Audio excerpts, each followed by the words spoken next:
Are we ready to go? All right, thank you. We'll go ahead and start the Special Joint City Council and Housing Authority meeting for Tuesday, May 26th. It is now 5:31. Roll call. Mayor Chairperson Barron, Present? Vice Mayor Chairperson Rios. Council Agency Member Hurtado, Present. Council Agency Member Avalos, Present. Council Agency Member Davila, Oh, present. City Treasurer Authority Council De La Paz, Present. City Manager Executive Director Houston, Present. Authority Council Salinas, In transit. Director of Community Development Secretary Perez.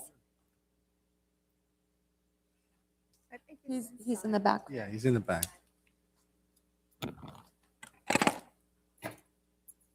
Is that everything? Yes. All right, thank you. Transit. That's a fancy word to say he's late. I should have used that in high school. He's in transit. Okay. All right. Just want to make a little bit of a comment real quick. Just want to say we're sorry for the heat in here. Our HVAC system is not operating today. It will be worked on tomorrow, but we're going to continue to have our meeting and have these fans operating just to try to circulate some air. We'll try to open up some of the windows a little bit later once it cools off a little bit to get a little bit of that crosswind as well. So, all right, item number 1. The City Council will issue a proclamation declaring May 17th through the 23rd as National Public Works Week.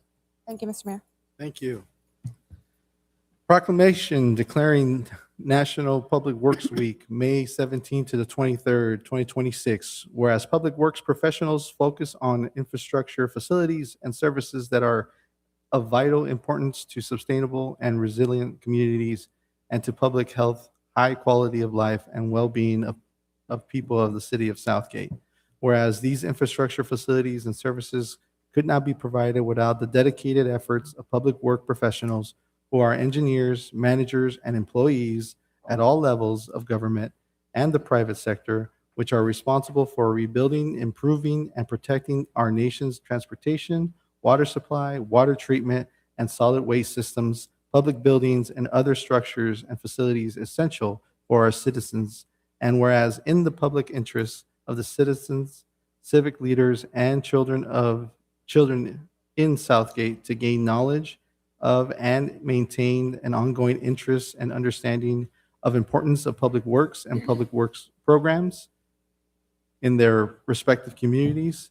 And whereas the year 2026 marks the 64th annual National Public Works Week sponsored by the American Public Works Association, now therefore it be proclaimed on this 26th day of May 2026 that I, Josh Barron, Mayor of the City of Southgate, on behalf of the City Council and the citizens, do hereby proclaim May 17th through May 23rd, 2026 as National Public Works Week. I call upon all citizens and civic organizations to recognize the contributions that public works staff make every day to improve our health, safety, comfort, and quality of life. Thank you very much. Signed, the Mayor, Josh Barron. So receiving this will be Eric, one of our employees in our Public Works Department. Make sure they're still here, you know. Good evening, Mr. Mayor, members of the City Council. Thank you for allowing us here to accept this proclamation. You know, in the public works field, it's a pretty big deal. It's a nationally recognized recognition. And you know, one thing that we as public works officials always want to thank our elected officials for giving us the support and the resources to be able to do our jobs, because really recognitions like this aren't possible without that. And also the support we get from our city manager's office and all the other departments that we work with and also assist with. And I think what you read in the proclamation is just a gist of what we do, but really we go even above and beyond that. And I think it's kind of fitting that we're accepting this proclamation tonight after the crazy weekend we had with a couple major incidences, not only in our city, but also in the region. We had, you know, an oil spill in East LA that got into the LA River that could have impacted Southgate, but it didn't. And of course, we had the big commercial fire in the Hollydale area. What the public probably doesn't see and doesn't know is that may have been a police emergency or a fire emergency as far as dealing with that fire, but Public Works was out there as well. We assisted with traffic control. We were called to go assist with the cleanup after the fact. So the public may not always see us, but we're always out there. And I always like to tell people that we could be out there at any time, any place. So we're probably the one department that the public sees the most. And, we're out there to serve the public and be of any kind of assistance.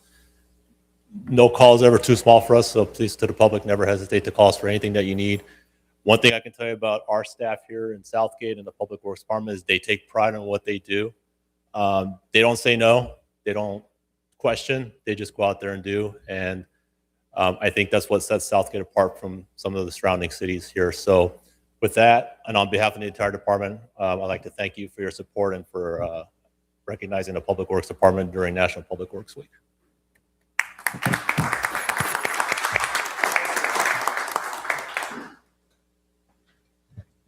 I would just like to also add not just the work that you guys do physically to make our city look great, but also what you do outside of that to just provide your knowledge to the upcoming generations of our community, right? I was here recently when some students from Southgate High School came in, and part of our Public Works Department was part of that panel that gave a little bit of that insight to a lot of these students who are engineering students who are going to universities. And also, I just wanted to, highlight to them that our city is one of these places where you have positions in so many different fields, from mechanics all the way to electricians, all in one place, right? One city. You can really have a very vast number of careers in one location. It's an amazing accomplishment for our city and our Public Works Department, especially. The various specialties that are available there in the Public Works Department. So congratulations and thank you for all you guys do for our community. Yeah, Vice Mayor. Mayor, I'd like to say something to thank Public Works National Week or Month. And I believe, stand up, who's here from the Public Works team? All the engineers, or who's here? Wow. I'm very proud of this department because of the work that they do as it relates to our county. I mean, our city, the size of our city, we were comparing it a couple of years ago with Santa Ana in Orange County, and we get just about as much as money they get. And that's quite a comparison for a small city like us. The big city in Orange County is Santa Ana, and to have that much money and projects going on in our community. So thank you for all the good work you guys do, and all the I mean, you're the visible ones. You're out there, and so we appreciate you. Yeah, so I'll keep it brief. Do you all a favor? So how do we report our condition issues? I'm just kidding. Right there? Okay. But no, seriously, again, when there's an emergency, you're there and you never fail. And you're absolutely right. A lot of times people take you for granted, but there's a lot of times where people, all they jump on is the criticism part. But when you take a look at all the projects that have been done over the last couple of years, all the street improvements, right? Look at Firestone, Imperial Highway, Garfield, Long Beach Boulevard, Tweedy Boulevard. All of these are just a small sample. There's a lot of residential areas that you guys worked on. The frontage road as well. It used to be called Rocky Road for a very long time, and anybody who drove by there would know why. Then you look at all the park improvements that have been made, and it all comes from the resources that we get from outside, and then you put them to good work. So I want to commend you for all the work that you guys do. So again, Arturo and everybody involved, thank you. And by the way, I still see the sign over at the Urban Orchard with your name, Gladys, out there. Well deserved, by the way. So, but again, thank you to staff. Thank you for all that you do. Thanks. And Mr. Mayor, may I? Well, first of all, thank you to all the Public Works department, because you guys, I mean, go over and above of what you guys have to do every single I'm on the day. phone and on Zoom. Again, yes? What happened? That's happened? That's happened to me? So just so everyone knows, as we've talked about before, in the background, we're doing some testing of our Zoom program that we want to showcase come July, but we're just going to work on all the technology, including muting the voices when we're testing it behind the scenes. So apologies. We are trying to move forward, and sometimes you trip on your step forward. So we're working on it. Thank you. All right. Are we good to go? Okay. Let me start all over. No, I'm just kidding. Yeah, I just want to say thank you to all of you from, I'm going to say all the departments, because if I start counting how many departments, the water, engineering, public works that do all the roads, I mean, you guys do more than and what is expected. And we understand sometimes, when community says that, oh, you guys are just standing out there, you guys are doing your job. And sometimes we just don't know what the issue is. And thank you for the hard work that you guys put every single day. And it's not just, the ones who are in the field, the ones in the office. Thanks to Public Works, how many grants have we gotten in the city in order for us to fix our roads, to fix our parks, to, create a new park at the Orvan Orchard? It's just, it just goes on and on, the work that you guys do every single day. The director and all the director and the superintendents that, that do this job, and your bosses, they just go over and above what the work is. And I cannot think of a better engineer, sorry, Art, but Gladys. She is just amazing on her work that she does every single day. And the commitment that she has on a project, because you just see her rain or shine, you see her out there. And that goes for all of you. Because we don't see you working, back in the office or out there in the field, but we see the work. We see the work. And whoever says that you guys don't do enough, you guys do more than enough. And sometimes, we take for granted of what, what Public Work does. So thank you so much for your commitment, your love, and that you have for this city. And I want to, I just congratulate you for everything that you have done. And Public Works, just to recognize you in 1 week or a month, it's not enough. It should be every single day. So thank you. Thank you, Mr. Mayor. And I think it's all been said, but definitely I give it to the men and women in Public Works, because it's not just made of males, it's also females. And I would agree, Gladys, I've seen you out there and we've had really good conversations about our history of Southgate and how things have come about.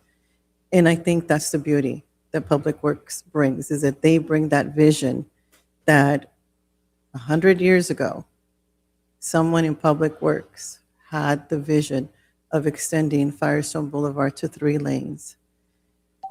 Maybe they should have made 5 with all the traffic that we're dealing with now. But again, thank you, Public Works, to all of the staff in the various departments, because I know it's not just maintenance or electrical or water.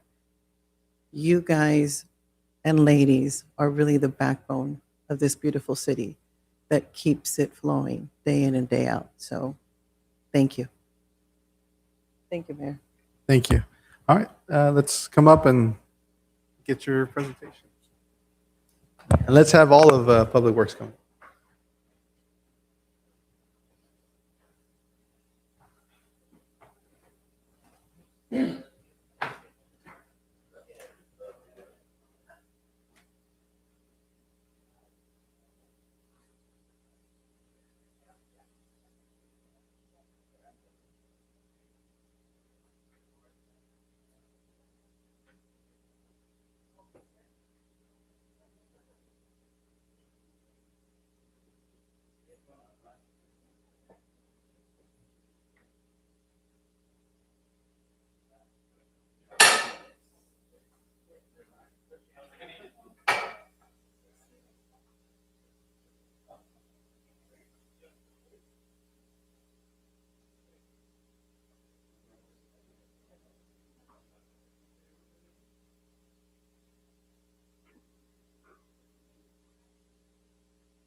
I yield eat.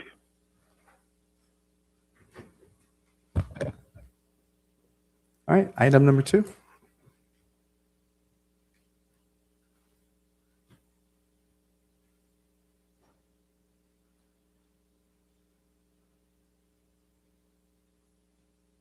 Item number 2.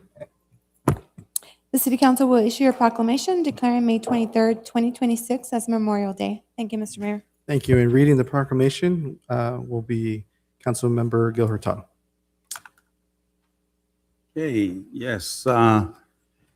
Whereas Memorial Day stands as a solemn occasion to honor and remember the brave men and women of the United States Armed Forces who've made the ultimate sacrifice in service to our nation. And whereas throughout our nation's history, courageous Americans have defended the freedoms and liberties we hold dear, demonstrating unwavering dedication, valor, and patriotism. And whereas the city of Southgate proudly recognizes the sacrifices of our fallen heroes and extends its deepest gratitude to the military families whose strength and support have sustained those who served. And whereas Memorial Day provides an opportunity for our community to unite in remembrance, reflection, and appreciation for those who gave their lives in defense of our country. And whereas the city of Southgate remains committed to honoring the legacy of our veterans and active duty service members whose service continues to inspire future generations. Now, therefore, Joshua Barone, the mayor of the city of Southgate, on behalf of the city council, does hereby proclaim May 23rd, 2026 as Memorial Day in the city of Southgate and encourage all residents to pause in remembrance and honor the brave men and women who gave their lives in service to the United States of America. Signed, Joshua Barone, the mayor of Southgate. And the proclamation was presented on Saturday to Staff Sergeant Abel Vital from the Air Force. And those of you who were there heard a very touching speech. And those of you who weren't there, you missed out on it, but it was very personal to him.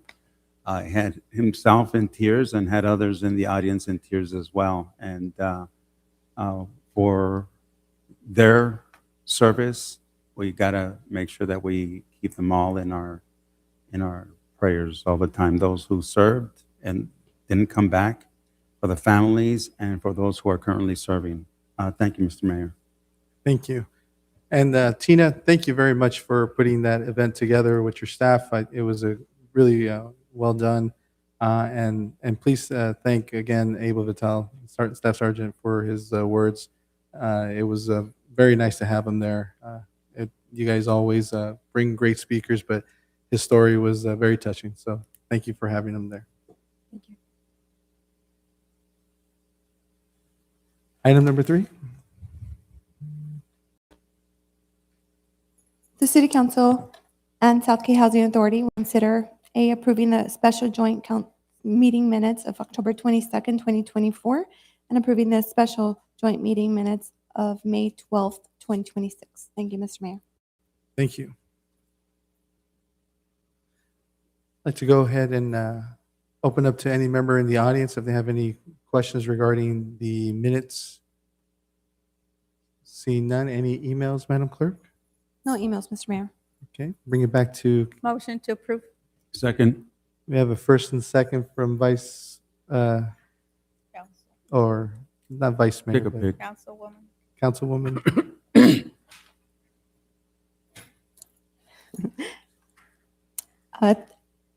I'm sorry. Councilwoman Davila made the motion and second by Vice Mayor Alvarez. Alvarez? Thank you. Yeah, roll call. Council Agency Member, Authority Member Avalos? Yes. Authority Member Hurtado? Yes. Authority Member Davila? Yes. Vice Chair Rios? Yes. Chairperson Barron? Yes, Thank you, Mr. Mayor. Motion passes. thank you. All right, closed session agenda. Pursuant to Government Code Section 54956.8, conference with legal counsel regarding real property negotiations. Property APN is 6264-004-900. Property address is 13050 Paramount Boulevard, Southgate 90280. City negotiator is Mr. Rob Houston, city manager, negotiating with TBD. under negotiation terms of sale. Thank you, Mr. Mayor. Thank you. I'd like to go ahead and open up to any member here in the audience if you have any questions regarding the closed session item. Seeing none. Any emails, Madam Clerk? No emails, Mr. Mayor. Okay, Mr. City Attorney, anything you want to report? Nothing at this time, thank you. All right, we'll go ahead and go into closed session. Thank you.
James, can you hear me?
Hi, Yodit.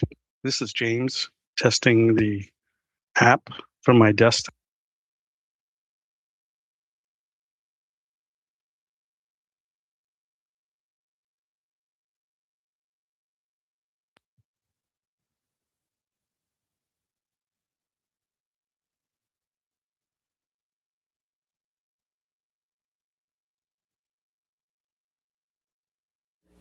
James, can you hear me? I can. Okay, so we're gonna have to configure this, so when you call in, everyone's muted initially. That's what's happening. Okay, Roger. You will look at the template or the defaults on there. Yes, default. I thought it would be. Same with the video, right? It would be off. Okay, we'll look at it. Also, to remove the passcode, that's another feature we need to disable.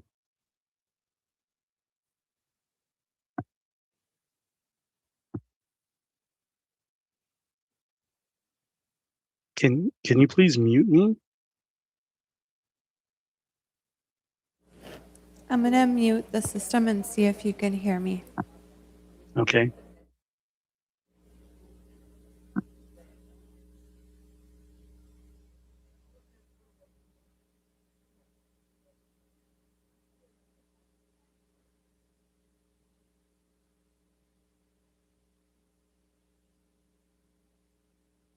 James, can you hear me? I can hear you now. Okay, perfect. Could you hear any background? No, I could Okay. not. Okay, perfect. Thank you. So when that was done, you muted the system and you were speaking into your microphone, and I still couldn't hear you. James, can you come in? Sure. Could you please mute me first? I want to see if it shows on my side that I'm muted.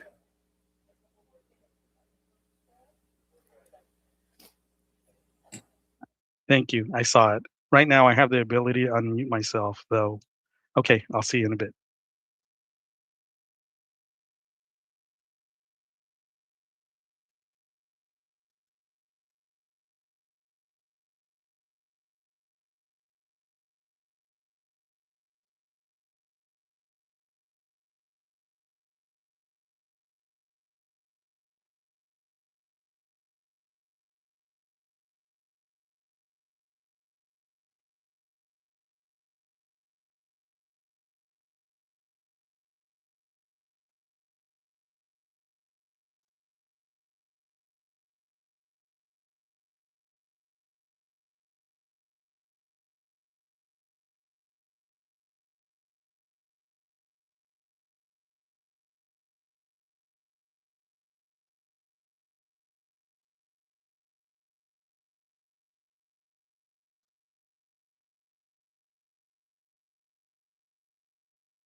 I hope they're enclosed.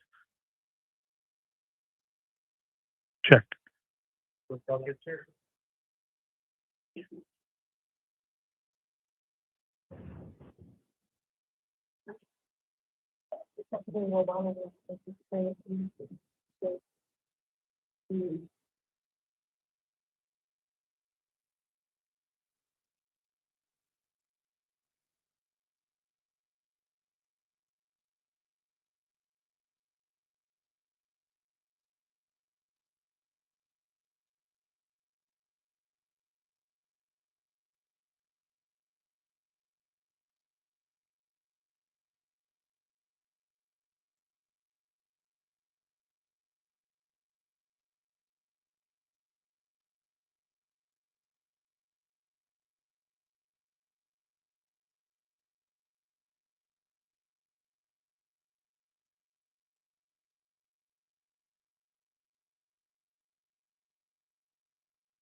Check 1, 2, 3.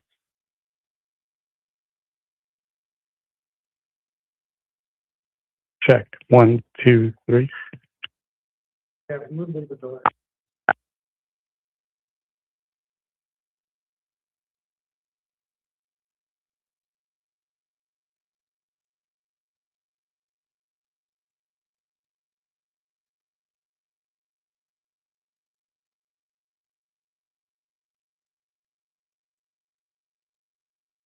Hi, Yodit. Testing. Hello, I'm testing for Yodit.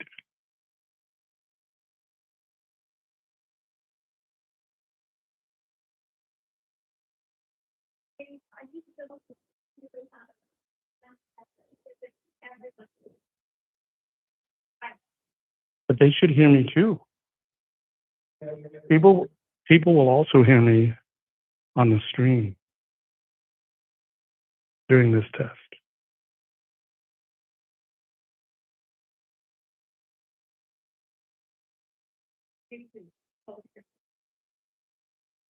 Where are you muting? I'm going to myself.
Good evening, everyone. Can I have your attention, please?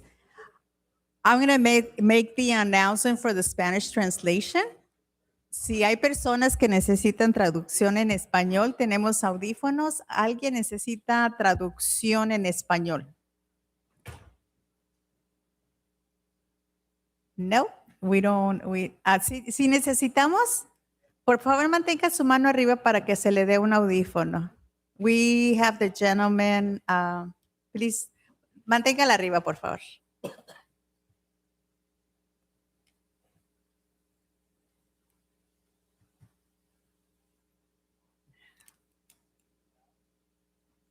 That's good.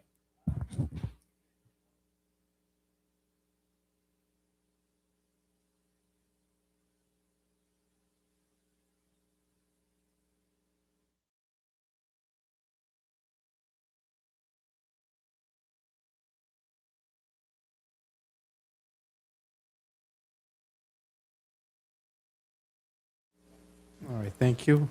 Go ahead and come back from closed session. Mr. City Attorney? Thank you very much, Mr. Mayor. The City Council had a special joint City Council Housing Authority special meeting. Item number 1 dealt with a conference with legal counsel to discuss real property negotiations. We discussed the property located at 13050 Paramount Boulevard. The City Council and the Housing Authority received a presentation by city staff with respect to ongoing offers that were made by 2 nonprofit developers. The City Council did not make a selection with respect to either of those nonprofit developers, but did give guidance to proceed. There was no reportable action taken. That completes my report, Mr. Mayor. Thank you. I'd like to go ahead and open up to any member here in the audience. If any member in the audience have any questions regarding or comments regarding the closed session items. See none. No emails came in during closed session, Madam Clerk? No emails, Mr. Mayor. All right, we'll go ahead and adjourn the meeting. Make a motion to adjourn. Second. First and second, the meeting's adjourned. All right, let me know, Madam Clerk, when you're ready to start the regular meeting. Ready. Thank you. Thank you, everybody. Go ahead and start the Southgate City Council regular meeting for Tuesday, May 26, 2026. It is now 6:34. Doing the invocation will be Tina De La Rosa, followed by the Pledge of Allegiance by Yuri Glaze. Thank you. Please stand and bow your heads. Dear Lord, as we gather tonight for the importance of working and discussing the city's budget, we pause to give you thanks for the many blessings we enjoy as a community. We are grateful for the opportunity to serve the residents of Southgate and to work together in planning the future of our city with wisdom, integrity, and responsibility. May tonight's discussion be productive, thoughtful, and just guided by a shared commitment to better serve a community. In your name we pray. Amen. If you can put your right hand over your heart. Ready, begin. I pledge allegiance to the flag of the United States of America and to the republic for which it stands, one nation, under God, indivisible, with liberty and justice for all.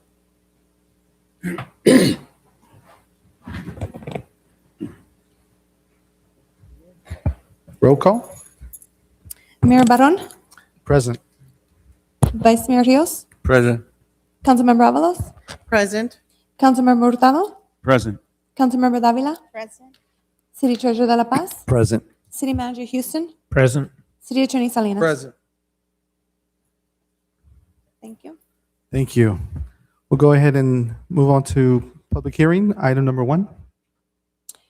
Following the conclusion of public hearing, the City Council will consider adopting a resolution ordering the levy of the fiscal year 25-26 annual assessment for the street lighting and landscaping maintenance district number 1.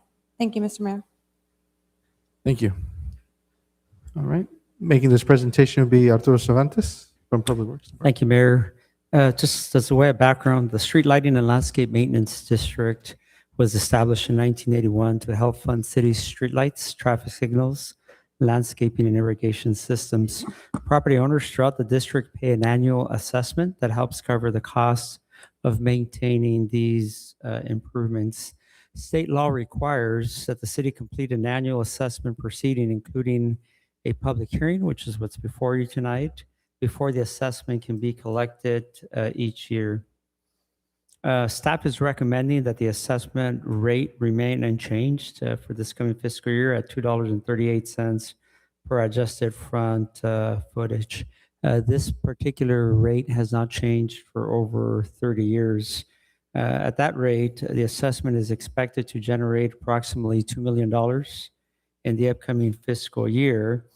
However, the annual cost to maintain the city's lighting and landscape improvements now exceeds well over $3.5 million, which is significantly more than the assessment generates. Despite this funding gap, staff is not recommending an increase to the assessment rate at this time. So approval of the proposed resolution will allow the LA County to place the assessment on the property tax roll and continue funding these services for the coming year. And with that, I'll turn it over for questions. Thank you. I'd like to go ahead and open up to any member here in the audience if they have any questions regarding the item number 1.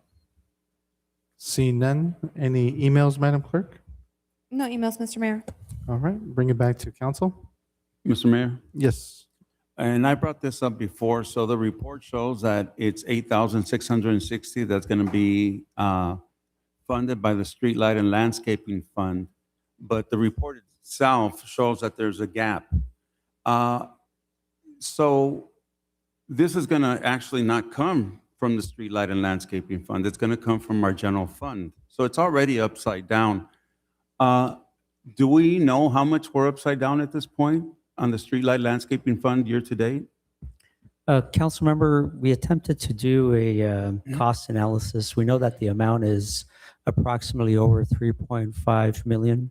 We don't know the exact amount at this time, but we attempted to do an analysis.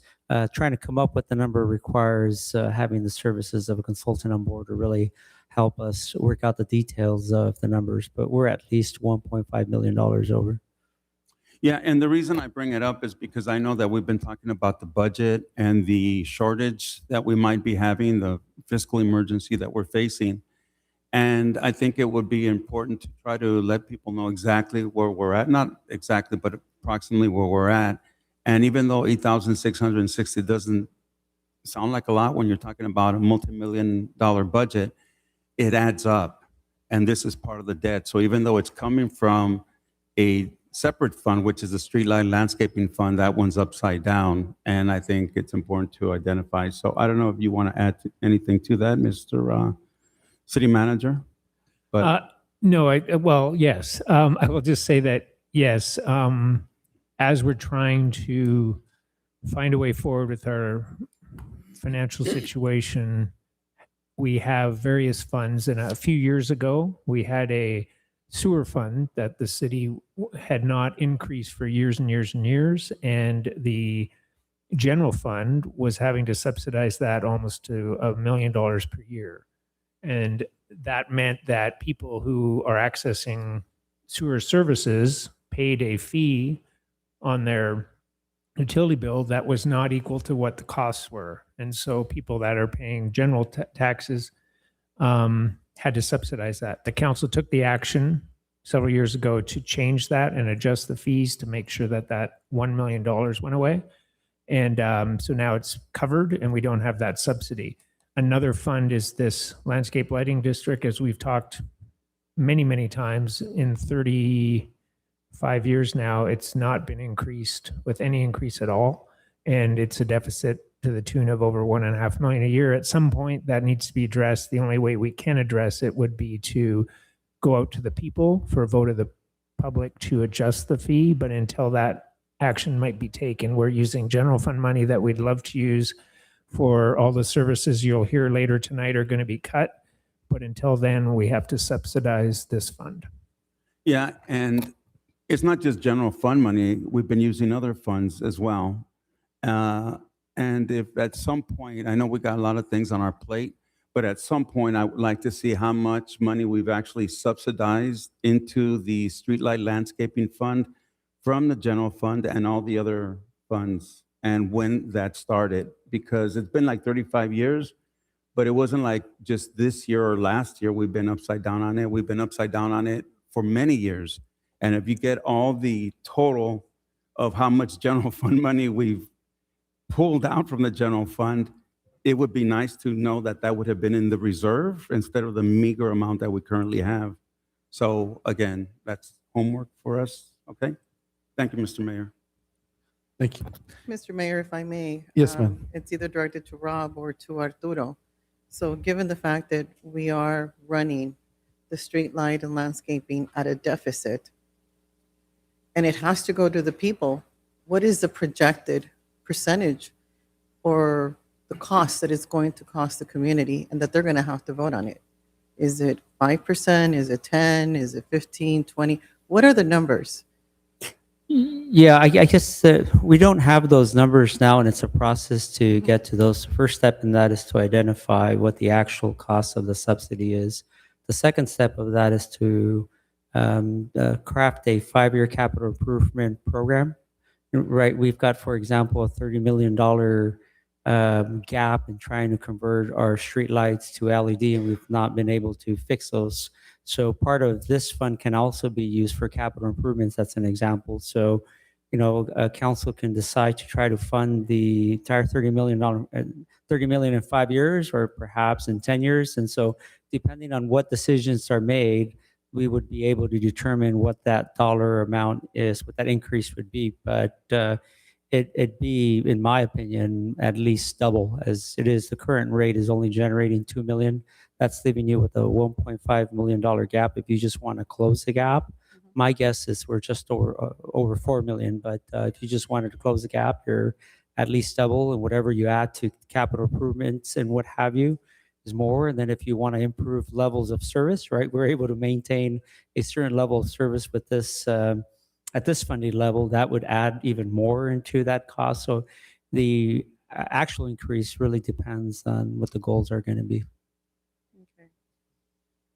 City Attorney Manager, do we have a rough estimate, or we're still not sure? We would have to do more research, but if you just think of any cost that was set in 1990, and if, say, CPI is increasing at 3% a year for 35 years, but you didn't change it, it's like going to In-N-Out and you probably were paying $1.20 for a cheeseburger. Now it's $3.50.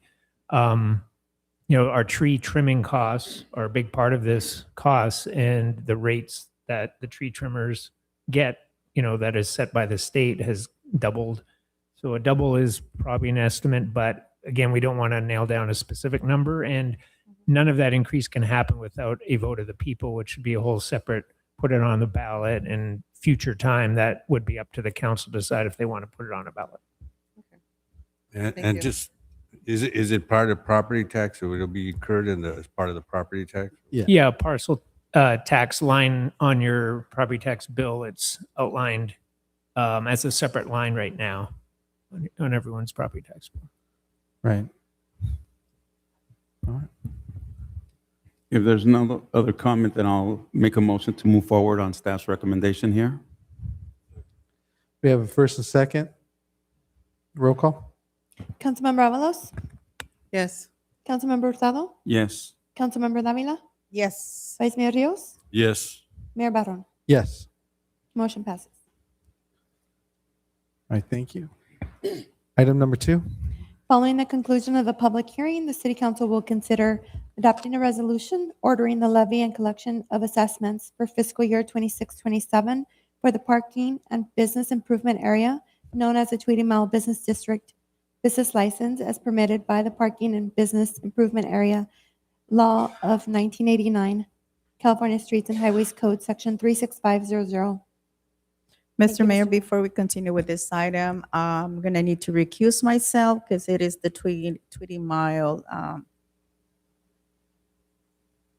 business area. And since I do live within 500 feet from the Tweedy Mile, I will not be participating on this item. The I'm record curious. should reflect that, Councilwoman Davalos, you would also have to recuse yourself, leave the room Yes. from this. Okay. Before she leaves, I got a question on that because I mean, it's still her choice if she wants to leave, but the business improvement district is not something that we impose. It's something that the Tweety Mile merchants impose on themselves.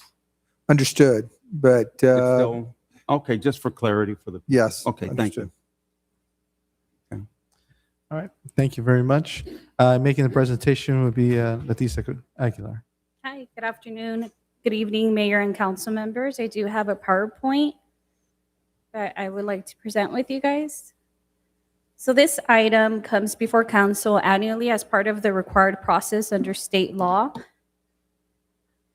and levy to collect it's a state law to levy and collect assessments within the Tweety Mile Business Improvement District for the fiscal year 26-27. So what is a BID? A BID is an acronym for the Business Improvement District, and it's an additional tax fee within the defined geographic boundaries in which the revenues raised from this additional tax fees are spent only within this area. The City Council adopted the BID on November 2nd, 1970. This additional tax fee has been renewed every year since then, and the amount has not changed since then. The additional tax fee is due and payable at the same time the businesses renew their license. The BID is managed by the Tweety Mile Advisory Board. The board is appointed by the City Council and serves in an advisory capacity. And this is a map showing you the area. So it's all along Tweety from Long Beach Boulevard to Hunt Avenue. So under California state law, the funds collected by the city can only be used for the following purposes. Either for decorating any public place in the area, B, for the promotion of public events which are to take place on or in the public places in the area, or for the general promotion of retail trade activities in the Tweety Mile area. And this is a fee schedule. The least amount a business can be charged is $15 and not to exceed $400 for the max. And an overview of the process. On April 6th, the Tweety Mile Advisory Board reviewed and approved the annual report. On April 28th, City Council adopted the resolution to intent a levy assessment for the fiscal year 26-27. On May 5th, a letter was mailed out to all the affected businesses explaining the resolution and indicating the public hearing information and how to submit protests verbally in writing. And today, the City Council conducts public hearing to receive any public testimony on the proposed assessment levy. So how we notice the businesses, a newspaper article was published on May 7th, 2026. We mailed out a frequently asked question in English and Spanish to make it easier for businesses to understand what is occurring, along with the letter mailed out to the affected businesses on Tweety with my personal contact information, making myself available for any questions they might have. So today at the public hearing, at the conclusion, the City Council will tabulate any written or verbal protests on the proposed assessment. If the assessment of the business submitting protests are greater than 50%, the fees will not be collected for this upcoming fiscal year. If there are no major protests, Council may adopt a resolution approving the levy and collection of assessment in this fiscal year 26-27. And I will also like to add that this fee was self-imposed by the businesses back in 1970. And I'll be open for any questions you might have. Thank you very much. So I'd like to go ahead and open it up to any member here in the audience and also any businesses that would like to issue any protest votes. All right, council members, I'm after this money. Last year, I went to 4 businesses on Tweety Boulevard, asking them if they'd be open to having a mural painted on the side of their building on Tweety Boulevard. I struck out 4 times. I couldn't give this art away to any of these businesses. So this time around, I figured, well, let me see if I can get the Leonard Weaver Library to put a mural on the front entrance wall to their building. I've never been a fan of that building. It's a very commercial looking building. It was built in 1973.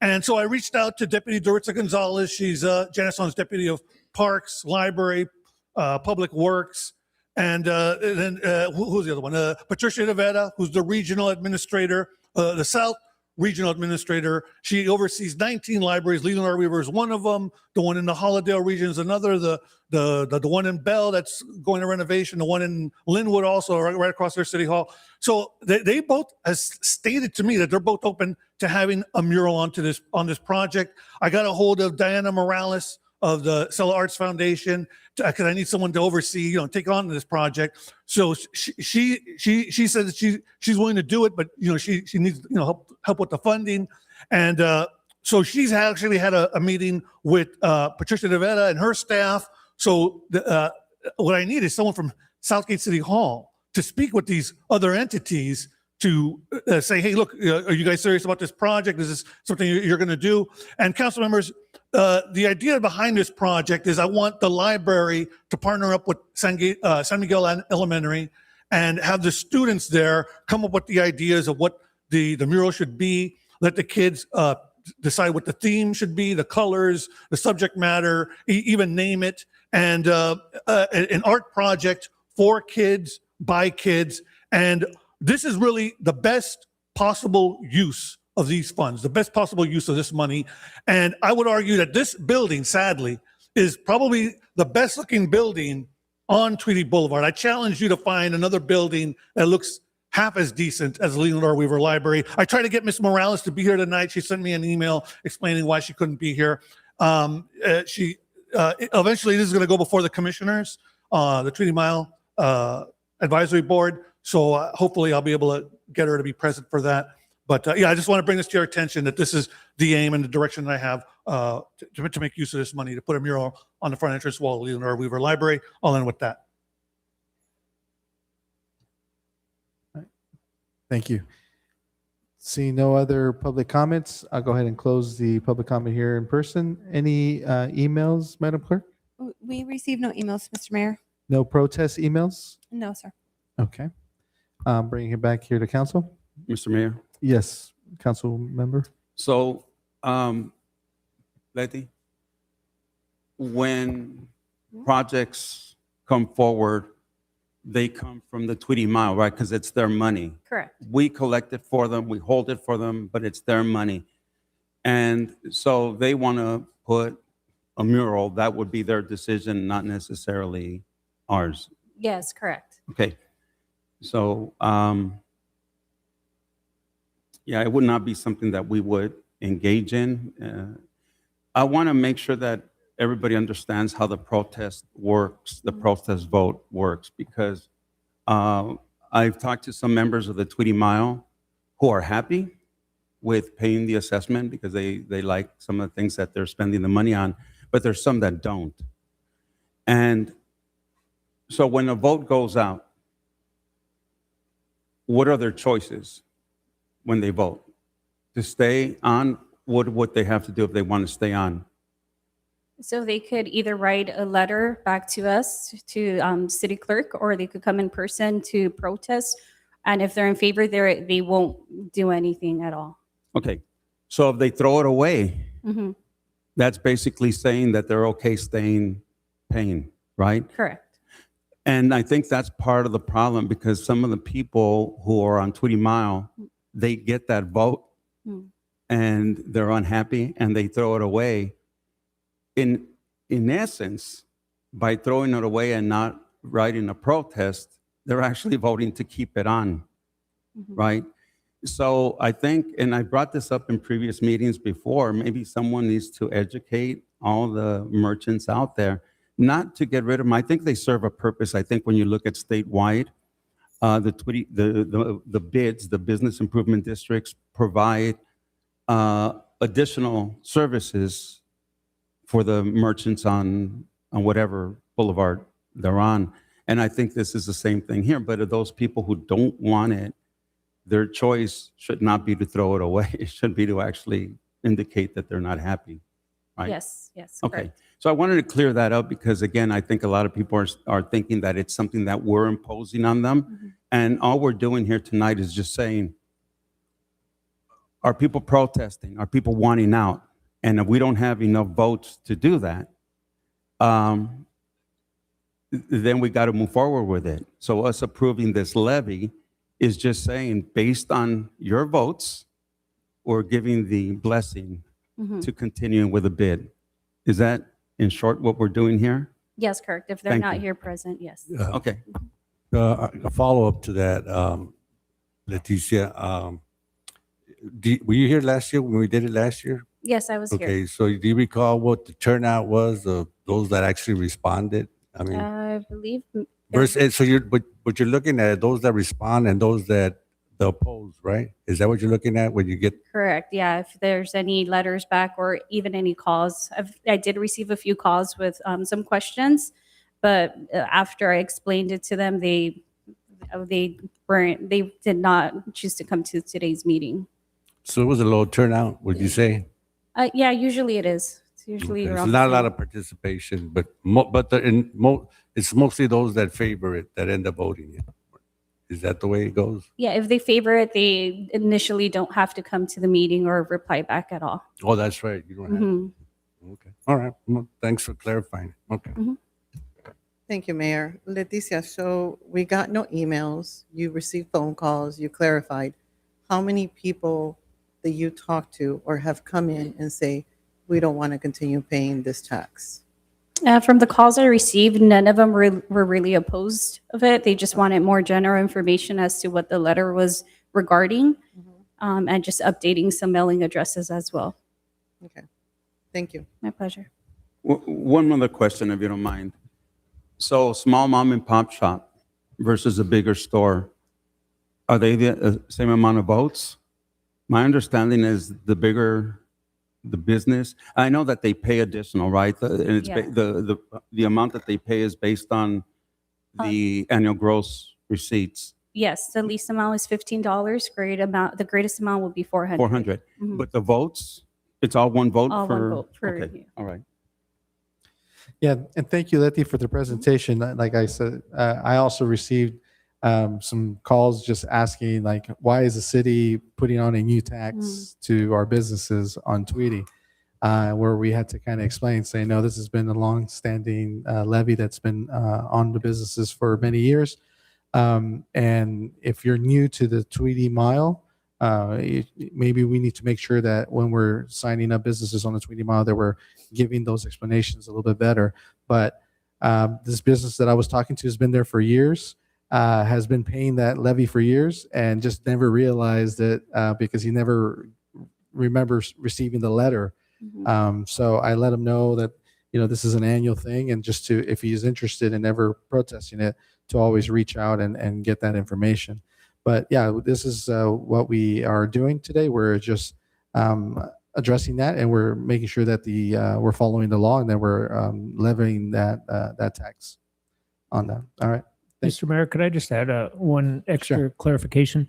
And there are limitations to how these funds can be spent. And so one of those three tenets that Letty outlined is funds can only be put in public property and not in private, or in this case, county. So that currently probably half the funds are used each year for the Christmas decorations you'll see strung across the road, which is public property. But putting, like, improving a single business or painting a mural on a business or a library or something wouldn't be within the normal jurisdiction of the funds. So even if they were brought forward from that group, they just need to make sure they're following the legal restrictions to the funding. However, you know, if there's some way to get donations from private entities to pursue some of the ideas of putting murals up, I mean, that sounds great, but these funds don't look like a good source for that option. All right. Thank you for that. I just have one last one. Yes. Just because I'm seeing what it could be used for. I hear. So it says for general promotion of retail trade activities in the area. Would that also include any marketing of our small businesses to the community? It could, if the Tweety Mile Advisory Board wishes to do some type of project that's going to benefit all the businesses, then that would be something that could potentially That be it done. does fall under. Mhm. Perfect. Thank you. We had one year, if remind me, Letty, where we actually did the rebranding of the Tweety Mile website where that was paid for by the BID funding, right? Yes, that's correct. They did launch a website to promote all the businesses there. And all those marketing videos with where we marketed all the businesses on the Tweety Mile, those were all done with that. With the bid funds. Yeah. Mhm. All right. Oh. What are the wishes? I'll make a motion to move forward. We have a first and second, Madam Clerk? Councilmember Avalos, Yes. Councilmember Hurtado, Vice Mayor Rios, Yes. Mayor Barron, Yes. and Councilmember Davila recused herself. Yes. Thank you. Motion Can we passes. call her? Thank you. We'll wait for Councilwoman Davila to return.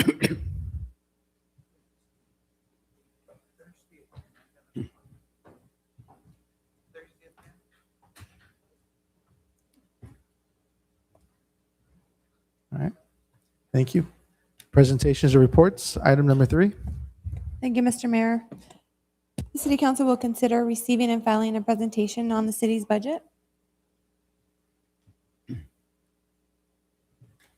Thank you. And making that presentation, I'll go ahead and start off with City Manager Rob Houston. Thank you, Mayor, Council, and those that are watching. So we have each year a proposed budget workshop overview. We describe the recommended thoughts for keeping our city operating in both the expenditures and the revenues. And then we get feedback from the council and determine the path forward. But this year we have a significant deviation from that process due to the multiple workshops that we've held on our budget that go back to last year due to our fiscal the fiscal concerns we have. So this is, I will give a short recap of the process that has brought us here. And essentially the council earlier, several months ago, gave us basically the direction of what cuts, unfortunately, we have to make. And the reason for doing that earlier than this normal process, which happens in May each year, is the cuts were of such a scale that we had to eliminate a lot of positions. And to eliminate positions, to have them all in effect by the end of June requires more time than the 1 month that we have at this point. So that direction given to us several months ago has given us the time to make those actions. So this essentially will be a review of the decisions you made earlier with the detail of the revenues, expenditures, and update to our forecast, which is, I think, a very important part of this presentation, as well as a brief recap for each department head to go over the amount of cuts, the staffing impacts, and the services that will be dropping due to our budget cuts. So that's just a quick overview of tonight. And in the end, we'll have a recommended action for your direction. With that, we can move to the first slide where. Just to clarify, this is Oh. for to file and receive. Is that correct? No, we'd like your comments on this. We won't be taking action, but we'd like any comments, any adjustments, any questions, because if we move along at the pace recommended, then the next meeting in June, the first meeting in June, would be to adopt the budget. So we're not going to go through every department, or? We are tonight. Yeah, very quickly. We can provide more detail if needed, but they will be repeats of prior workshops that we've had. Thank you for the question.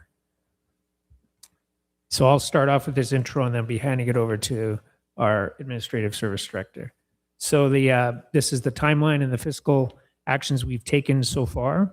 So back in spring, around even earlier than this time last year, we really had a tough conversation about the structural budget deficit the city has. And we talked about the revenues that have just not risen as fast as expenditures. We talked about a very significant budget gap on an $80 million budget of having between $8 and $9.5 million of budget gap. And how could we keep the city operating with that fact? We shared a series of options at that point in the spring of what options we might have to look at. Are there ARPA funds left over? Do we use reserves? All these were very low. Should we do significant cuts? So we discussed that in June of last year. what should we do? Extensive cuts to all programs across the board, reduction in staffing, reducing services everywhere, and then, or going forward with a temporary one-time use of reserves, avoiding those large-scale cuts to the community, and allow more time to evaluate solutions and determine the path forward. So after the budget was finally decided on last year, actually at the end of July, because we needed more time to really think through this tough decision, the council selected the option of one-time bridge funding, which is the next slide. Is that working? There we go. To do the one-time bridge funding to avoid this tough set of cuts to impact the community. So with that, we went forward without these large cuts. In October of last year, we updated the latest revenues and expenditures and outlined that we did have a budget deficit that had been identified now at 9.4 million. We updated that forecast, presented it to staff, explained again that without additional revenue, that starting July 1st, when the temporary funding was over, there would be significant cuts needed or new revenues. So that brings us forward to February of this year. We then were looking for direction of how to handle this. We went over all the options. We did not see a way to bridge a $9 million deficit with any. We could certainly find some funds, $1 million or $2 million, in reducing and finding efficiencies, but not to the scope of almost a 15% cut. So we laid out what the gap looked like, the amount of services that would have to be cut, and we prepared the option for council. A two-stage option would be to look at declaring a fiscal emergency, and if that was declared, then look at adding a utility users tax measure to the June ballot of this year. That discussion involved us presenting all the cuts that you essentially see before you today, explaining the impacts to the community and all the services that would be lost. The declaration for a fiscal emergency required a 5-0 vote to declare it. We received a 4-1 vote. So since that motion did not pass, there was no emergency declaration given. Therefore, we couldn't move on to putting the measure on the June ballot. So that led to the next step, which was in April. We came back to get direction on then going forward with the cuts. We couldn't, starting in July, carry this deficit forward without running out of money. So without a revenue measure direction for June, we laid out what these reductions would look like. Departments looked at their plans for implementation, talked about the impact to our operations and the services the community would receive. And then in May, we presented that operating budget, all the cuts and reductions that would happen, and you gave direction at that point to go forward with these severe cuts to provide a balanced budget strategy for July of 2026. With that information given, we then gave notice to the staff that and positions that would be impacted by this, so we could begin the personnel processes that are required for proper noticing, and then prepared this final budget plan based on your direction received in May for this presentation tonight, to lay out the specifics again. So there'll definitely be a review of those cuts and the impacts to the community. We will have each department director share their department, and you'll get the overview and the reminder of what we're heading for. And then, but before we do that, I want to hand an overview of our budget, the timeline, where we are, revenues, expenditures, and our new forecast for your review before we move to that departmental list. With that, I'll pass things over to Louis Frosto, our Administrative Services Director. Good evening, Mayor, members of the City Council, members of the public.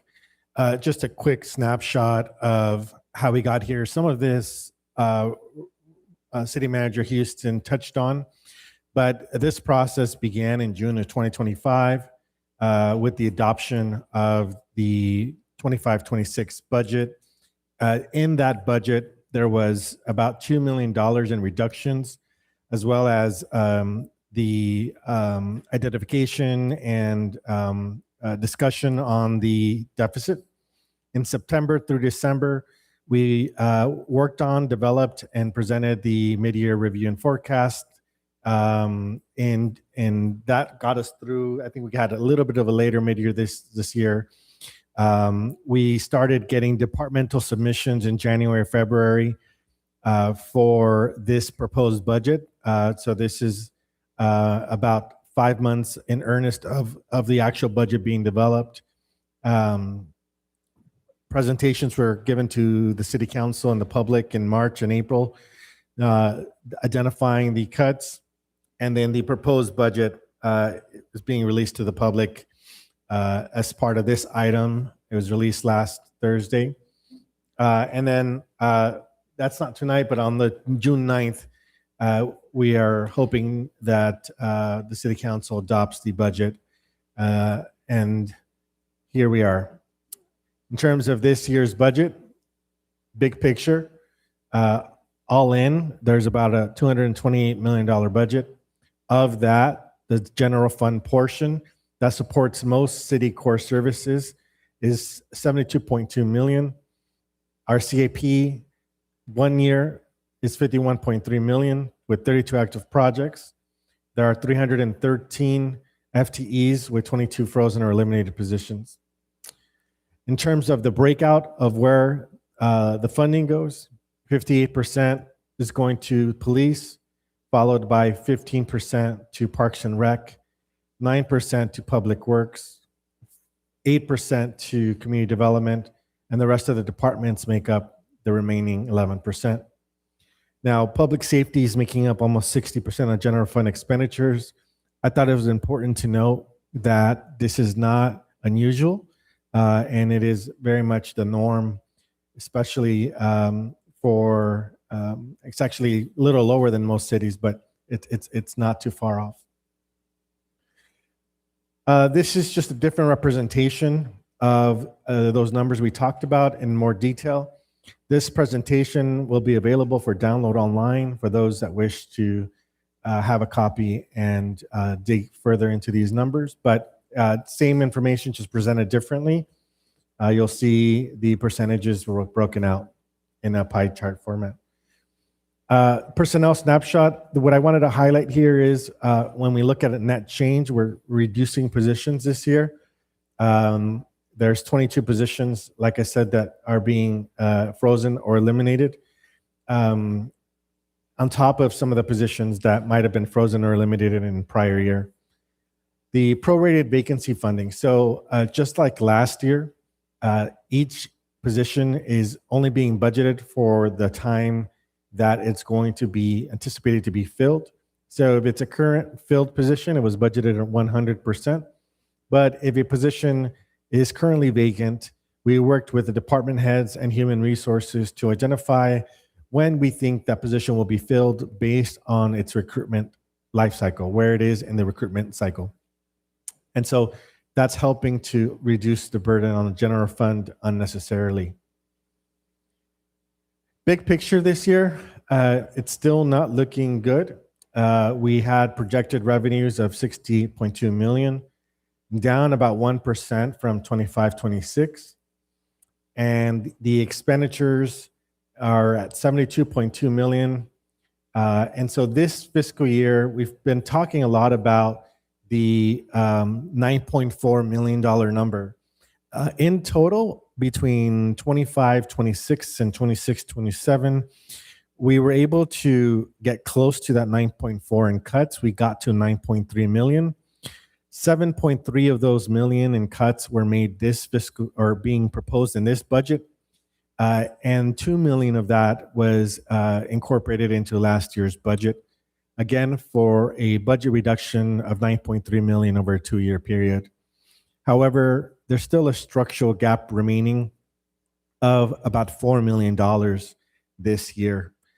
We're closing this gap using one-time use of funding, one-time funding from the reserves, and also our general fund, unassigned fund balance.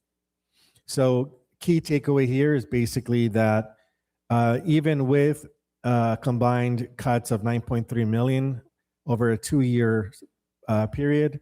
That's still not enough, has not been enough to close the gap. The budget is technically balanced using one-time funding, but it's not structurally balanced. The recurring expenditures still exceed our revenues, and closing this gap permanently will be, I think, a key point of discussion as we go through this presentation today. I wanted to go over our general fund reserves. We have a budget policy that the council adopts, the budget and fiscal policies that the council adopts every year as part of the budget adoption cycle. And currently we're policy compliant with our reserves. Our emergency reserve is $13 million. Our budget stabilization reserve is currently, or it's going to be, if the proposed budget is adopted, at 1.52 million. That's down from the last year's proposed budget of 3.77 million. We're proposing in this budget to draw down 2.25 of that to balance the budget. Our PERS OPEB reserve, sometimes referred to as our unfunded liability reserve, has 1.73 million. And our unassigned fund balance is projected to be $3 million at year end. The reserve strategy, so the emergency reserve is fully protected and remains compliant with the policy.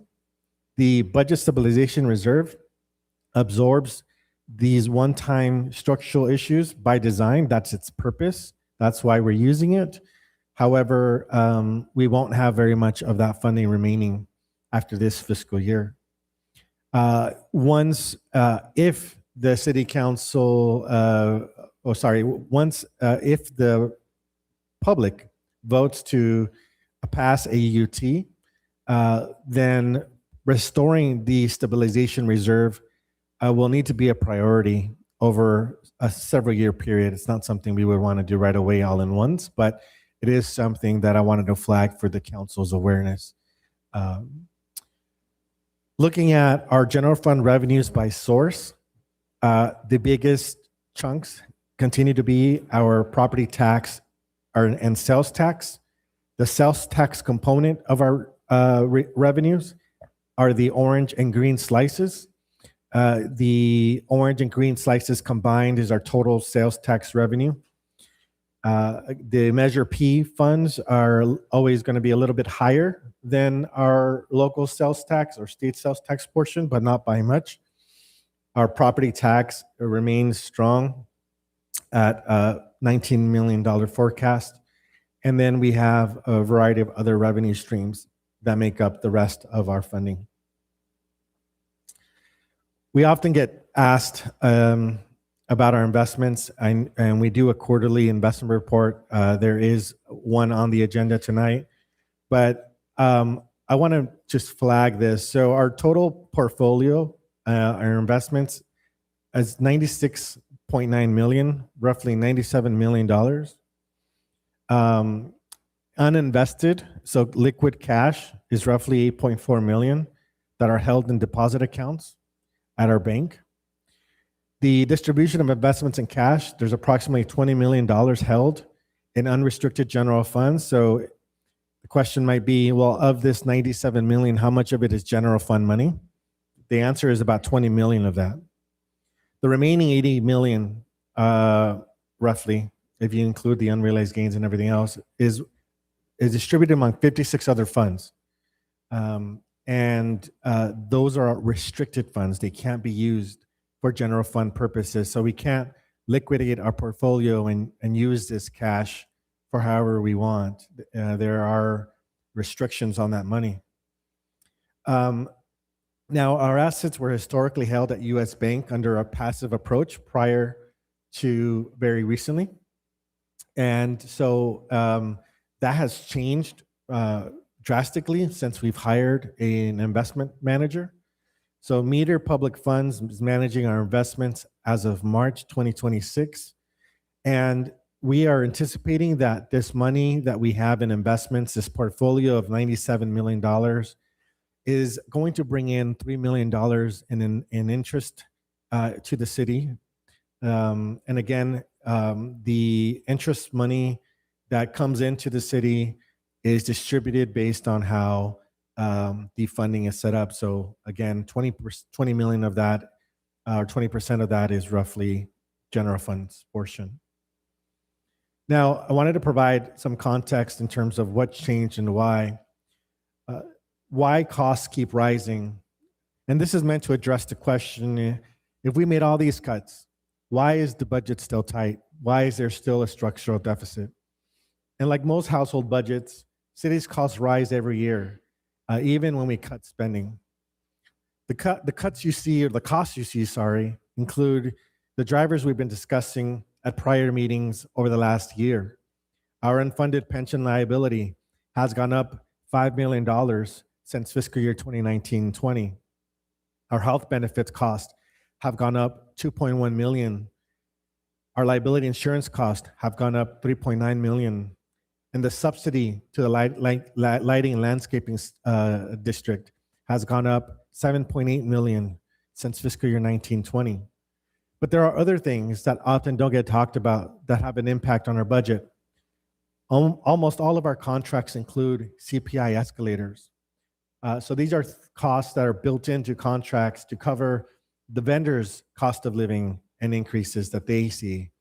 And the city often has to pay more for the same service year over year. There's rising costs in energy and fuel and utilities that often don't get talked about. That is a real cost, especially now. Fuel prices are skyrocketing. We also have subscriptions for software that are key to our operations, and those often see increases between 5 and 15% annually.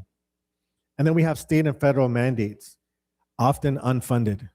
And a recent example is SB 707. And so this is just recapping what I just talked about, which is these cost drivers and the growth that we've seen since 2019-20, from the UAL growing by 85% over that time period, to our health benefits 42%, and our liability going up 190%, as well as the inflation on goods and services. Just like your household, we do purchase regular items for our operations, materials, toilet paper. We run a business, and so we also have our costs associated with those things. In aggregate, these factors have added roughly $11.5 million in annual recurring cost to the city. And of that, 4.1 million is new pressure this year alone, which captures our revenue loss, our UAL, insurance, and the election costs. And so the 9.3 million I talked about earlier, in 25-26, there was an initial $2 million in cuts that were made. A big portion of that was PD proportional. Every department made cuts. But later on, when we go through the departmental presentations, there might be cuts they've made that you won't see there because they were part of last year's budget. For example, the police department froze 5 police officer positions last year. You're not going to see those 5 police officer positions listed here, but those are still cuts that were made and impacts that the city will feel. And so there were personnel actions. Again, I gave an example. 14 frozen positions in police alone. There was a certain amount of reclassifications that occurred to both consolidate positions and align with workload. Operational reductions were made. Programs were eliminated. Service hours were reduced. Training, equipment, and contracted services were reduced. And departments will go over some of that information later tonight. I wanted to touch on the CAP, and then this is a 1-year carryover only budget. And if Art wants to add anything, he may. So total CAP has 86 active projects totaling 88.9 million. Of that, 35 million is water fund. We have about 378,000 in the general fund. The majority of the funding for the CAP is grants and restricted revenue. And so that's gas tax, SB1, different measures, as well as some grants. And so there's investments happening in 26, 27 related to water, streets, facilities, and sewers. There's a PFAS treatment facility, so water meter replacement program, water main replacement. There's pavement rehabilitation happening, street improvements happening. There's a re-roofing project for this building, addressing some HVAC issues, ADA compliance, and emergency operations needed at the police department, as well as sewer system modeling and rehabilitation projects. This is just representing the types of projects and the funding for them.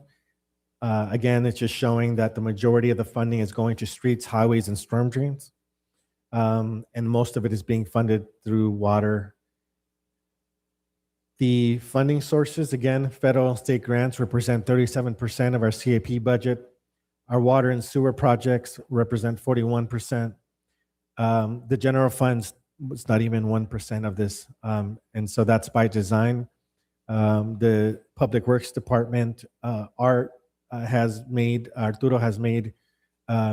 great strides to reduce the reliance on the general fund for CAP projects.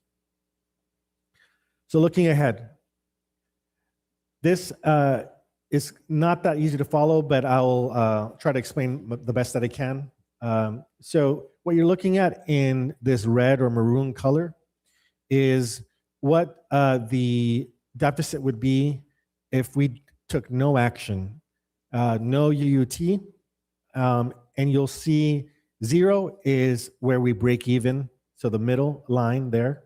And obviously anything going down is a deficit, anything going up is a surplus. You'll see that we have a no action baseline showing us in the red every year, growing every year. In gold or yellow, you'll see the impact that a 7% EUT would have. So you'll see that beginning next year, the deficit is significantly reduced, and we're barely making it through 28, 29, 29, 30. Could I just provide an interlude for anyone who's new? Probably everyone Sure. around has heard this whole budget process, but for those that might be brand new, there is a utility users tax that we've explained in other times, but the concept is looking at revenues to fill the gap. Council's had a number of presentations on this, and there is a plan to put a utility users tax on a November ballot. And with that, there was a proposed 7% rate. So I'm not sure, just to make sure that was clarified.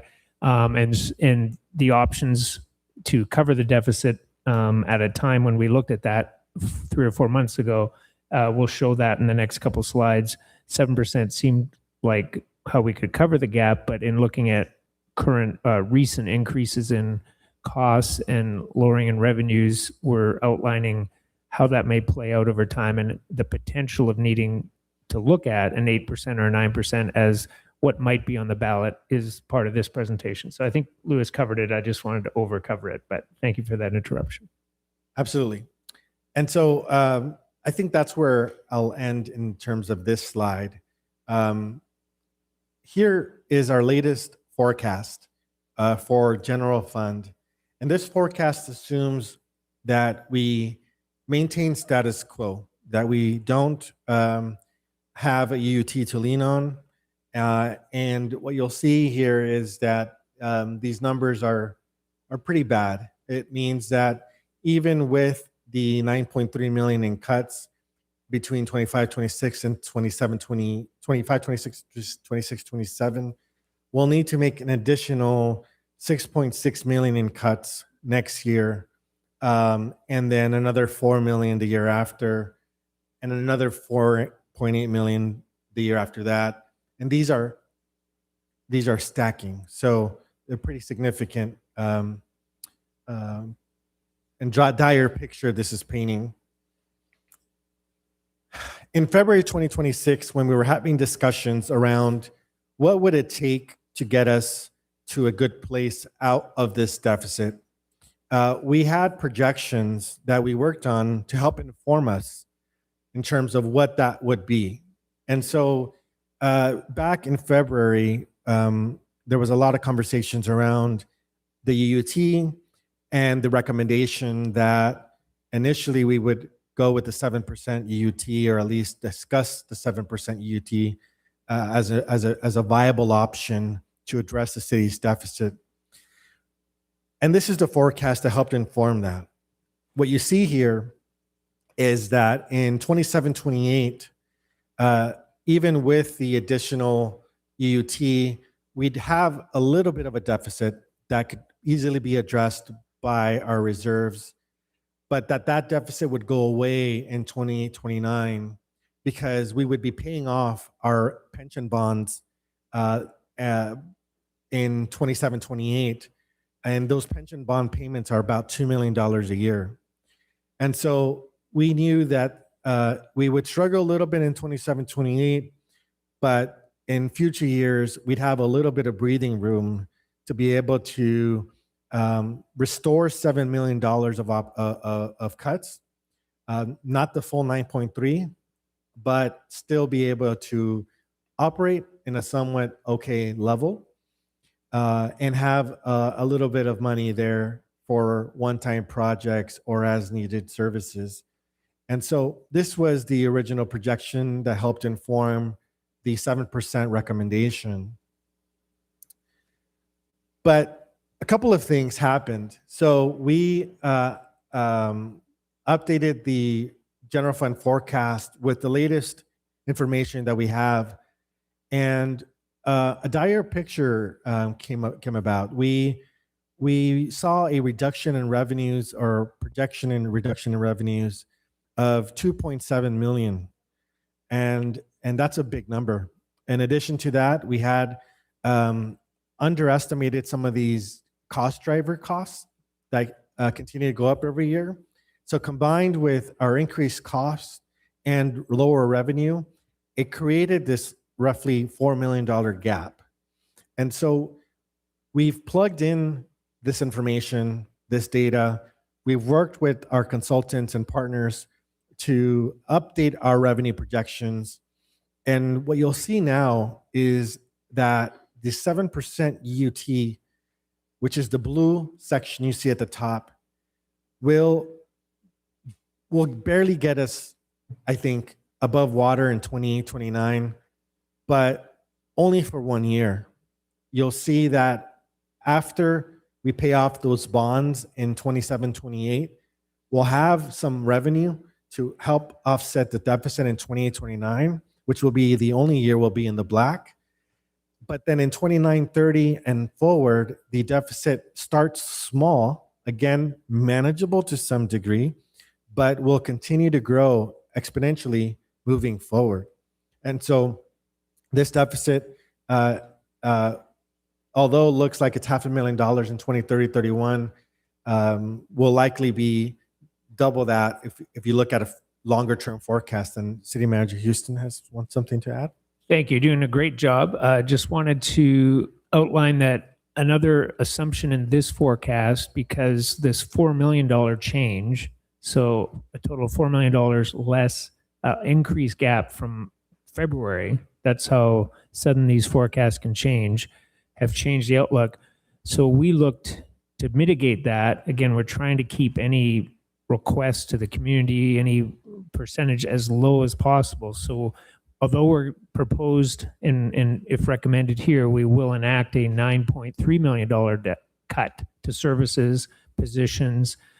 We're only proposing in this model to bring back 7 million in those services. So 2.3 million we would have to, in this scenario, absorb and not return with. And we would be focused, and the department director has been working for months with a plan that would be able to restore key services that the community are used to, and we'd be able to, the plan would be to have the community feel like their services are back, and we would be doing so much efficiency behind the line to not have it impact. So in that restoration, we try, we restore facilities and services almost back to where they were, but only for $7 million instead of 9.3. So in that, there's a 2.3 reduction in cost to the city, but still a deficit. So back to you, Louis. Thank you. Thank you. And so what we did is we built out scenarios where we look at an 8% UT and a 9% UT. And so an 8% UT under our current known assumptions and factors will get us closer to where we were back in February when we did our initial estimates. Again, that will get us above water beginning in 28, 29, but it won't be a long-term solution. It'll get us through, we think, 4 to 5 years before we'll have to look at looking at other options. And then we have our projections for a 9% UT. And in this forecast, you'll see that there is a lot more breathing room in terms of additional revenue that 9% UT would have. If the city council would like to explore these further, we can get direction from you to bring this back at a later meeting to discuss the UUT rate as its own agenda item. But we wanted to provide these forecasts to you now and to the public to make you aware that even with a 7% UT, we're going to have a structural deficit for most of the next 4 or 5 years. Now, how are we planning on closing the gap? Well, it's not a one size or one fixes all kind of deal. We don't believe that the UT alone will help resolve the city's financial condition. We think it'll be a combination of factors. A key one that is part of the budget adoption process is continuing to update our master fee schedule.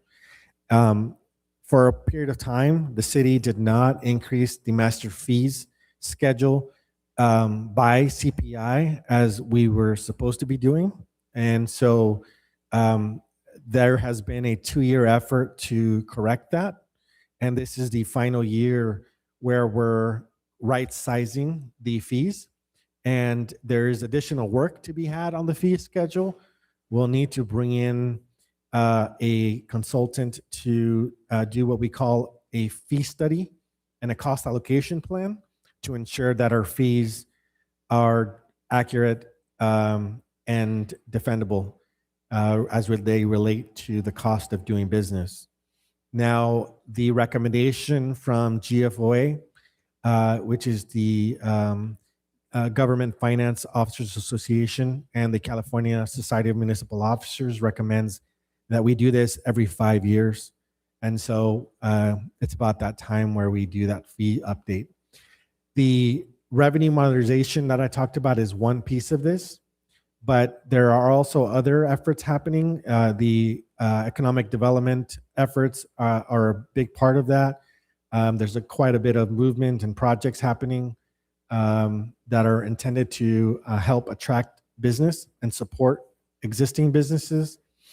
This category of internal controls and modernization really just relates to the city modernizing and becoming more efficient as an operation. There's a significant effort being made by all department heads to find efficiencies and make things better. And in the world of finance, there's a ton of that we're doing. We have banking services that we're modernizing. We have investment, again, an investment manager that we've never had. We are working on our contract language and contract governance to better protect the city, avoiding late fees, instituting 45-day due dates instead of 30-day due dates, technology systems. In the next, I don't want to commit, but the next couple of months, you'll hear more about a much needed ERP system update. Our ERP system is decades old and breaking down constantly and needs to be replaced. And so you'll hear more about that, which will have a major impact on how we do business and how we do it better. We are committed to continuing to do our forecasts and updating them regularly with the latest information that we have. And we're excited, I mentioned it earlier, we're excited to announce that 2005 bonds related to pension obligations will be paid off next year. And these were issued in 2005. And so that will eliminate $2 million in annual debt service. What's also not listed there is additional efforts that we're looking at, including more analysis on the lighting and landscaping district, also taking another look at the sewer fees. They were recently updated, but as part of a plan, they're meant to be updated on a more regular basis. And then street sweeping is another one that's something we should talk about in the future. And so with that being said, we'll kick off some department presentations. I have a pretty short slide here, so I'll go first, and then we'll hear from our police department, followed by Parks and Rec, Public Works, Community Development, Human Resources, and we'll end with our city manager's office presenting theirs. So again, administrative services, our mission is to support the city of Southgate, a community through sound financial stewardship. We're responsive to internal needs as well as external needs. Our department is responsible not just for the city's finances, but also the city's technology. And so we're committed to doing our job with integrity, accountability, and a commitment to public trust. Our departmental budget, all funds, is $6.4 million. Of that, $2 million is general fund. The remaining amount is restricted funds. We have 23 full-time employees and 2 part-time employees. We have accounting and finance as one division. Our budget and procurement is our second division. Business licensing has been contracted out in the last year and a half. We have our customer service team that most of the members of the public interact with and are the most forward-facing component of our operation, and our information technology division, which makes sure that our technology is not only maintained, but continuously updated. So as part of the efforts for this coming fiscal year, we're working on a strategic reclassification of our customer service representative positions, our intermediate account clerk positions, and our financial services clerk positions. This is a title and job description change only at this time. It is not a reclass that comes with a raise. This is meant to align operational needs of the department with actual work being done and updating that so it's representative of what our folks do day in and day out. We're recommending an upgrade of a senior customer service rep to a water customer service supervisor. This is non-general fund, and it is a water customer service supervisor meant to improve our operation and efficiencies in that division. We will be reclassing the senior customer service rep to a senior financial services clerk, again, to better represent the work that this position is doing. And we're making a cleanup line item in the budget related to a part-time. This was John Downs, if you remember him, he was in there still. And then so we're making cuts across the board. I won't go into much of this, but a lot of the effort that we've concentrated on over the last year has been really to set a strong foundation for the department and for the city. There's been quite a bit of work and accomplishments that I won't go through here, but our priorities for this coming year is the implementation or the beginning of the implementation of an ERP system, continuing to expand our technology options for customer service to help make the community's experience and interaction with their water customer service team easier. We're hoping that that actually goes live in July so that online billing and payment options and auto payments and whatever they want to see will be easily done online. And we're continuing our efforts to find savings and maximize revenue. I'll pass it over to our captain in the police department for the police department's presentation. Thank you, Louis. Mr. Mayor, members of the council. So for the police department, our mission is to, we're basically dedicated to the highest level of service to the community, improving the quality of life and providing a safe community for the city. Our budget for fiscal year 26-27 would be 43.7 million. Of that, 41.9 million would be general fund and approximately 1.8 million in grants and special revenue. We have, or will have, 123 full-time positions and 11 part-time positions. We have 6 frozen positions, and so we have 123 as opposed to 129 from last year. In terms of our core service areas, that list there outlines the different divisions of the police department, different services like our administrative division that handles all of our personnel, hiring, professional standards, policy management, and budget control.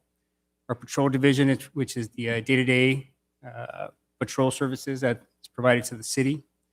Our detective bureau, which handles all of our investigations and handles all of our property and evidence that's generated by the police department. Our dispatch center that provides 24/7 911 and non-emergency communications.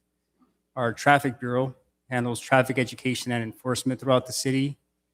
Our police department has its own jail, and so that jail maintenance division houses and cares for all the inmates that come through our jail. Records Bureau maintains all of our police records and public records requests that they receive. And then our IT division maintains all of our network and devices that the department utilizes. In terms of personnel, we're looking at freezing 1 police sergeant position, freezing 3 full-time police record specialist positions, freezing 1 crime analyst position, which assists in our detective bureau, freezing 1 crime prevention officer, which oversees the city's neighborhood watch program and organized several of our community events for the city, like Family Day at the Park, things like that. And we'll be reclassifying 1 domestic violence program coordinator. For operations, what that means for us is we're going to reduce our patrol team staffing numbers from 9 officers to 7 officers on the majority of our shifts. We're going to be eliminating our crime prevention program completely, eliminating the crossing guard program, which is paid through the police department's budget. We'll be reducing the services from our domestic violence program and reducing overtime that would be used to cover community events and programs. And also, wherever we can, reduce training and equipment costs. Our priorities for the police department and our initiatives: maintain public safety as much as possible with the resources we have, continue with community partnerships for crime prevention as much as possible without our crime prevention officer, continue seeking grant opportunities wherever we can, and we need to make sure that we're meeting all the legal requirements for training and legislation. The California Peace Officer Standards and Training, that organization has requirements for police departments in the state of California, so we have to make sure we still meet those requirements with the resources that we have. And also, importantly, also we need to prioritize the employee health and wellness throughout our peer support program. With budget cuts and the increase of workload for the employees that remains important to us as well, that we need to make sure we're not burning out the employees that do remain with us as much as possible. In terms of the effects it will have on our service levels, the list on the left lists our current service levels. At the moment, our average emergency response time to what are referred to as priority 1 calls. There are emergent calls that you would see an officer responding code 3 lights and sirens, like traffic collisions with injuries, violent crimes that are occurring now, and officers need to respond immediately. We averaged 4:35 this past year, 4 minutes, 35 seconds. And non-priority calls, we average about 20 minutes response to those calls. We respond to all calls for service that we receive from the community currently. We conduct criminal investigations at as quickly as we can, as efficiently as possible.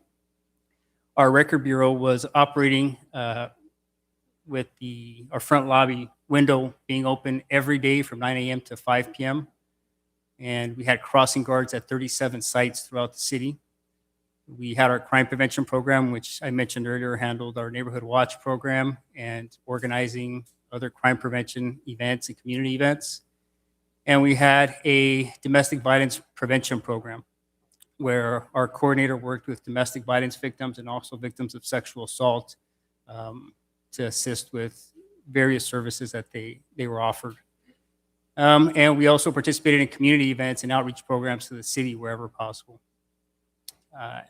With the new budget coming this next fiscal year, we expect our emergency response time to increase to, we estimate, somewhere over 6 minutes. Extended wait times for non-priority response calls, potentially over an hour, depending on the what's happening in the moment when the calls arrive. We may no longer be able to respond to certain types of calls, such as nuisance calls or quality of life calls, such as loud music, party calls, vendors, things like that. Criminal investigations potentially will take longer with the loss of our crime analysis unit or crime analyst, because he assisted quite a bit in our detective bureau. Our record bureau lobby hours will have to be reduced, have actually already been reduced to now Monday through Saturday from 12 to 5 p.m., so a 5-hour window. No longer having crossing guards at those 37 sites that we currently have.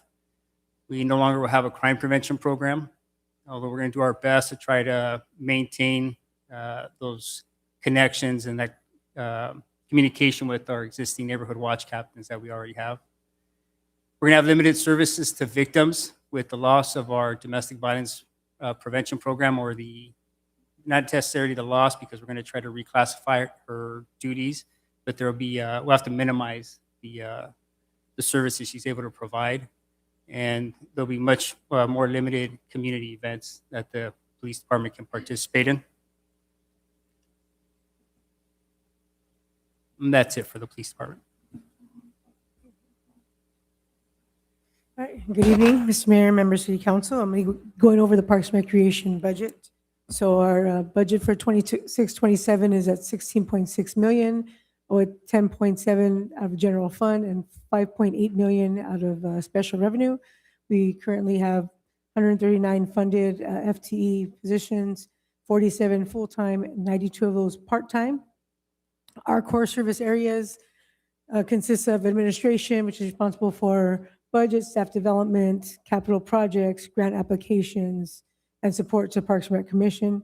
We have our contract classes that are responsible for offering a broad range of classes, recreational classes and cultural classes for youth and adults. We have our youth programs, which provide like our Tiny Tots and our Tot Time and Tiny Twos program, and also quarterly enrichment activities for the kids. We have our senior services, which is responsible for operating daily activities, the meal program, fitness classes, excursions, and educational sessions. Our special events is responsible for coordinating large-scale events and community building initiatives for families. They also manage our vendors, outreach, and event logistics. We have our sports center, responsible for managing state-of-the-art facility, offering sports, membership, equipment maintenance, and court reservations. Additional core services are our aquatics division, which is a very popular division, responsible for offering our public swim, lap swim, swimming lessons, membership, private rentals, and they are the home of the high school teams and 3 aquatic club teams where they have swim meets and practices. We have our youth sports classes that are also provided, and as well as clinics. We also support our partner organizations in soccer, basketball, football, baseball, and softball. We have our adult sports program, which is responsible for offering adult leagues in softball, baseball, volleyball, and basketball. They host tournaments and they have drop-in play opportunities. We have our teen center that's responsible for running drop-in programs, enrichment classes, and teen excursions and events. And they also assist with college readiness, leadership, and life skills. Our transit services is responsible for managing the Dial-A-Ride and shuttle program for our Southgate seniors and disabled residents. We have our grounds maintenance, who's responsible for maintaining the turf, irrigation, trees, and hardscape across all parks and facilities. They prepare our sports fields, green spaces, and they conduct safety inspections and pest control. Our facility maintenance is responsible for providing custodial and room setup services for events for the public as well as for our city events. They restock our restrooms and kitchens, and they keep our recreation facilities looking clean 7 days a week, and they coordinate repairs in partnership with Public Works. We have our golf course is responsible for operating a 9-hole golf course, including daily play, lessons, and tournaments. They manage the concessions, the scorecards, and events, and they support high school golf teams that meet there for practices and meets with other schools. And last was our leased facilities, which we work with HSA and local schools. And the two facilities that we lease out is our West Side and Hollydale Resource Centers, and we are responsible for inspecting and maintaining the leased parkland and the buildings. Notable changes for us for 26-27 on personnel is elimination of a deputy director position, eliminating of our aquatics coordinator position, leaving only one supervisor there at the pool, eliminating of our cultural arts coordinator position, eliminating of one grounds maintenance position, one facility maintenance position, and eliminating 6 hourly grounds maintenance positions. Also, they'll be eliminating 2 hourly positions in our cultural arts divisions, which is a recreation leader 4 and a recreation leader 2. As far as I'll go with our priorities and initiatives because there's more operations on the next slide. So priorities and initiatives are completing the ball diamond lighting conversion to LED, completing the ball diamond shade structure project, investing in EV infrastructure for the Gate Plus program as we're mandated to do so within the next few years, and purchasing of electric buses for a gate program as well. In regards to operations, reducing the aquatic operating hours to 8 months a year and from year-round to 8 months a year. So essentially, the pool will be closed from November 20th through March 31st. We'll be eliminating park operations on holidays and holiday breaks. Also eliminating the use multiple city-wide special events, Azalea Festival, Easter, Memorial Day, 4th of July for 2027. And then we will still have our 4th of July 2026. 2026. We'll also eliminate Halloween, Winter Wonderland, and Santa's Breakfast. We'll have a reduction in our summer's concerts and our family movie nights to only 1 per summer. And our parks will go dark from November 21st to March 31st. Next slide. Additional operation changes is reducing the fee waivers to existing organizations, regular meetings, and longstanding events. We'll be eliminating our youth program excursions. We'll be reducing the golf course from 7 days a week to 5 days a week, so we'll be closed on Mondays and Tuesdays. Reducing the amount of senior and family excursions, so we'll go from 9 excursions a quarter to 6 a quarter. Elimination of our quarterly brochure, so we'll only provide a digital brochure. We'll be reducing overtime for grounds, facility maintenance, youth sports, and special events. And we'll be eliminating gopher abatement and pest control professional services, which now are going to be required to be maintained by our grounds crew, and those services are also reduced. So a reduction of a 6 maintenance, with 6 maintenance staff that are part-time and 1 full-time. So again, making it more difficult for that gopher abatement. We have a reduction of amount of senior and family excursions. Wait a minute. Okay, some of those came out duplicate. Sorry about that. So we have the elimination of free youth play at the sports center during summer break, elimination of a cultural arts division, reduction of the fall and winter programming across the department, reduction of the amount of senior and family excursions. That's a typo there. Next slide. So current service levels with the deputy director position, with the elimination of that position is operational strain, slower decision-making, reduced responsiveness to community needs, and limited bandwidth for detail on program oversight, missed grants or funding opportunities, and less time for community engagement. With the elimination of the aquatics coordinator, just again, reduce response times, reduce attention to staff training and development, the elimination of the cultural arts and cultural arts coordinator and hourly positions is just elimination of programs and classes associated with that division. And with the reduction of grounds maintenance workers from 10 positions to 4 positions, and the elimination of one full-time grounds maintenance worker and facility maintenance worker, there's going to be a decline in maintenance and overall service levels. So they're going to shift from preventative maintenance to reactive maintenance and just increase workload for their staff. Next slide. And then the pool currently operates year-round, so we'll only operate 8 months a year, reducing programs, classes, and events. The golf course will go from 7 days a week to 5 days a week, with being closed on Mondays and Tuesdays, impacting the high school teams. Fall and winter sports and recreation classes run year-round. So those, the fall and winter sports run year-round, and those will no longer be running year-round. We provided 9 senior quarterly trips, and they'll be going down to 6. The Cultural Arts Division provides youth and teen cultural arts programs, and those will be eliminated with the exception of a few art classes and the Art Walk event. And we currently send each household a quarterly Connect brochure, and starting in the fall, we will only provide the digital version. And then currently our fields and our courts operate year-round, and the park, like I said, will go dark from November 20th to March 31st with no lights for baseball diamonds, basketball courts, pickleball courts, or playgrounds.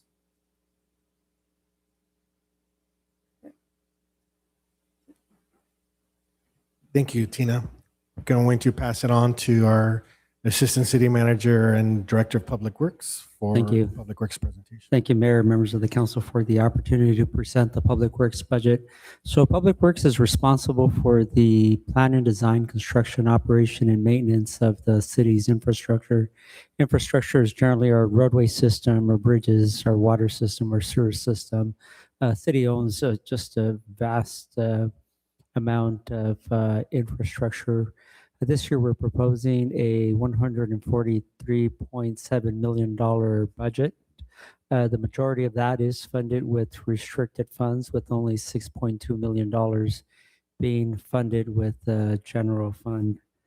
We do have a department with 85 full-time employees across 2 divisions. That's the engineering division and the field operations division, and we use part-time employees as well for to meet some of our maintenance needs. Again, our department is primarily funded with restricted funds, with only $6.2 million being funded with general fund. We deliver the department services through 2 primary divisions. The engineering division, I just highlighted 3 of their primary functions. The first and one of the most important is in the delivery of the capital improvement program. As it was mentioned earlier, there's about 88 projects in the capital improvement program. These are our large infrastructure projects, from freeway modifications to street improvements and what have you. The department also is responsible for overseeing construction in the the department is responsible for supporting community development and overseeing development engineering. We're primarily we play a support function and applying conditions of approval to development to make sure that we're mitigating the impacts of development in the public right away. And then the engineering division is also responsible for overseeing construction in the public right-of-way through encroachment permitting. So that could be anything from a utility company doing work in the public right-of-way to a private owner, fixing a sidewalk in front of their property. The field operations division is mainly responsible for maintenance and operations of infrastructure. General maintenance includes activities such as graffiti removal and fixing potholes. Operations, we operate infrastructure that has moving parts like traffic signals and the water system. And the division also offers some public services such as solid waste, which is offered through the help of a consultant, and drinking water, which is an enterprise. Next slide. So this year our budget reflects lots in the way of cuts in personnel and operations, but we do have some priorities and initiatives to highlight. In the engineering division, we're reclassifying 3 positions to an assistant engineer. That's a principal civil engineer, engineering technician, and associate technician. And largely what we're doing is we're restructuring the engineering division to kind of turn it upside down, if you will, from a capacity and experience perspective, where we were budgeted with a very seasoned and experienced engineering team, and the direction that we're moving forward is one that is really driven by lower level staff being overseen regularly by higher level engineers, which reduces our capacity in that division. On the administrative section of the department, where we eliminated the executive secretary and office assistant position, and in return, we created a new public works project coordinator position to replace those 2, but also help us in other areas that we can potentially charge to restricted funds, so that those positions aren't fully general fund dependent. Then in the field operations division, we're eliminating 4 of our part-time graffiti removal workers. We're eliminating this is actually a facilities maintenance technician position that we had added as a new position to enhance our program, but we can no longer fund that because it's fully funded by general fund. And then we're eliminating an electrician position. Operations-wise, what does that look like and what is the impact? We're reducing our funding levels for our graffiti abatement program. City has nearly 18,000 trees. We're reducing our tree maintenance to try to reduce the impact to the general fund. We're also reducing maintenance to the Tweedy Mile decorative lights. As you know, there are lights right now on the trees on Tweedy Mile. That was largely a decorative function, so we're reducing our budget there. We're eliminating Earth Day. It's a small savings. Nevertheless, it's a general fund savings. We're also reducing playground maintenance. We've got some a new park and newly renovated parks, so that was largely something that we were looking forward to keep up with the maintenance requirements of those new facilities. We're reducing electrical maintenance, as well as I mentioned earlier, restructuring the engineering division, which is our biggest change. It's what I consider the most impactful change, but also the biggest change in terms of reducing the impact to the general fund. There are some initiatives that we're still trying to bring to the community despite the impact to the engineering division. As you know, over the police department, we're eliminating our things like our crossing guard program. On the engineering side, we're enhancing crosswalk safety at 15 different intersections. This is a small but very significant project. It's been years in the making. It's a federally funded project, so Caltrans really slowed us down, but it's a project that I'm proud to bring to the community. We're also improving safety and traffic circulation through big roadway projects like the Tweedy Mile Complete Streets Project Phase 2. As part of the Tweedy Mile Complete Streets Project Phase 1, we focus on just Tweedy Mile. This particular project focuses on the rest of the boulevard and brings some safety and traffic circulation improvements. We're also going to be setting our eyes on the State Street Complete Streets Project. We have some grant funding where we still need several million more, but we're going to be focusing on designing that project and pursuing grant funding.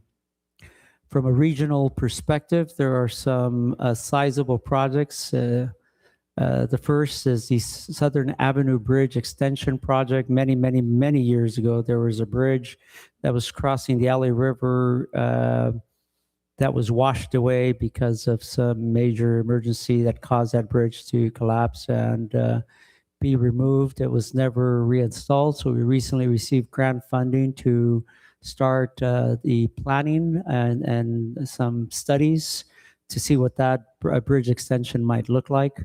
There's the I-710 Firestone on-ramp construction. As you know, we've completed the first phase of that by widening the Firestone Bridge over the Alley River. This project will realign the southbound on-ramp to connect it to the widened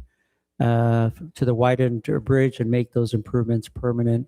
We're also going to be investing money in residential neighborhoods. We've got several million on to fix residential streets. And then we've got some monies program to enhance water quality through primarily we have several projects. I just highlighted one, but that's the Southgate Park PFAS treatment system. Our groundwater is impacted by PFAS. Unfortunately, we're drawing groundwater, and so we've got to clean it up before that's served to the community. Next slide, please. So what does that look like in terms of current service level or service level impacts? On the right, you've got a column that shows the current service levels. On the left, the corresponding column that shows the impact of some of these cuts. So the first is our graffiti removal program. We have a program that provides graffiti removal 7 days a week, under which we remove graffiti 24 hours after receiving a report. That is going to be reduced. Right now, we're operating with 4 crews. Because of the budget cuts, we're going to reduce that to just graffiti removal from Mondays through Thursdays with just 1 crew. So graffiti removal in some worst case scenarios might take up to a week to be removed after it's reported. Second, we were planning on an enhanced park maintenance program. We had added a facilities maintenance technician to keep up with the demands of our new parks. We're cutting that position after all, so we won't be able to enhance the program. Consequently, there'll be reduced maintenance levels, longer repair times, and that'll increase the long-term maintenance issues due because of the reduced staffing. We got the Tweety Mile decorative tree lights. At this point in time, we were budgeting year-round maintenance. We've eliminated that year-round maintenance. What basically means is that as the street lights die, we're just going to be removing them. So at some point in time, you'll have a corridor with, all the lights are there now, to some lights being there, to eventually all of them being removed. Our street tree maintenance, as I mentioned, we've got about 18,000 trees in the city. We mainly trim a tree once every 4 years. We're now extending the trimming cycle to trim trees once every 5 years, which is a community issue. Many times we get complaints about the size of the trees, their droppings, and of course, claims being one of the most significant. Electrical maintenance, we maintain large infrastructure assets like our street light system or traffic signals. We're going to reduce our 6-person crew to a 5-person crew, which just means longer times before we're able to get to our repairs. As you know, we're impacted by wire theft. That's taken out a lot of our street lights, also impacting our parks right now. Some of our fields are without lights, and so it just means it's going to take a longer time to bring those back or to repair those. And then finally, as I mentioned earlier, I restructured the engineering division. The engineering division has some significant responsibilities. One of the things I didn't mention, for example, is pursuing grant funds. With a seasoned team, it's just something that is your chances of securing grants are much higher. We restructured it to be more of a lower level staffed engineering division. So it just means it's going to take us longer to deliver our CIP projects. We're likely going to reduce our grant applications. And, unfortunately, when you don't have that level of expertise, you open yourselves up for change orders on projects. So it's something that we're going to strive to stay on top of, but those are the risks of having to restructure the engineering division. Thank you. Mr. Mayor? Yes. So a couple of things real quick. I know the presentations that are done are not only to inform us, but also the members of the public. And sometimes we're using acronyms that members of the public may not understand. And so we do that. If you make a note of it and you want to know what that means, I know, like you mentioned FTEs, right? Before you mentioned PFAS, and people in the audience are like, what are they talking about? It's needed, right? We got to treat it. And I know that then Liz, who's an environmentalist, I don't know how many people else know what you're talking about. So again, just for future, we can kind of not use the acronyms too much. Also, I don't know that people still need translation. So I don't know if you want to. Yeah, Mr. City Manager, I was thinking if we can take a 5-minute break to give our interpreter a break, and then maybe figure out if we still need the interpreter, and then come back and finish out the last 3 departments. 10-4. Well, All right. I mean, yes. Yes. I didn't want to use an acronym. All right, so we'll come back in 5 minutes, so 8:21.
Thank you.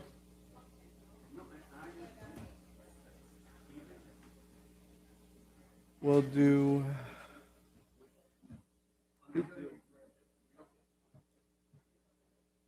Luis, so we left off with A community development. community development. Thank you. All right. We're good?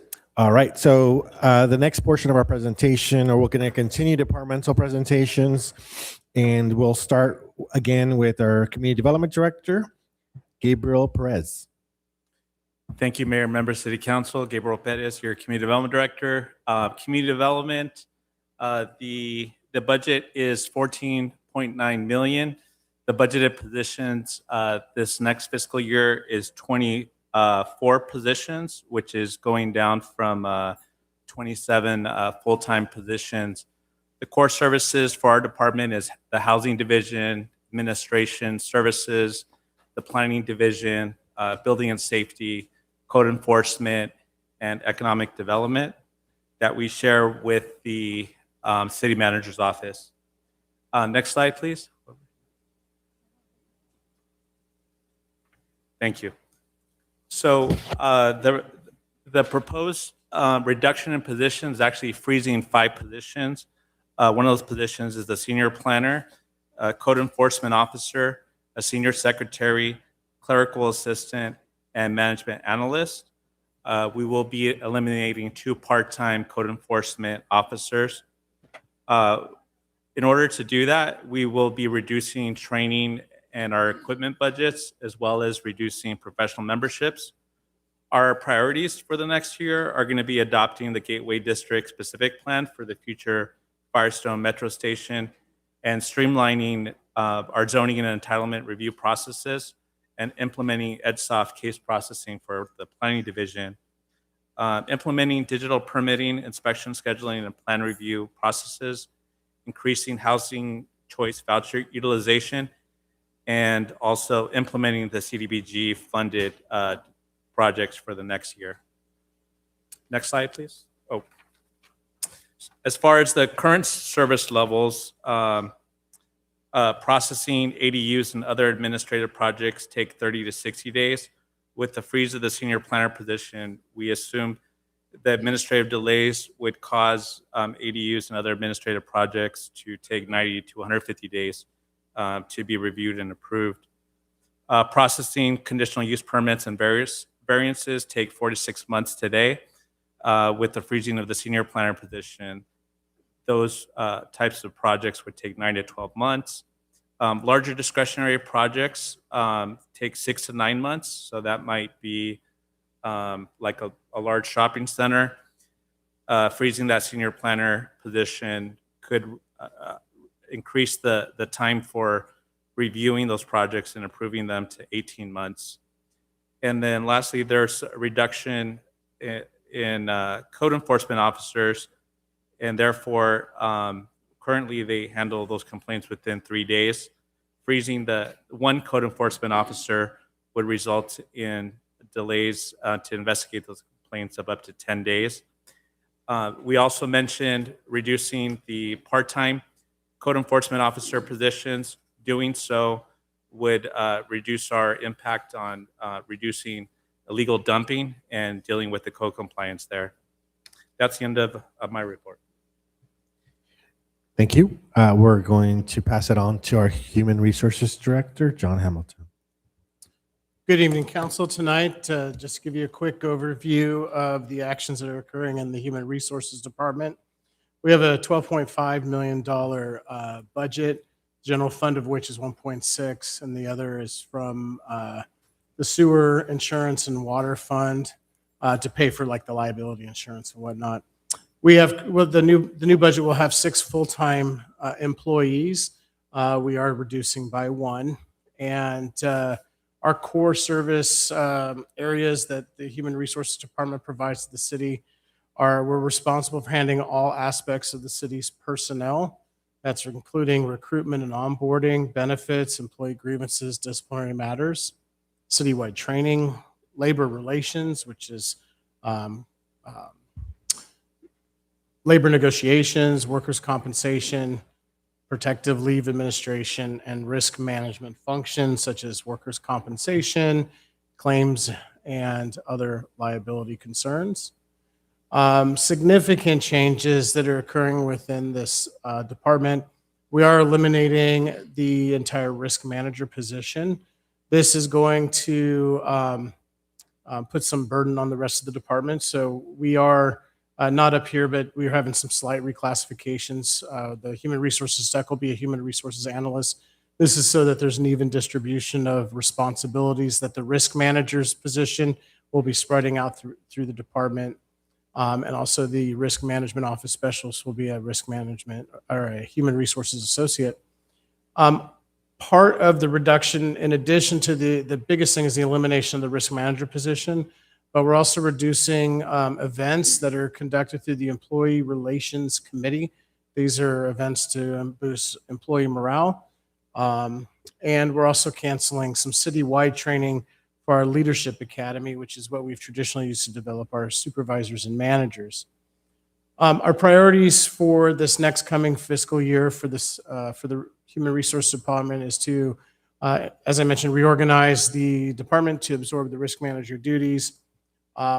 We have a heavy emphasis on training for the staff because they have very limited understanding and exposure to much of the risk management. Other than the deputy director and myself, the human resources analysts are quick studies, and they are learning, but we are sending them to a pretty good amount of training to bring them up to speed to be able to start managing specific areas such as workers' compensation, claims management, subrogation, and other aspects of human resources risk management.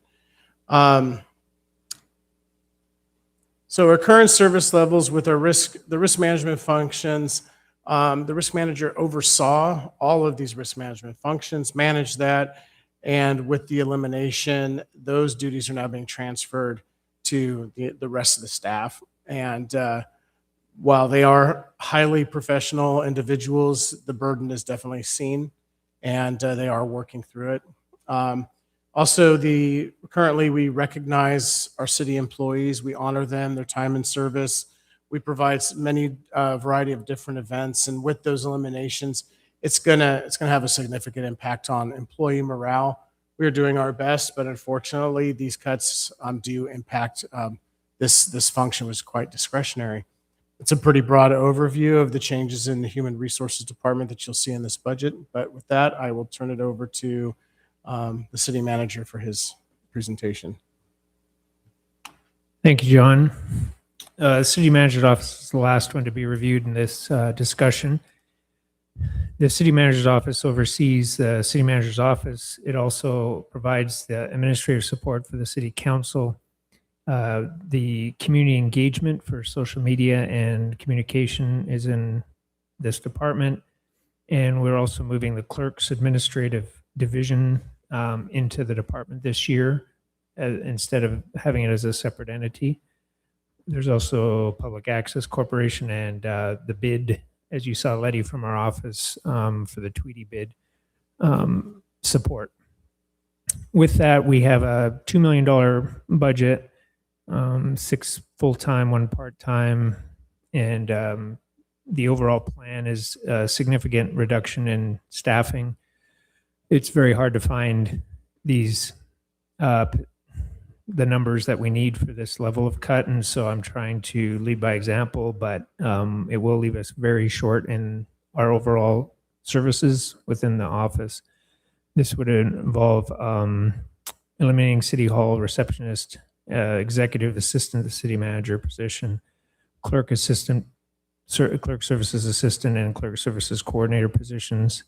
As we're looking at the additional retirement of another position, we're looking at perhaps adding a management analyst to try to fill 3 positions that are being eliminated. So reducing by 2 and adding 1 to try to cover all the duties that are required.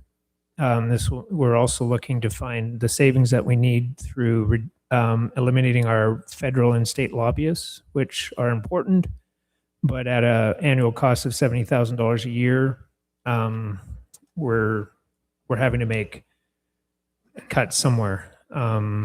And then we also support many events that help with collaboration in the community. There's been food provided for I think just a wonderful group of school safety collaboration meetings where, basically all the leadership of schools throughout the city meet with our city staff and city council rep and try to coordinate school information. But we're talking about illuminating the drinks and the food for that, even though it sounds insignificant, it does get a lot more attendance for people at their lunch to make the time to be part of that. And not supporting a National Day of Prayer with food, City Hall open house events that we try to have at some schedule, or at least a facility open house we wouldn't be able to offer. We have done in the past a student government day that included food for the kids, so we try to recreate it without the food. Reducing social media posts that if we want to heighten their outreach, there's a payment process for those type of posts. We'd be reducing those. And then we also give away swag or memorabilia of Southgate at various events that we would eliminate. The clerk's office has also been doing passport processing at their office, but with the reduction in staff, we wouldn't be able to offer that service. So we're still trying to provide as high level service as we can, keep community engagement and communication flowing, and keeping public outreach going. But we are going to see a reduction, and the next slide outlines that. I've covered most of that, but our receptionist right now is dedicated to phone and front counter coverage. We will have to have people that are working on projects have that interruption to try to triage that support, which is important. We have a clerk's office that's going to have to be lean and coordinated, and we'll have to do overlap training between city manager admin and clerk admin to make sure we have backup with lean staff. If someone's away and someone else calls in sick, we're going to have to know each other's jobs to try to cover that. We won't have that lobbying presence out in paid presence out at Sacramento and Washington. And a lot of our community events are going to be canceled, so that will mean less community connection. So with that, I think I've covered everything. That's the, in a sense, grim news of the impacts of this extensive budget cut. I don't think there's been a time in the city's history it's been this much cutting in one session. But as we've talked about, we don't have the funds to bridge the gap. So we're putting the budget cuts before the council, recommending that's the way to bridge our funds in the short term. As mentioned, we've talked about, you've directed the addition in the November ballot for utility users tax revenue measure. So that is a future option that if the community in that vote decides to vote for it, that will create new revenue, which creates an ability to relook at this. But we can't guarantee any result other than we just don't know. So we have to plan for sort of the worst case scenario. This is the worst case scenario. So with that, we provide this budget for your community input, your input direction with a timeline of looking at getting direction, bringing back this budget in 2 weeks or at the first meeting in June, and then getting your approval. And there's a couple other steps I'll pass to Louis to make sure with the fee schedules. Yes. Again, tonight is a feedback session for both the city council and also for members of the public. At the budget hearing on June 9th, we'll ask council to consider adoption of the fiscal year 26-27 operating and CIP budgets, as well as the adoption of the fiscal year 26-27 master fee schedule and adoption of the GAN limit as required by law. That concludes our presentation. Well, thank you very much to all the departments for your presentation. Thank you to Luis for that. We're going to go ahead and open it up to the... Mr. Mayor? Yes. Before you open it up. So there's, our job is to try to inform you with as much accurate information as possible. And there's always a lot of misinformation that's out there. That being said, if there is information that's out there that's inaccurate and you catch yourself, it's appropriate to correct the misinformation. And I'm going to hold myself to that standard also. At the last meeting, there was a young lady who talked about Bell Gardens. And I mentioned that Bell Gardens has additional money that comes in. They have a cannabis tax, they have the casino, and I mentioned that they have a UUT. That part is inaccurate. They don't have a UUT. They just have the cannabis tax and the casino that generates money. The cannabis tax raises anywhere from $1 to $3 million. The casino minimum is about 17 million. But I felt it's important for myself that if I'm going to hold you to a standard, I'm going to hold myself to that standard also. So again, I apologize for that misinformation. Bell Gardens does not have that. They are facing a difficult situation themselves right now. And as we've been talking about some of these mandates from the state, they just had to declare a fiscal emergency because of a state decision. Bell Gardens does have a casino, but the state came up with a policy, and I don't know if the city manager has the correct information as to what it is, but there are certain blackjack games that they can no longer have, and that's going to hurt them in terms of the money that they get from the casino. And as a result of that, they're not going to wait until they run out of money, so they placed an item on the agenda to increase their sales tax. So again, what's that? It's in the June ballot, yeah, for Bell Gardens. But I wanted to make that comment because I apologize. I made a comment about Bell Gardens that was not accurate. And if I'm going to hold you to a standard, I want to hold myself to that standard also. I think it's fair. Thank you, Mr. Mayor. All right, thank you. So I'll go ahead and open up to any member of the audience that has any questions or comments regarding the budget presentation. Please come up to the microphone. All right, council members. Yeah, you fucked up here. You really fucked up here. Last year, when Frausto did the first big horrific budget presentation, and he shocked us all and said that the city was in an $8 million structured deficit, I asked Councilmember Avalos, Vice Mayor Rios, and the old monkey the following question. Going into that meeting, were you aware that the city was in an $8 million structured deficit? Councilman Avalos said, well, I knew it was 4 or 5. I didn't know it was 8. Vice Mayor Rios said, no. And the old monkey said, yes. So the city manager presented 2 options to the council members last year. Do you want to do the $2 million little cuts, or do you want to go big and do the $7 million big deep cuts? And what did the council members decide? No, we're going to do the little cuts. Well, you fucked up there. Had you gone with the big cuts, perhaps we wouldn't have this now $11 million structured deficit. So you're late with the cuts. That's the point I'm making. You're late with the cuts. This should have been addressed last year, these big, deep cuts. Had you done it last year, perhaps we wouldn't be facing this $11 million structured deficit. So that's fuck up number 1. Fuck up number 2, the fiscal emergency and putting the utility user tax on the June ballot. You blew it there. You fucked up with that. And I want to thank Councilmember Avalos for killing our city and for saying, yes, this is the hill that I'm going to die on. This is the one that I'm going to stake my name to. And I'm going to vote twice against the fiscal emergency. I'm going to vote twice against the utility, putting the utility user tax on the ballot and fuck the city. Yes, thank you, Councilmember Avalos. As a matter of fact, I want to say to the council members, why don't we just buy a tombstone now and put it in front of City Hall and have it read,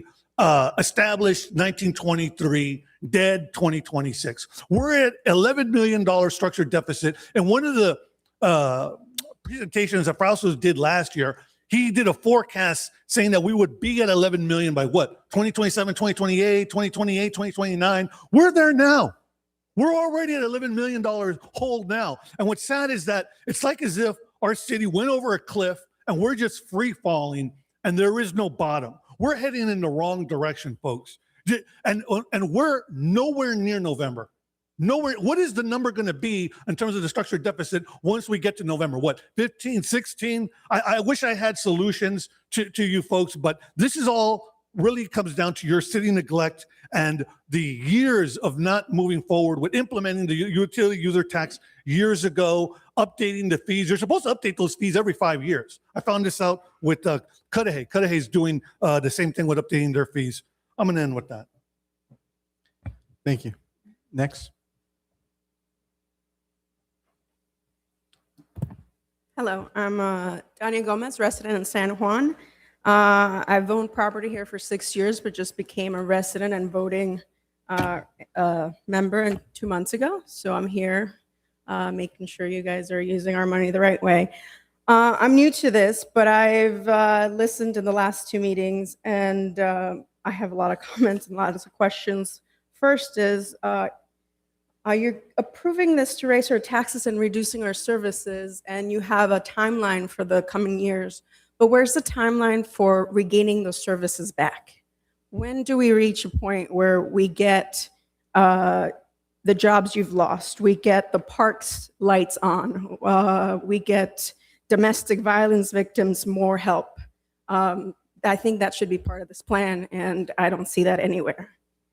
On top of that, yeah, reduce the lights in the park. That's crazy. The kids, people use that park every day. That is one of my biggest things here. Yeah, I'll end it with that. Thank you. Thank you. Good evening, Robin Logan, resident Southgate on Hunt. I have two or multiple questions. Number one, the revenue, is that a decrease due to sales tax? Is it because majority of our residents are going elsewhere for our services and not staying in Southgate to actually do that? Number two, the vendors that are on the side of the roads, whether they be on Tweedy or they are on Atlantic, and their sales, are they permitting or are they not? Because that could be revenue that we don't have. The other aspect of that is on the opposite side, which is your expenditures. Are we actually looking at the insurance? Is that something that is still a structural increase of what, $5 million in the next 3 to 5 years? Or is that something that's going to jump up and we're back to square one again, where that 10% or 9% of the UUT didn't affect us again? So we're back to the umpteenth square one, and we're going to need to worry about increasing our sales tax, which again, our people are going to probably go to Downey, go to Linwood, go to Huntington Park, like the gentleman from Public Works had said at the last time, which he overheard one of our residents say, oh, it's too much to do any business here. But the reality is we're not actually doing the business here. Are we actually commercializing ourselves? I want to thank the mayor for actually doing that, in the sense that he has gone to the different businesses. I sometimes pass by them as I walk down Tweedy. I don't know anything about them because I don't go, but because of his actual commercializing, that gives me an opportunity to go, hey, maybe I need to go in there. That sounds interesting and appetizing. That gives us the actual free publicity for our people that would be needing that to help with the either increase of the taxes or the increase of the business licenses. So this is something that we need to really think about, because I know that well, there's a lot of things I can go on, but we don't have enough people to actually do the actual inspections. So that's the problem. Thank you. Thank you.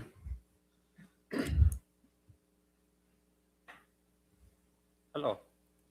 Well, I believe we know we have a problem. But can you state your name, please? I'm sorry. Yeah, my name is Valente. Just say name, okay? My name is Valente, and I know we have a problem. But the problem, it doesn't start with you guys. It start whoever manage the money. And we need to cut that person. The reason why we need to cut it, no matter how many millions or billions we give it to him or to those persons or those groups, we're going to go back to the same problem. I mean, what we're going to do? Continue taxing, and the people, they're just spending, and the public is going to just suffer just because you don't know how to manage money? That's the way you manage your house? I mean, if I have $50,000 to manage my house, I know how I'm going to support my house. I'm not just gonna spend everywhere. That's what I wanna say. Think about it. And we need to cut heads. If we need to cut programs, I mean, we need to cut programs that they don't. I don't know if you have a program for the homeless. Hey, we don't need that kind of program. We need to do something, not just let it be. Thank you. Thank you. Good evening, Mr. Mayor. Francisco Gallegos, 50-year resident of Southgate. I live in Otis. I have a question, and I know that the chief of police can't answer this, but how the heck are you going to keep about 100,000 residents safe in the city? This is a city of very hardworking families, families that are invested. There are a lot here. This is where we call home. And hearing the budgets really overwhelmed me. I don't have any hope that we're going to recover from this. This is going to be a much unsafe city. This is going to be a hellhole. It's not going to be worth living in. Everything that we're cutting. How are we going to keep our families and our kids occupied with wholesome activities? It's going to be a crime-ridden place to live. And I just don't even know who to blame this for. I'm just very angry because it seems like nothing is being done about this. I've come here for over a year, and every time it gets worse. It just, people just rotate. That's all that happens, but there's no real change. You need to make this city safe, and you need to give the chief of police what he needs in order to keep us safe. Because if you haven't noticed, this is already a very high crime city. And that's the number one thing you got to do. I don't know what you have to do, but that has to be a priority for you because you all decided to do this. This is what you decided to swear in for, to keep this community safe. And for right now, that's all I have to say, but I'm going to come back.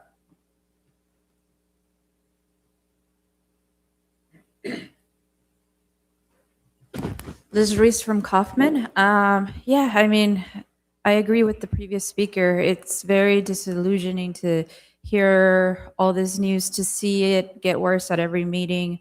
And all I could say is, you know, besides updating all the fees, I really think you should all go back and actually really, you know, update a lot of the funds that we have, the water fund, not just the water fund, but also the street lighting and landscaping fund. You know, that everything that's been borrowing from the general fund should have been updated years ago, and it needs to be routine. Once it hits a particular point of or percentage of borrowing, you know, you guys need to just go back, you know, and not wait till the last minute where, you know, you have to have a fiscal emergency. Just get on it beforehand, because, you know, by then it might be too late, which it kind of feels like now.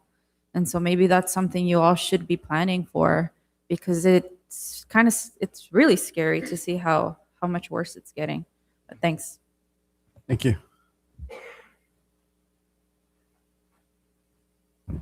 Jimmy Ozaida, Southgate resident. You know, I wrote some public comments before getting here, and then just seeing the presentation made me kind of go off script here. You know, we often think about revenue and we think about expenses, but I think one of our residents stated here, or maybe alluded to this, is, you know, if you manage your personal finances like you manage our city, you'd be homeless. Those are facts. And the fact that we continue to have uncontrollable costs, we know that's the nature of doing business, $1.5 million or $2 million every year because insurance is going up, that's the cost of doing business. Any other business management 101, if you go to any business and you tell them your bringing in expenses are greater than your revenue, they would take action immediately. They wouldn't wait 14 years, 4 years, you know, kicking the can down the road. They would say, we don't increase payroll. We don't give ourselves raises. You know, those are things that you could have taken. Those are actions you could have prevented, but you didn't. So yes, this happened on your watch. Then we have a UUT presentation that has, it seems like we saw another one today. And, when it was presented months ago, one of the first things I thought about, and this is not even my full-time gig, I could have told you then 7% was nowhere close to what you needed to manage your spending habits, period. So the fact that now we're somewhat mentioning 8% utility users tax, 9%, maybe that can get us above water. It speaks volumes to the lack of leadership that we have here. Residents a year ago raised concerns, same concerns that we have today in regards to, the budget cycle, how we were going to manage our spending. The majority, your controlling majority here determines the direction of the city. That's Mayor Joshua Barone, Councilmember Hurtado, Councilmember Davila, and Councilmember Rios all approved the $9.4 million forecasted deficit last year. That didn't get us any closer to finding a solution. So we all know our staff are the most valuable resources in our city. But I guess I'll pose the same question I posed last time to Luis in regards to staff salary increases. Please explain to the residents how it's fiscally responsible to approve any type of salary adjustments when we're this much in the deficit. That's something that we questioned then, and we still haven't got an answer now. We want answers. We want breakdown. How many vacancies are in your 26-27 forecasted budget? We want that information. What positions and the costs associated with them. Thank you.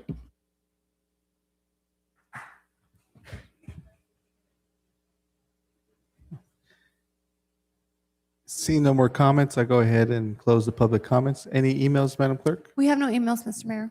All right, I'll bring it back to council. First off, I'd like to thank everybody and for your comments, and we're going to give council the opportunity to address some of these questions that I think are some valid questions. I'll start off with just a few comments regarding some of the questions that were brought up. I think it's very interesting to hear that that there is no other solution, and that's the perception that everybody wants to say that the UUT is the one thing that we're trying to do to solve everything. But staff here and people here on council have been working very difficult decisions and also having some difficult conversations with people who are not very happy that we're having them, because there is something that's wrong with our tax allocation, and we know it. Our property tax allocation that we pay into our city, everybody pays the same 1%.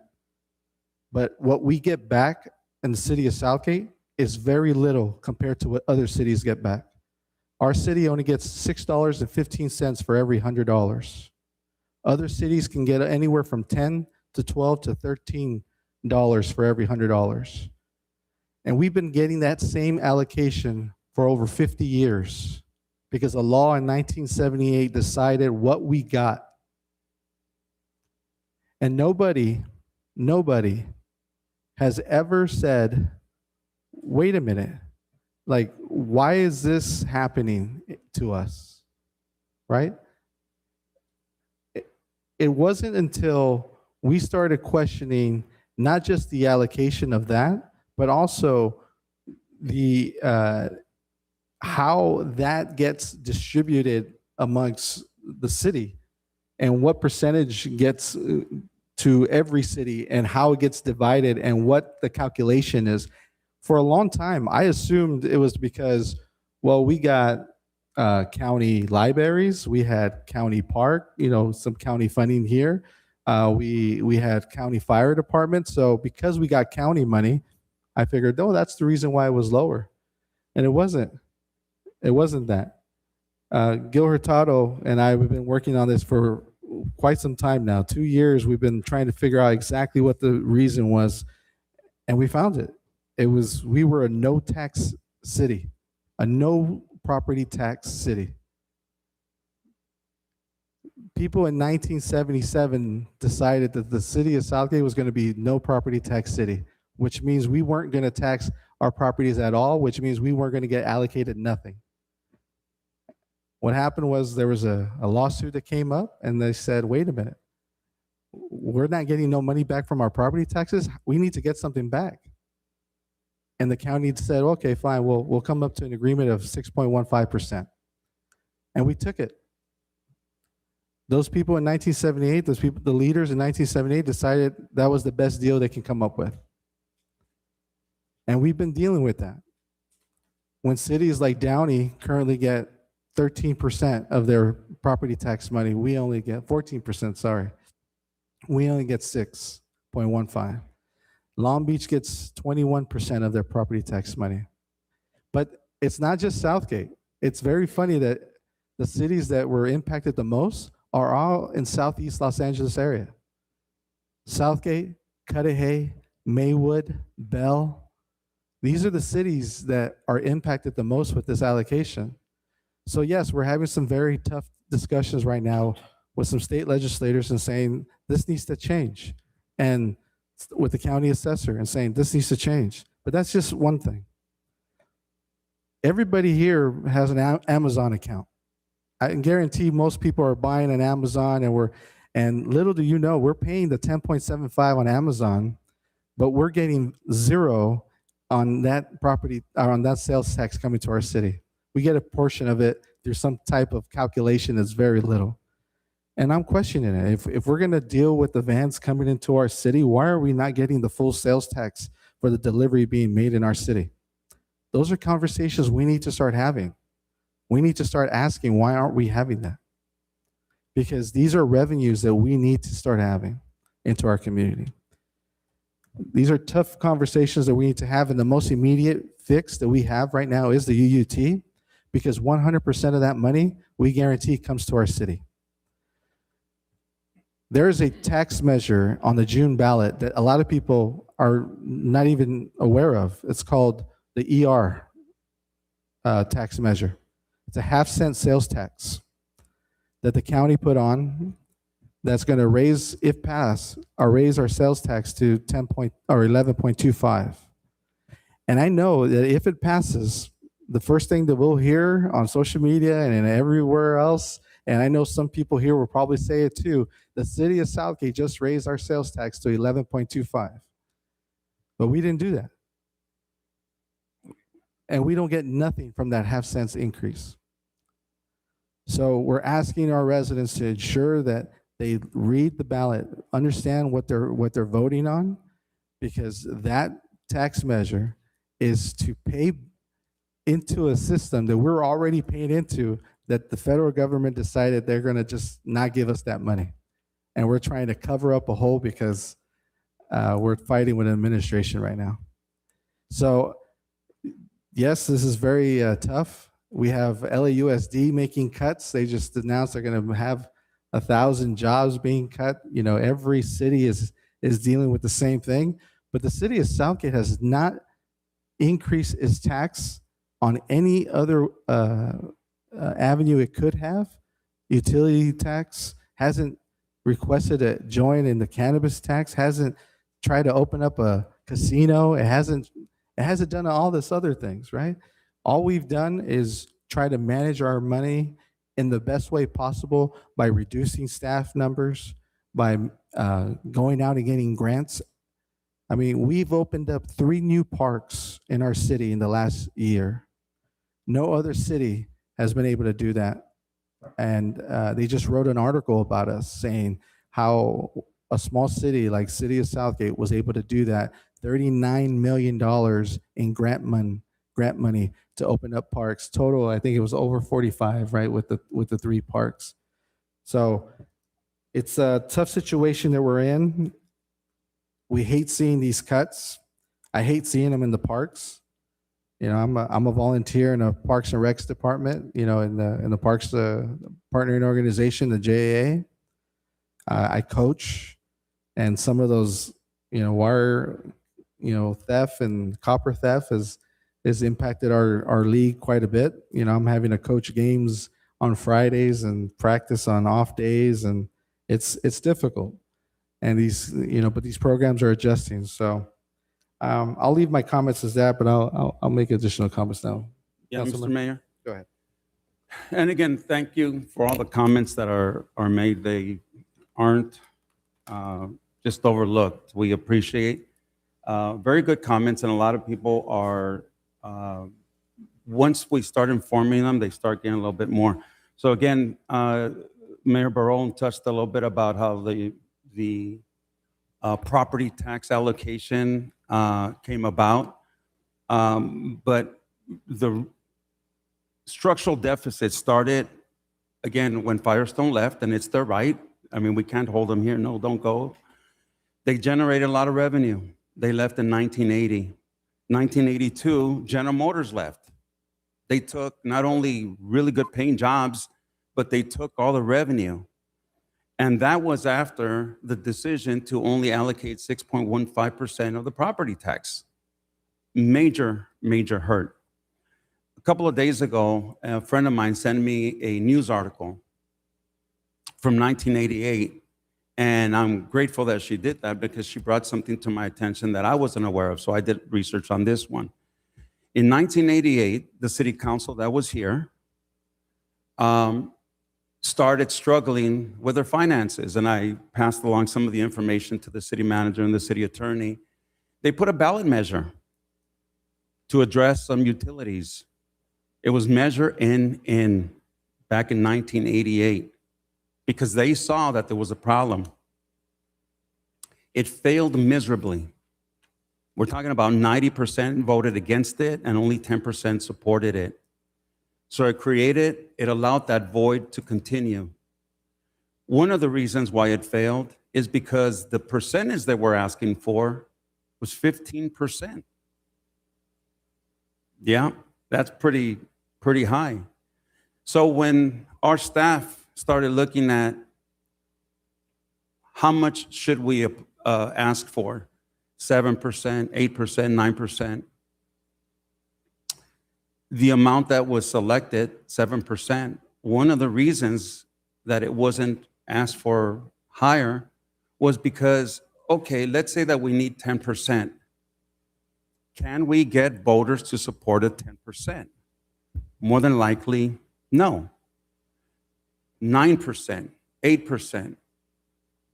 So the gamble was maybe if we say 7%, we can work, cut some of the programs back, consolidate some things, and maybe 7% will pass.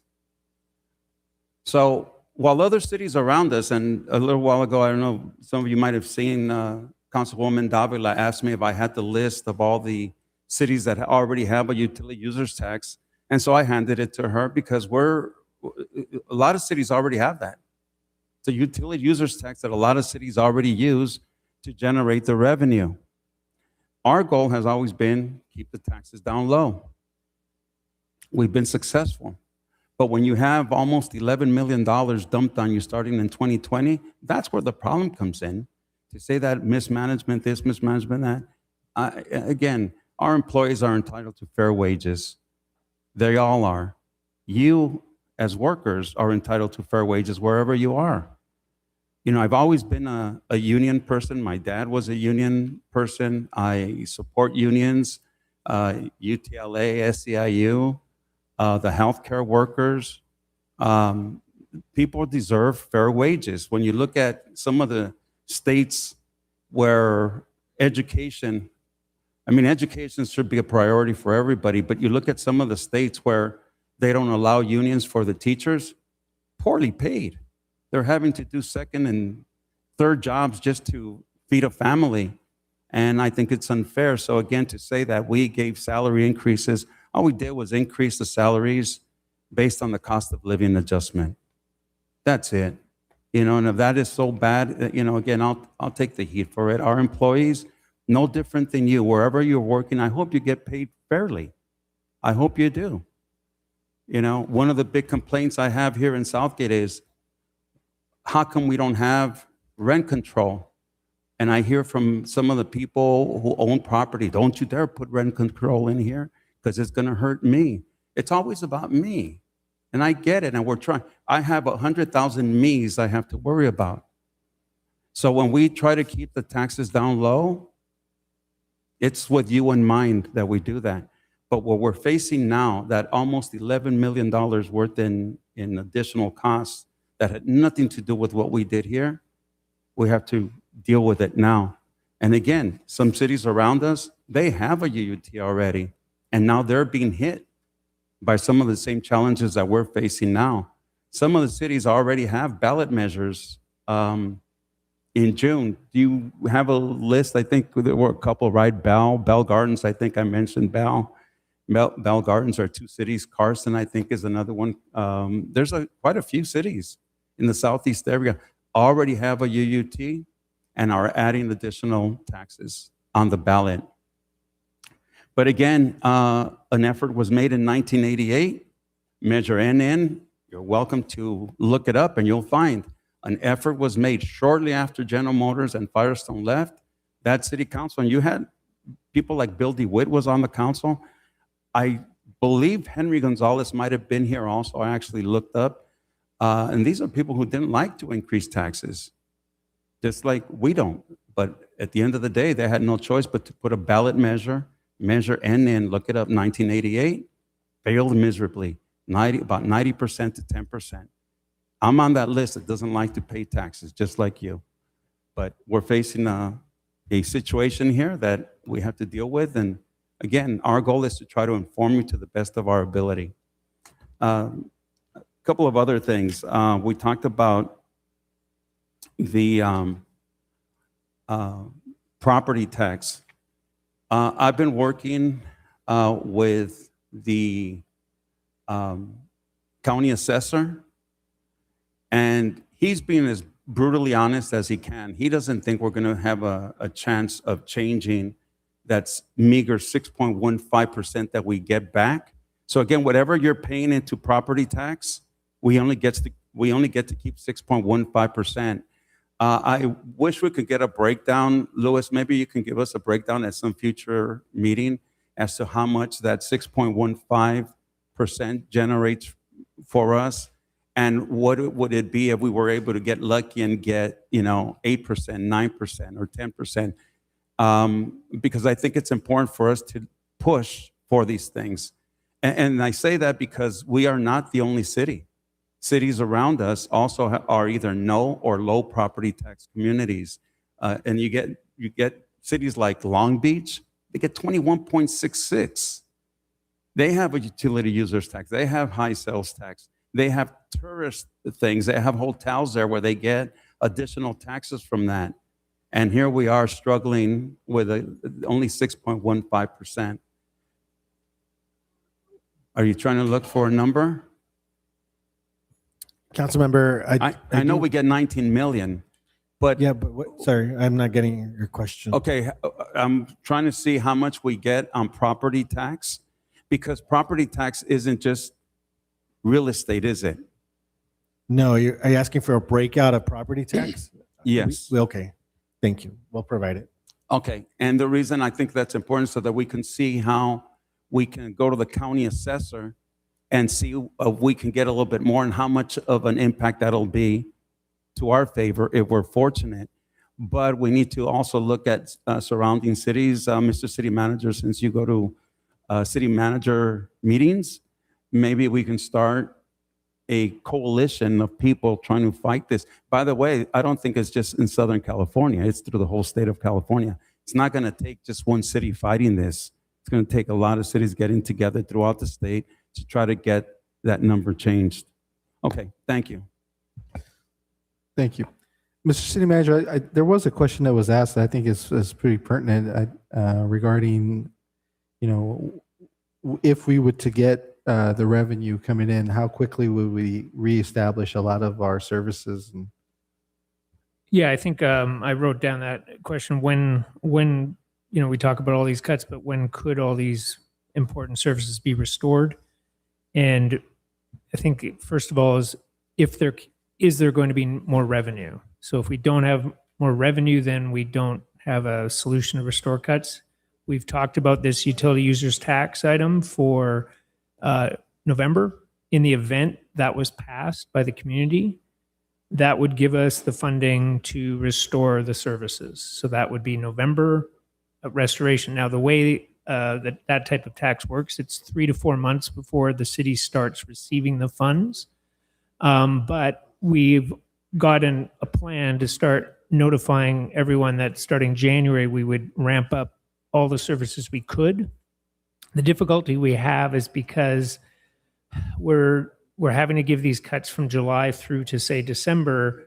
People like our lifeguards that know the pool starting in November is going to be closed, we're probably going to see a lot of great lifeguards leave. They can be hired anywhere because they can't guarantee that once November hits, the measure passes. So say they leave, we're going to struggle to keep our pool open even before November. Once November hits, it's closed, then say we pass the measure, then we're like, okay, let's open the pool January. Well, if we're missing half our lifeguards, our pool will struggle for probably 4 or 5 months to get all the staffing back. Crossing guards not being there in September, most of those crossing guards will get jobs elsewhere, or retire or something. And then if we give the notice in January or even November, we pass the measure, we'd like to bring them back January, unlikely will services be at full strength immediately. And all the vacancies within the city, we're going to have to hire all those positions, which takes months and months. So a slow restoration, maybe over 6 months, would be our best case scenario. Okay. But it's not because we're trying to hold off anything. It's because the staffing is going to just take that long to be able to reestablish them and get them trained and get them back into those positions. Yeah, as much as we can talk about costs of gas or cost of tires, the essential services of the city are carried out by people. Right. And when we reduce the full-time group by 32 plus part-timers, we would have to find those positions and the contract crossing guards over a course of months. Got it. And then there was another question, John. I'll ask you if you can weigh in on this. There was a question that was, or actually a statement that was asked, or a question that was asked: how can we justify increases to our employees' salary during a time when we're struggling with a deficit? Maybe you can enlighten the audience and also the members on Zoom or YouTube that our staffing practices or our salary practices are to be within a 50% range of the medium salaries for those positions. And a lot of the times when we were going through that phase of increases, a lot of those salaries were actually below that 50%. And we were in danger of losing a lot of these employees to other cities that were paying a lot more than we were if we didn't do that. Yeah, that's correct. We approximately 3 years ago, we actually hired a consultant who came in, took a look at our salaries across the city to make a determination as to where we sat in relation to other cities similarly situated in size, services provided, et cetera. Their recommendation is that in an effort to remain competitive, that is to retain the good employees we have and to be able to attract employees that are willing to come here and leave other cities, because oftentimes we need to have that talent, that skill set. Their recommendation is that we maintain anywhere between plus or minus 5% of what the established median is. That if we fall below that, then we risk losing good employees because statistically speaking, they're more willing to go to a place where there's better opportunity, better pay, better decision made for their families. So the policy here is we've attempted to maintain at least between plus or minus 5% within the median of 12 comparative cities, which was determined by this study that and previous studies that we have done. The typical, I think the city manager presented in a previous presentation was that the average increase that our employees have gotten is just slightly below 3% per year, which is actually less than a typical target that often is used is to try to keep up with what the CPI is. And the CPI stands for the Consumer Price Index, which measures for the LA area, which measures what the change in the value of a dollar is from 1 year to the next. So for example, if you bought a gallon of milk for $1 this year, a change might indicate in the CPI that same gallon of milk will cost you $1.03, indicating there's been a 3% increase in inflation or CPI. So oftentimes when we look at wage increases for employees, they're not they're not considered technically raises. They're cost of living increases so that the buying purchase power of their dollar remains the same. This number is often, the CPI may not often be reflected in other aspects that are going on that actually everybody deals with, such as the cost of gasoline today, the cost of groceries, or any other sort of issue. So our approach has been just that, is to maintain the status quo so that we can ensure that we do not lose employees to other cities and that we still have the ability to attract employees to come and provide the services the city relies on. Yeah, and thank you for that, John, because I think I want to make sure that there's, it is a misconception out there. And a lot of people say that our employees are overpaid, that they're paid at a very high rate in all of our departments. And I want to make sure that we say that our practice is to keep that at the 50 percentile.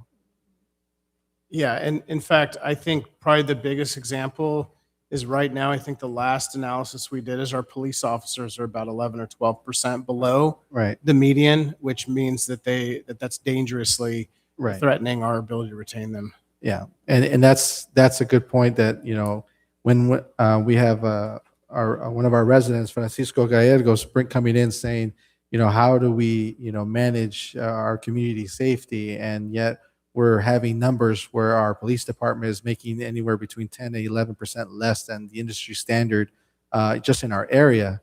How do we keep those police officers from leaving to other cities, having to retrain new officers, having to hire younger officers who are less experienced, and having to deal with the liability that may cause to a city when we have to have those younger, less experienced officers out on the field doing the job that we should have our better experienced officers, doing that.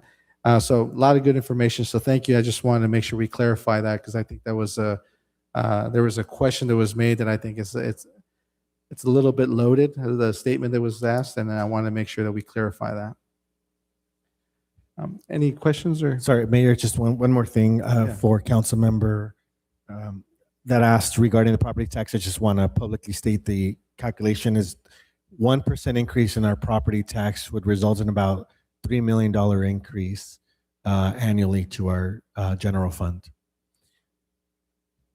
And Mr. Mayor, the reason I went out there to talk to him is because I want to make sure I understand what that $19.4 million is. And if that whole 6.15 translates to, for every 1% translates to a little over 3 million. Correct. And I get it.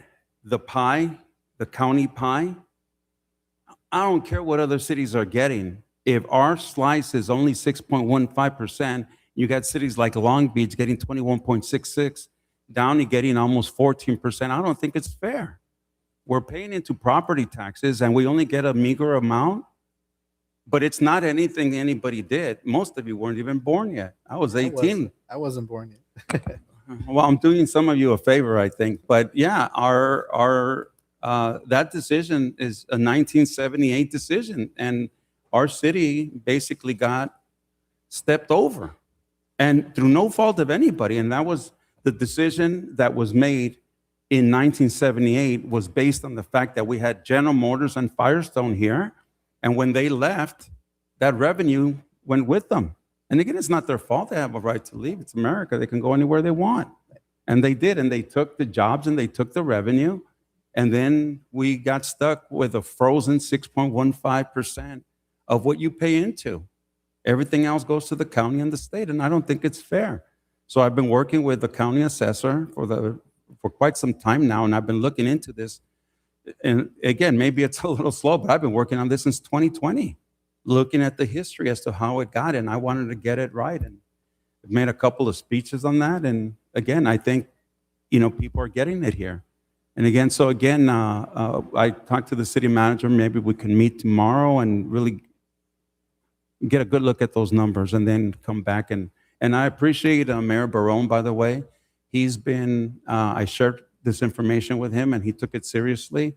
And he's reached out to a lot of the local communities, I guess, right? He sent a letter out on your behalf, on our behalf, to see if there's any chance of getting this thing changed. And Jeff Prang is doing everything he can, but he's being honest. He says, very slim chance, but it's worth a go. Yeah, I was just thinking that our neighboring city, Linwood, our assemblyman, being from a small city himself, he might be able to carry this at least introduce a law, and maybe we should be working with him. I brought that up Yeah, to him. we're with him. I reached out to him about 3 or 4 months ago on this issue, and the same thing with Senator Lena Gonzalez. I even reached out to the governor's office on this. So again, I'm trying my best. Yeah. And again, if we were to, even if we were to get 9%, that's an additional 3%. 3%, Almost 9 million. that's 9 million. Oh, it's a little over $9 million. So we were to get a 9%, which is still less than most cities around us, we wouldn't need an $11 million. We wouldn't need 9 million. There's the 9 million right there. So, okay, thank you. All right. Mr. City Treasurer. Yes, thank you, Mr. Mayor. Just looking at the presentation and the, proposed budget, it's in my personal opinion, that the council do further cuts and really cut the budget by an additional 4 million and adopt a fully balanced budget this year. And, reviewing the UUT, the 7% that was originally proposed, it appears it's not going to be sufficient. So, I would still strongly recommend the 9% that will be needed. And of course, if the UUT does pass, the first priority, in my personal opinion, is to fully fund the police department and services, and that includes the crossing guards. But, following a UUT, there was a question of how soon services would be restarted, and the city manager mentioned approximately 6 months. I would actually propose an alternative, and that's to delay restarting any additional services for 3 years. The restart of those services being delayed would allow the city to replenish the reserves, to replenish the emergency fund that is needed there to ensure that we have a city that's going to be able to function even in the event of a disaster or an emergency. In parallel, the city should accelerate the economic development that was proposed in the presentation, and the new revenues then be utilized for accelerating then the restart of those services. So either wait the 3 years for the economic development to catch up, or if there is, other sources of revenues or economic development, then bring up those services quicker. But that is in my opinion, but I did have one question for our director, and that is how much time, if the UUT does not pass, before the city becomes insolvent, or in other words, files for bankruptcy, because that is an important, date or year to keep in mind if the UUT does not pass, whether it's 7 or 9%, just flat out if the community rejects it. City Treasurer, I think that question is a little more complicated than it seems. So, if in the event that that the community decides not to pass a UUT, the city manager will likely bring to the city council another declaration of a fiscal emergency that will come with recommendations as to next steps. Those recommendations will likely include cuts that are equal to the current deficit in an attempt to balance the budget. That will likely lead to, and this is a worst case scenario, a city that is bare bones of what it is now, likely only police and certain critical services will be maintained in that recommended budget.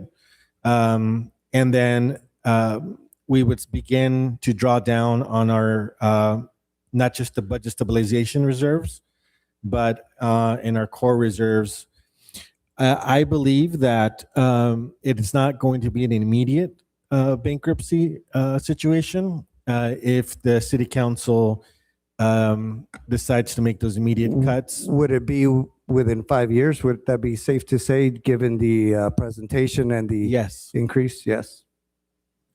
Yes, it will be unavoidable after a couple of years. Literally, I think like 2 years. Thank you. That's all. Any other comments? Yes, I do. Thanks, Mayor. Very good discussion. The cost of living, cost of households, everybody knows if you live in a home where you're going shopping and buying food and basic necessities, you'll notice that it's all gone up, right? I mean, I don't think anybody could argue with that, especially with the political situation at the federal level with the tariffs and all of that. Same thing with the city. Pension cost has gone up, insurance cost has gone up, liability, labor, medical benefits, all of that has gone up. And we've seen it every year by $1 million, $2 million here and there. So that's what kind of got us in this situation. And we're not unique. It's not this problem of financial deficit is not confined just to the city of Southgate. We're seeing it with, as mentioned, LA Unified. They gave big raises to the teachers recently, and look, they're cut people. So, you're having the county, this city of Los Angeles. And it's other cities around. Neighboring cities have tax measures on the ballot. I was of the opinion that we should kind of hold off last year, kind of holding off hiring and all of that, but that didn't work. But we're here now. This is now we have to move forward. I noticed that our projections have been wrong a lot. And so whatever projections we're projecting now, they don't necessarily mean that they're accurate, because we've had projections in the past that were lower as far as the deficit, and all of a sudden, so it's been changing. And so let's be mindful of that too, that, projections are not always right, as we're seeing, right? Finance. Vice Mayor, that's correct. The forecasts are updated with the information that we have in the moment. A significant factor for this current forecast has been a slowdown in sales tax revenue of 2.7 million that we did not predict would occur. Yeah, so it does change. Things change. So it's not just happening to us. I'm on the other side of this is I'm concerned about the folks that are struggling. This is a hardworking community, and a lot of folks are barely making it. And we did surveys. We did do a survey, did 2 surveys, and we know that the first one, it was rejected by most of the folks, so we stopped that survey. Second survey, it was closer. It was worded differently, but it was close. It's real close. So it's going to be a close call. And what I'm concerned about is right now, the economy, the way it is, but 6 months from now, we don't even know it could be worse. And that is a growing concern of mine. We're going to see in June, there's going to be a number of cities that put tax measures on the ballot. So we're going to see what the voters are going to be inclined to, how they perceive. But just so you know, everything, and it comes down to a quality of life, I think. This issue of the budget, and the one thing that's on the agenda is, of course, the UUT.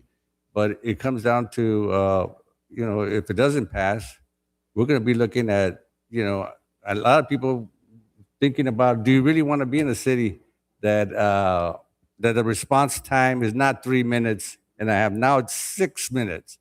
And when I asked, and I had to ask the captain here, why is that? If an emergency, you would think that wherever the officers are, if it's not 9, it's 7, that they would go because it is an emergency. Isn't that the case? Shouldn't they still be there in 3 minutes? I'm concerned if somebody has an emergency and we're talking about double time now to get there. Right. So, Mr. Vice Mayor, the way that would play out is some of those numbers that we currently have may be predicated on the fact that maybe when an emergent call comes in, officers happen to be clear at that moment, so they manage to get to that call immediately. If all the officers are tied up on other calls, we may have to now delay, wait, finish what they're doing as quickly as they can, and then respond. Or if they're really tied up on something extremely urgent, it would require us to call for mutual aid from a surrounding city. Like The other all the officer, officers are on a homicide or something like that where we can't pull them away. We now have to wait for that other agency to be able to respond from where they are to help us. Worst case scenario. But because it's just an average time, most times when officers are available, the times are low. But in those worst case scenarios, which may increase now because we're going to have less officers in the field at any given moment, that's when there's a propensity for those numbers to go up. okay.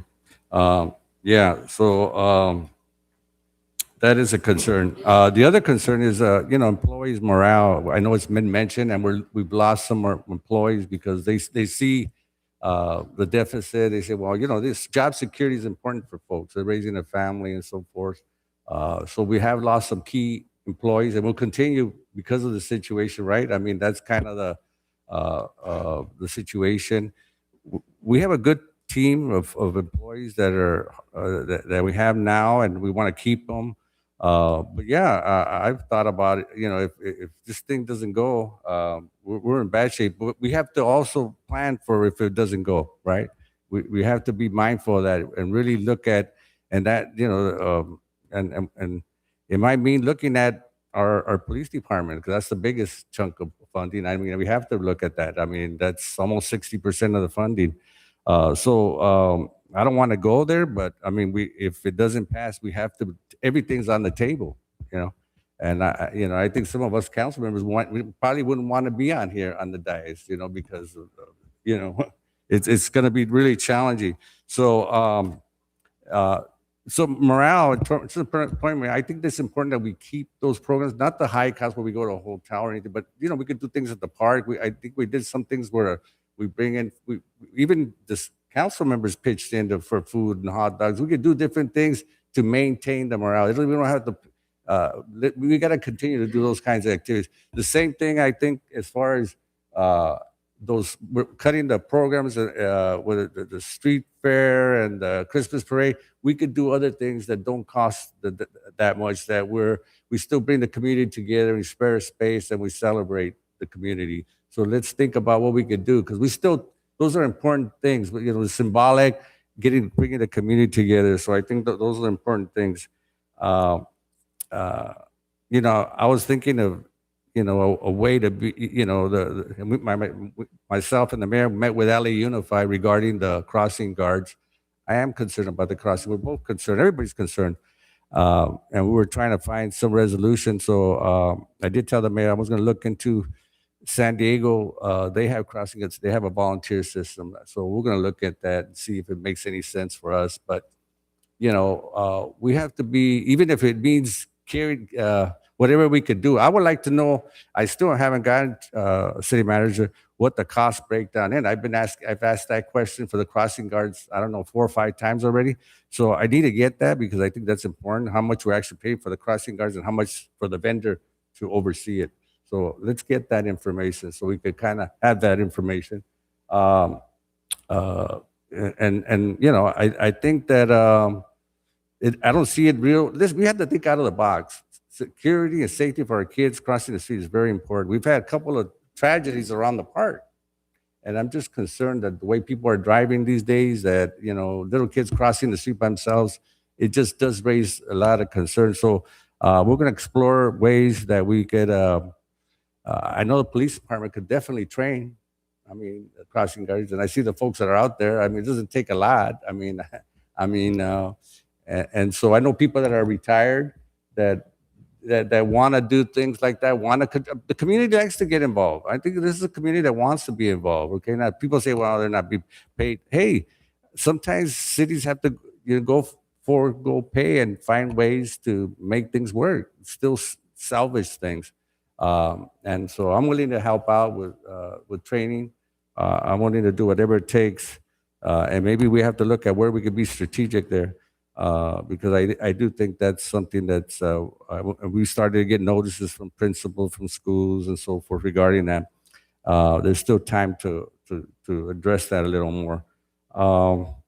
Again, it's not, it's just, I think nobody could accuse this council of doing wrong or misappropriation. We're not doing that. It's just a reality that we don't have the revenue coming. Yes, we could have dealt with some of this earlier, but it's always a tendency to kick the can down the road, or let's not tax the residents. I remember Councilman, no, we don't want to tax them right now. Let's, and so there's a lot of that playing out, why it wasn't addressed.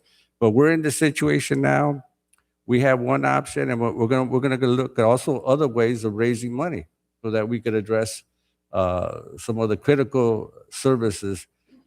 We extended some of the services at the park, at least through the summer, through November.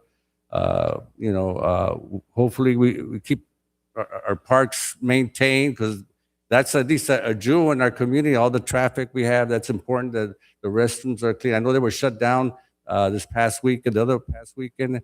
I don't know why 2 of the restrooms were shut down at the park, at the main park. So I think we have to kind of, because people, that's one place they could have some, some sense of calm in the park, because it even costs. People are that's the main concern I have, that people are, and I've heard some today, that people are struggling and it's already costly.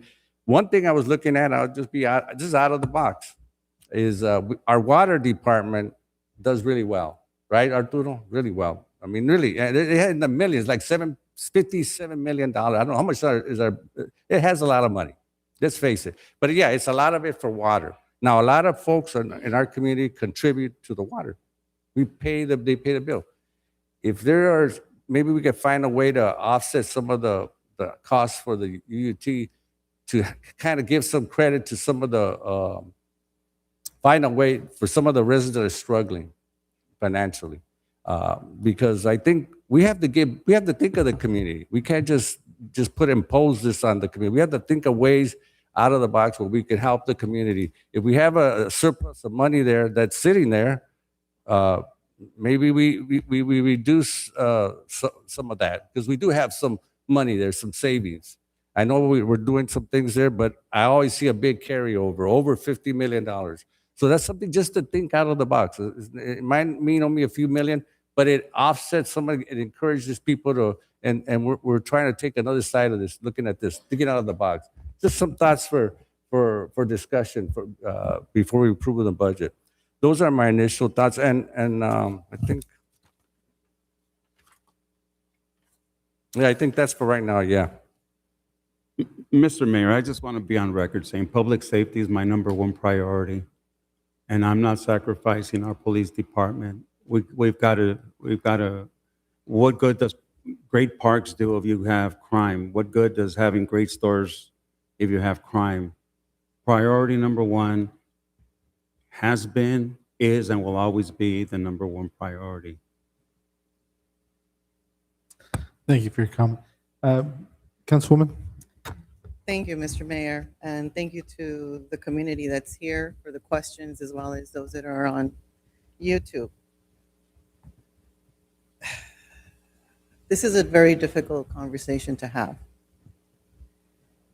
I'm going to ask one question of our city manager and our finance director. Is this better? Perfect. Why can we not stay within budget? We actually, our expenditures almost always are, at least in the last 2 years, have been below our revenues. So we do stay within budget. Okay. So in looking at what was presented tonight, we overspent by $4 million. Is that correct? What are you referencing? Sorry? Page 16. Well, actually, it's page 8. Slide 18. Says the structural gap is of $4 million. Is that correct? Yes. Okay. So in the graph that was provided to us in the budget, Luis, can you clarify that? Because I want to make sure that it's not that the expenditures is Yeah, I think there's so when we budget, we're budgeting based on what we think we're going to spend, right? And so the expenditure number you're looking at is looking, yeah, it's an estimate of where we think we'll be at the end Of What- this year, of next year. of next year. Yes. Okay. And so what's happened in this last couple of years, and it's not an uncommon thing, is if there's vacancies that get held over longer than we think, it's usually vacancies that drive this, especially in PD, that'll help the ending fund balance number. So we haven't actually spent more than we've received, thankfully, but it's as a result of intentional efforts not to. I think that this number here is assuming that we spend the dollars that we think we'll need to operate. Now, what happens is, it happens a couple of times throughout the year, is departments are asked to look at their expenditures throughout the year. Mid-year is a big one, where if we think we're going to end the year in a negative fund balance state or negative for whatever account, we usually ask departments to make some changes in terms of, can you hold off on hiring for a little bit? Can you maybe forego that new lawnmower you wanted? And so there is proactive efforts throughout the year to end up with a situation where we don't spend everything that is appropriated, but that's not a good way to run a business, and that's not a good way to run the city. I mean, I think we can't bank on that kind of active. We always want to do our best, right? But we should be budgeting an equal amount of revenue versus expenditures. That's the definition of a structurally balanced budget. Okay. And I could just summarize that a good detail, but back to your original point, we have not spent $4 million more than we earned. We're projecting forward that if we don't make adjustments, it would be 4 million, but in the budget recommended, it covers that. So we're just identifying the concern. The recommended budget solves that with a reduction in services. In use But of there's reserve. no deficit. So we're submitting a balanced budget. Yes. So where do we get the 9.4 million? Is it only because of those funds, the insurance, the medical? No, last year there was 2 million, so 9.4 is closer to 9.3 something. And so last year, the proposed budget included $2 million worth of cuts. We faced a deficit last year of $7.2 million. That deficit was covered using budget stabilization reserves and fund balance. That is the 2 million. This year, there's an additional amount of cuts of 7.3 million throughout all the departments, proportionally cut or proportionally shared. And then the $4 million you're looking at is the deficit number that's being covered again this year using reserves and fund balance. So if I heard you correctly, you said that the UUT will fund the budget stabilization fund first. Is that correct? Or No, what I said was it should be a priority. The recommendation from staff would be to come up with a plan to reestablish the budget stabilization reserve once if the city ever has the revenue to support reestablishment or refunding of that reserve. So my next question, in regards to the investments that are held, you said 20 million are from general fund. Is that correct? Correct. Would we be able to pull some of those funds there to be able to cover some of the deficit? No, the money is not, it's not like an extra $20 million is sitting there. When you look at our fund balance, if you look at the first couple of pages of the budget, it talks about our budget summary. That has all of our fund balances for all of our different funds. And so we take that money that's would otherwise be sitting there and we invest it. But some of it is pulled throughout the year to fund operations. Some of it is part of our CIP plan. There's all different kinds of uses for it, but I do have Rick here. Rick is our accounting manager. Yeah, if you want more detail, we have it, but I think in general, when we say, for instance, 20 million general fund, when we look, we have 13 million in reserves. So those reserves, if they get invested, are part of the 20 million. So now you're down to 7. Then we have a stabilization reserve of 1.5. So now you're down to 5.5. We have fund balance, 3 million. So all those pieces we talk about in the reserves are that invested. Yeah. So there isn't the reserves separate So sitting it's in a all bank account. So and it's all and invested. It's not like we have it we in a don't- separate account that we can pull the money and. No, it's put it not separate. Yeah. So of the 20 million, for example, that the city manager is referencing or that you asked about, Yes. so 15 or 16 of that is our reserve amounts. So you have from the general fund. So you have 13 million in our emergency reserve. That makes up part of our investment portfolio. You have the 1.52, really currently it's actually 3.77 in our budget stabilization reserve. That is also part of our 20 million. The 1.73 OPEB, that money is also part of the 20 million. And so the fund balance portion that you see at the end is also part of the investments that we make, right? So if we draw down on them, what you would be saying is let's start using all of our reserves. And based on the number you gave us earlier, our total investment gains are like $3 million for our total investment. Correct. For all the Yes. funds, the 90 million, right?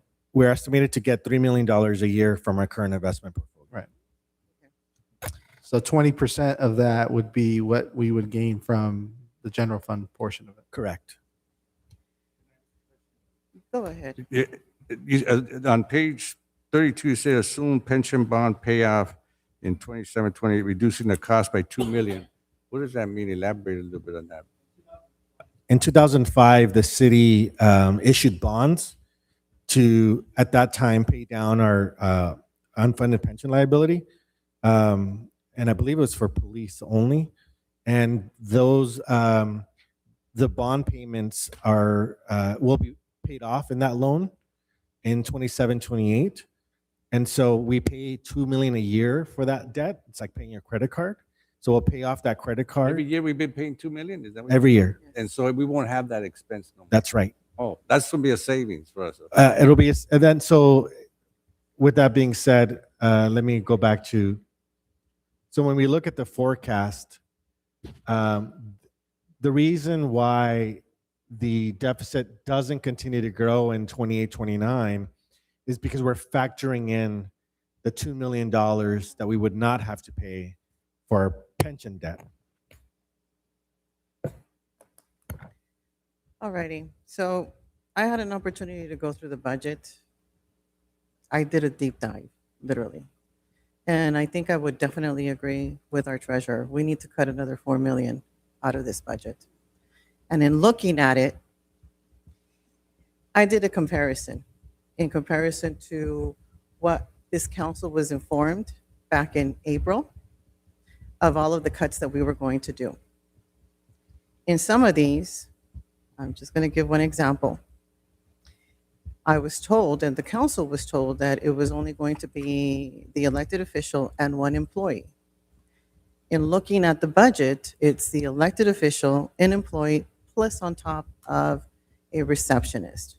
It was my understanding we were going to cut the receptionist.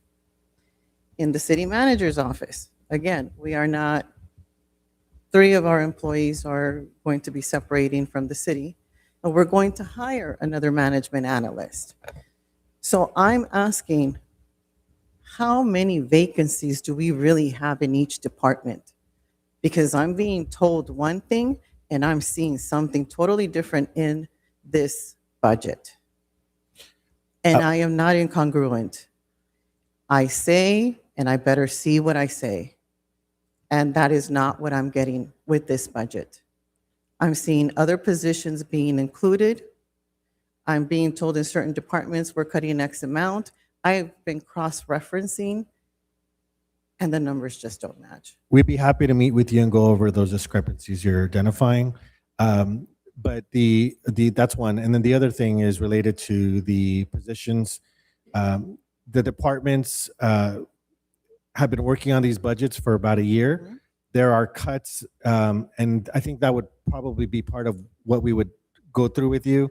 Some of the cuts were made in last year's budget, and some of the cuts were made in this year's budget. No, it's this, all of the Um, cuts are this year's budgets. Yeah, Yeah, I could just, if you're specifically, for instance, talking about the clerk's office and the city manager's office, we've done a whole bunch of things as over the year to try to both balance our budget and be good to people. So when we've tried to hold vacancies so that we don't have to lay people off, we've also offered a severance package for I think one person or two that to try to reduce the impact. And then we've offered early retirement for people, voluntary separation. So that has just played out in the last month. And so as that plays out, we're trying to be flexible and see where we can accommodate people we didn't expect to go, and then adjust our numbers to try to get as many savings as we can. For instance, in my city manager's office, before we talk about the clerk's office, I've traditionally for, I don't know how many years, 5 administrative staff. And that involved one person that was identified to reduce down to 4 earlier. Since then, 2 additional staff determined that they would like to retire early. So now the 5 people dropped down to 2. Well, that was unexpected. And so a new adjustment was made to try to pivot, allow people to go if they'd like to go and still save money. So I'm proposing filling 3 positions with 1 management analyst. So it's reducing 3, adding 1, so a net of 2 savings. Whereas before the project, the plan was only 1 savings. So even though the numbers are different, the net result is more savings than anticipated. You'll see those in the presentation. The new numbers are listed. That only came because we've had this recent last, sort of at the last hour, people deciding to retire. In the clerk's office, there's the elected official was never being eliminated. So that was never part of any plan. That wouldn't be possible. But the administrative staff is being reduced by 2. And then that's the strategy, is to merge the administrative clerk function with the city manager's budget so that we can do cross training and try to live on a total of 4 people plus the elected to make that whole team be as efficient as possible, garner as many savings as possible. Because if we aren't finding them in administrative and clerical, we're finding them at places like our police department. So the end game is to get as great a savings as possible, and not to add or hide additional positions, but to always have the mind that we have to cut as much as possible. So that's the intent. We'd love to sit down with the details on you, but there's no intent to add positions without authority. But there's a method behind all these numbers. So a resident brought this up to me, and I'm going to ask Raul, can you explain to us what the difference is between a consultant and an employee? A consultant typically is an independent contractor. Mhm. An employee is someone that's hired by the city to be an employee and is eligible for supervision on day-to-day operations. A consultant is someone that has their own experience or practice, is a member of another company offering services to not just the city, but to other cities as well. Okay. And the reason that question came up is because on page 84 of the budget, it indicates that we are paying retirement, medical. Who are we covering that? Is it for you, or is it for a different employee, a city employee? Are you referring to the position of city attorney? Yes, it's in Yeah. the city attorney's budget. No, the city attorney does not get health benefits or anything of that from the city. That would apply to an employee that may be working with the city attorney. Okay, but it's not you who's getting, It is most definitely not me. Thank you. just want to make sure because it was brought up. In our police department, it does indicate that, let me see. I think you said the records department, you're down how many? 3, right? 3, yes, 3 full-time. 3 full-time, okay.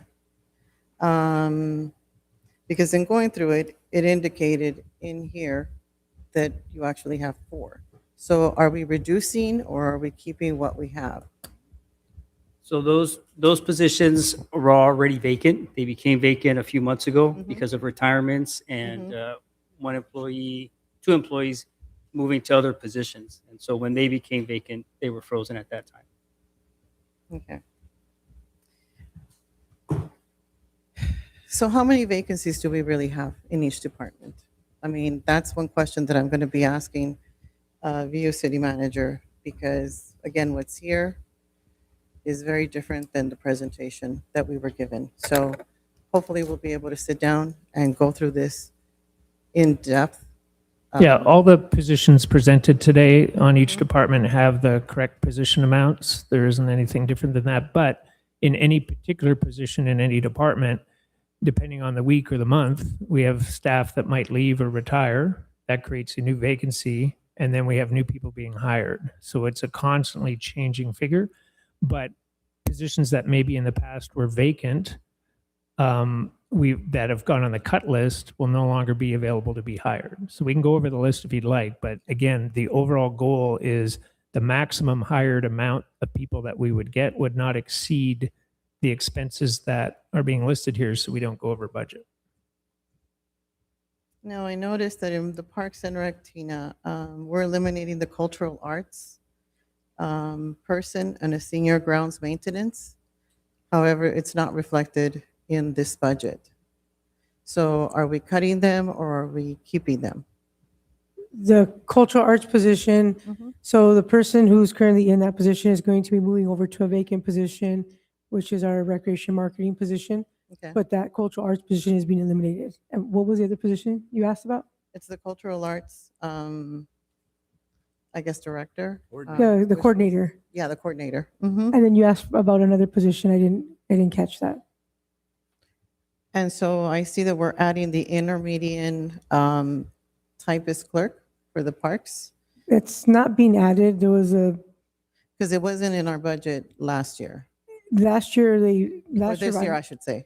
Yes, for this fiscal year, it was, for some reason, it was put in as the wrong thing. It was put in as a senior customer service rep, I believe it is, but technically it should have been a intermediate typist clerk. That's the same person who's been doing that job for quite a few years now, like over 20 years.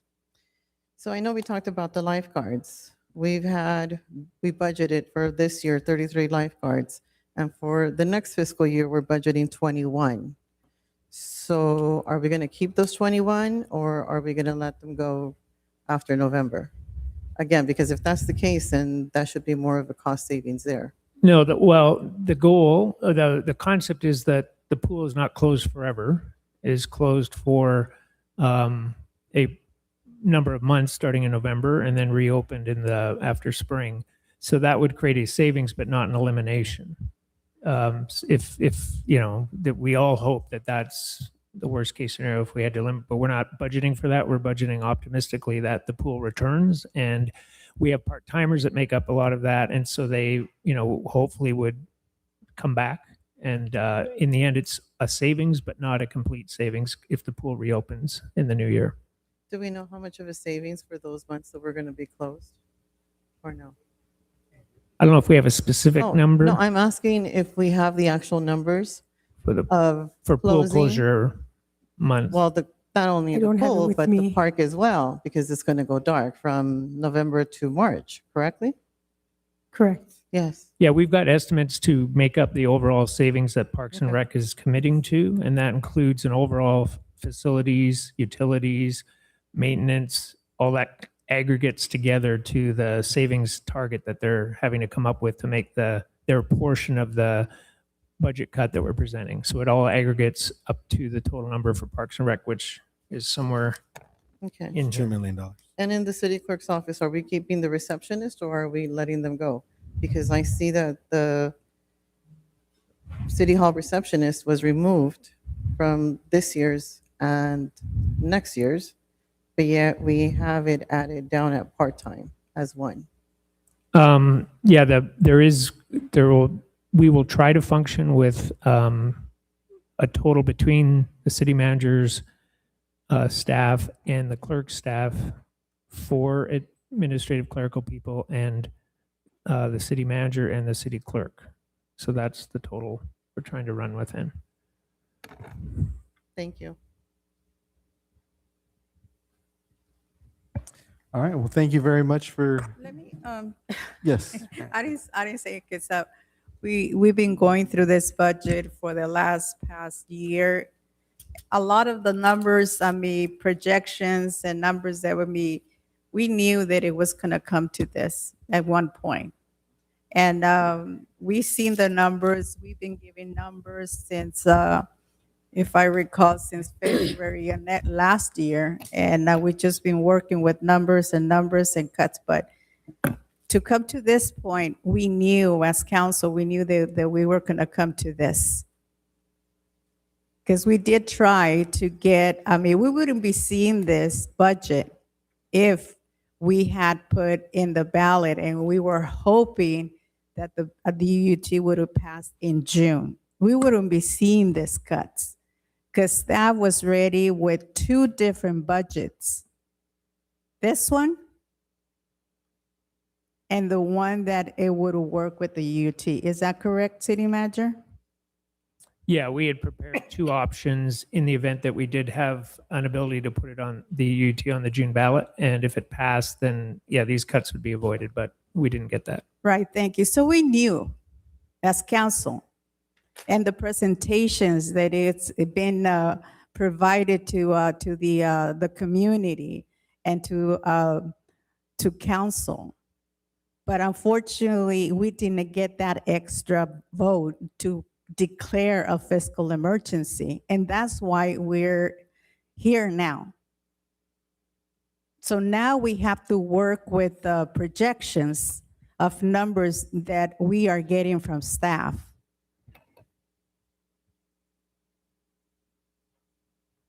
So at this point, we can ask all the questions over and over and over again, redundant questions that we have heard in the past, continues to be asked. But that's what we do. We ask questions. If I have a concern regarding a number, I know who to call, which is the director of finance. We have our city manager. But we are at this point right now. And this is what we have. Do I want to see cuts? Absolutely not. None of us want to see these cuts. I don't want to see 21 employees, 22 employees taking early retirement or being laid off. That was the last thing. But remember one thing, employees, our programs are the ones who work at the places that programs are being cut. Do I want to see cross guards being cut? Absolutely not.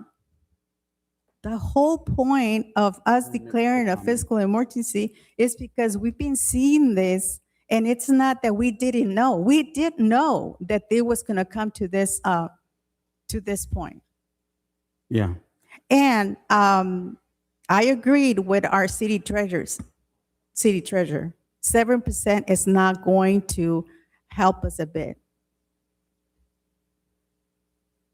Because if we're looking at the projections of the numbers that our director of finance is giving us, I will definitely ask our city manager to bring back so we can have the discussion to put a 9%.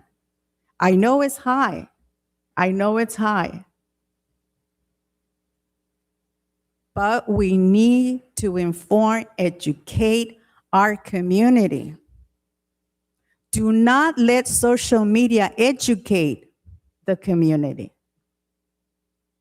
Because there are, social media right now, and I'm sure tomorrow I will have something in the social media with a little funny hat or saying that I'm crazy. But you know what?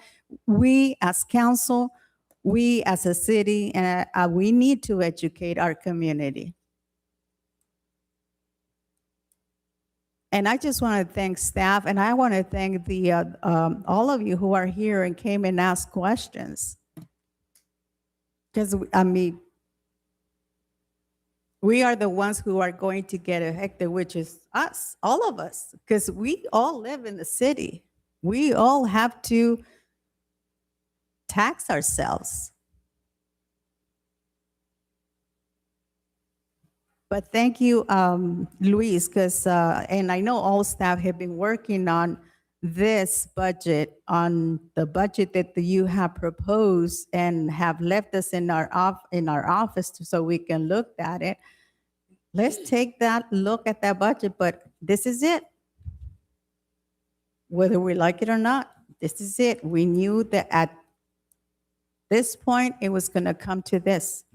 Why? Because we did not understood, we didn't want to believe, we just didn't want to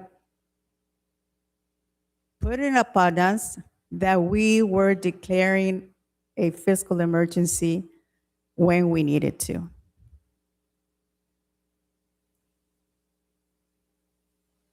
And that's all I'm going to say, Mr. Mayor. Thank you for the presentations, and thank you to all the audience who are watching in YouTube. Educate yourselves, please. Please do not let social media educate you.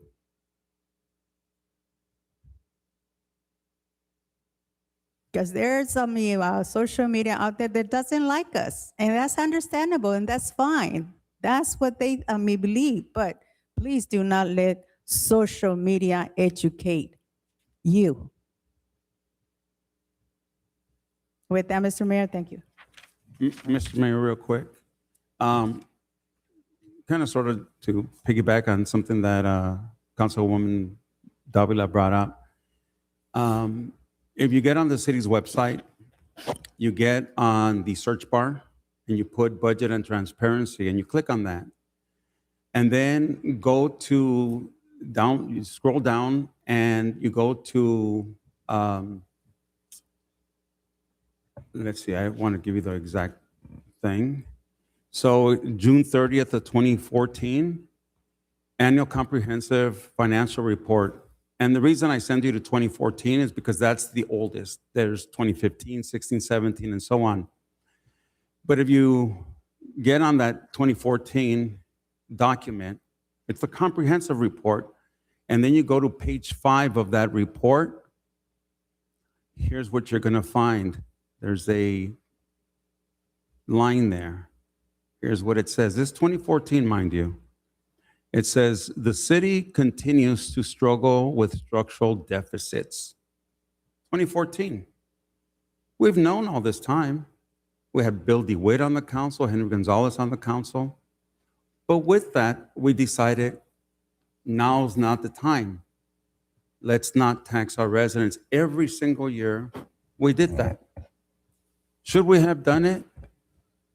As anybody will tell you, now is not the time. Right now is not the time either. For a UUT? No. But we cannot kick that can down the road anymore.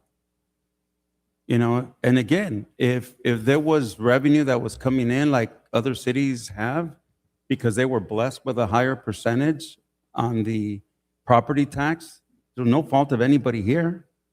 You know, the fact that others have cannabis revenue and other things, look, again, we're not sitting here making any excuses. We've known every single year. In fact, there's I wish I remembered how I got into it, but there was a budget subcommittee meeting that took place July 9th, right? Is that the correct date? July 9th of 2020, in which a presentation was made by the then Director of Finance. And she made it clear, we have a deficit. 5 times she said that. And twice she made it very clear, it's a $7 million gap. the question was asked of her, well, what does that actually mean to our reserve? Well, if you have 40 million and you're 7 million in the hole, you drop down to 33 million. So we've known, the budget subcommittee back then knew that there was a gap. But we decided, COVID is here. Now is not the time. Businesses are closed. People are out of work. So we decided now is not the time. And every year we keep doing that. So again, how did we get here? Because we did not want to tax our residents. And again, I know there's some people who are coming in and they know what they're doing. Every meeting for the last year, year and a half, all they do is, if we say we're going to go to the left, they say they should have gone to the right. No matter what we say, they're going to contradict. There's an agenda there. So be careful who you're listening to out there. And again, this, what we're going through right here, every city is facing these same challenges. They got UUT already, and they're trying to figure out how to get their residents to pay a little bit more somewhere. Sales tax, additional tax, school tax. So anyhow, thank you, Mr. Mayor. Well, thank you. I want to add just a little bit more clarity to your statement. It's not that we knew and we were just kept kicking the can down the road. We always use, and I say we because I'm part of the city now, but at that time I wasn't on the council. But the city always found one-time solutions, which could be, one-time money that they received from the Azalea project in 2018, or ARPA funds that they received during the COVID, or the savings from staffing, reductions, or from staff vacancies over time. So it's always been one-time solutions that's kept us afloat, and I think that we ran out of one-time solutions, so that's where we're at today. And but real quick, I did ask the city clerk if the minutes were available for that budget subcommittee meeting of July 9th of 2020. So if anybody wants to take a look at it, you'll see that that was discussed with the budget subcommittee back then. And you'll see it was presented very clearly. Thank So you. we had a request from Councilwoman Davila to bring back discussion regarding the UUT.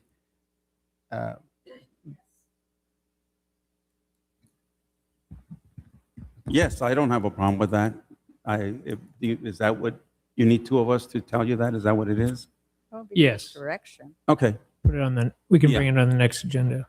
Yeah, and the various options. And again, I was doing some calculations earlier, and again, everybody, if the UUT passes, will have a different amount that they would pay. If knowing how much I have in utilities, it's roughly $400 a month if it's 7%. A year.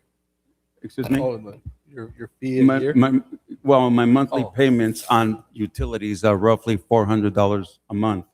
And so my monthly additional cost will be about $28 at 7%, $32 if it were 8%, right? And $36 if it's 9%.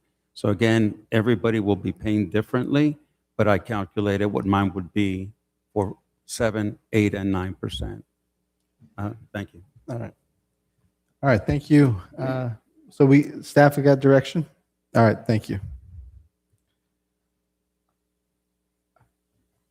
And as we've had a lot of discussion, certainly we welcome any further, individual outreach to myself and our administrative service director before we bring this back at the first meeting in June.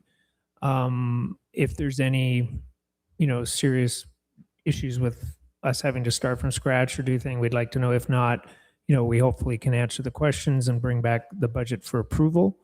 So which would be at the next meeting. But if you have anything, you can either let us know individually or let us know now if there's additional information or direction that you would give us before we bring it back for that first meeting in June.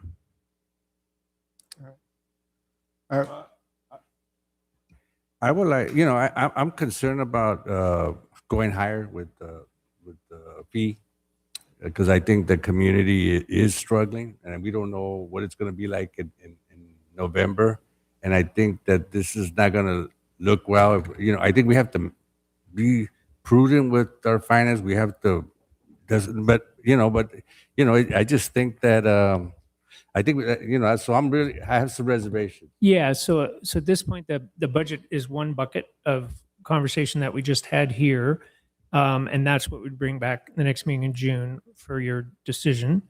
And then there was a request with a second to bring back a discussion about that percentage, separate conversation, not with the budget. So it'd be, a separate item that would come just to talk about that and the pros and cons and the debt, and without any direction yet given. So at this point, trying to sort of close the budget process, and we do have direction, so you will get a chance to discuss that with your peers next meeting on the UT separately. That makes What sense. about the other notion that I talked about, seeing if we could do something with the water? The folks that paid into it, if we could give some of the hardworking communities some of that back somehow, so we get through this time, create some incentive. We can look at some Let's of that look to at bring that. back as part of that dialogue at the next meeting, certainly. Yeah. Certainly. Okay.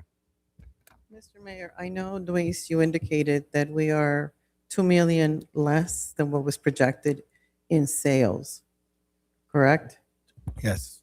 Okay. Obviously, we know ICE has been here. And like Vice Mayor Rios indicated, there's a lot of families that are going through hardship. Well, so are the restaurants in our community. And thank you, Robin, for bringing up that issue. Because again, it's those brick and mortar businesses that are suffering. They're not bringing in the revenue that we're bringing in, unfortunately, because of what's happening out on the streets. So again, if we can look into it, Captain Amador, because it's a trickle effect. And we're seeing it impacting our budget to the tune of 2 million. It's not a couple of hundred, it's millions. Thank you. All right, thank you. You're going to make a motion to receive and file the report, Mr. Mayor? Yes, so can we make a motion? So moved. All right, we have a first and a second. Councilmember Avalos, Yes. Councilmember Hurtado, Yes. Councilmember Davila, Yes. Vice Mayor Rios, Yes. Mayor Barron. Yes. Thank you. All right, item number 4, please. The City Council will consider renaming the park currently known as Cesar Chavez and consider the names recommended by Stanford Elementary and Willow Elementary Schools. Authorize the Director of Parks and Recreation to replace park identification signs and park benches to reflect the approved name. Thank you, Mr. Mayor. Thank you. All right. I'd like to go ahead and open it up to, well, first I'll open up to Tina, if we can kind of go over this and how this all came about. All right, good evening once again, Mayor and City Council. So we're back again with the renaming of Cesar Chavez Park. And just wanted to go, we did a little presentation as well for it. So just a reminder, there was a situation with the naming of Cesar Chavez. And so the city decided to go ahead and recommend that we change the name. And so you guys, we came to you with a few names the first time. You directed us to come back with, after we worked with Stanford Elementary School and Willow Elementary School, to conduct a contest for the students of both schools.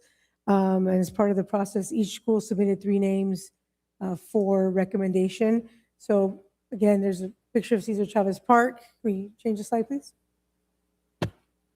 Images of the playgrounds at both parks for different age groups. There's also the information regarding the student naming contest that was put out by the city.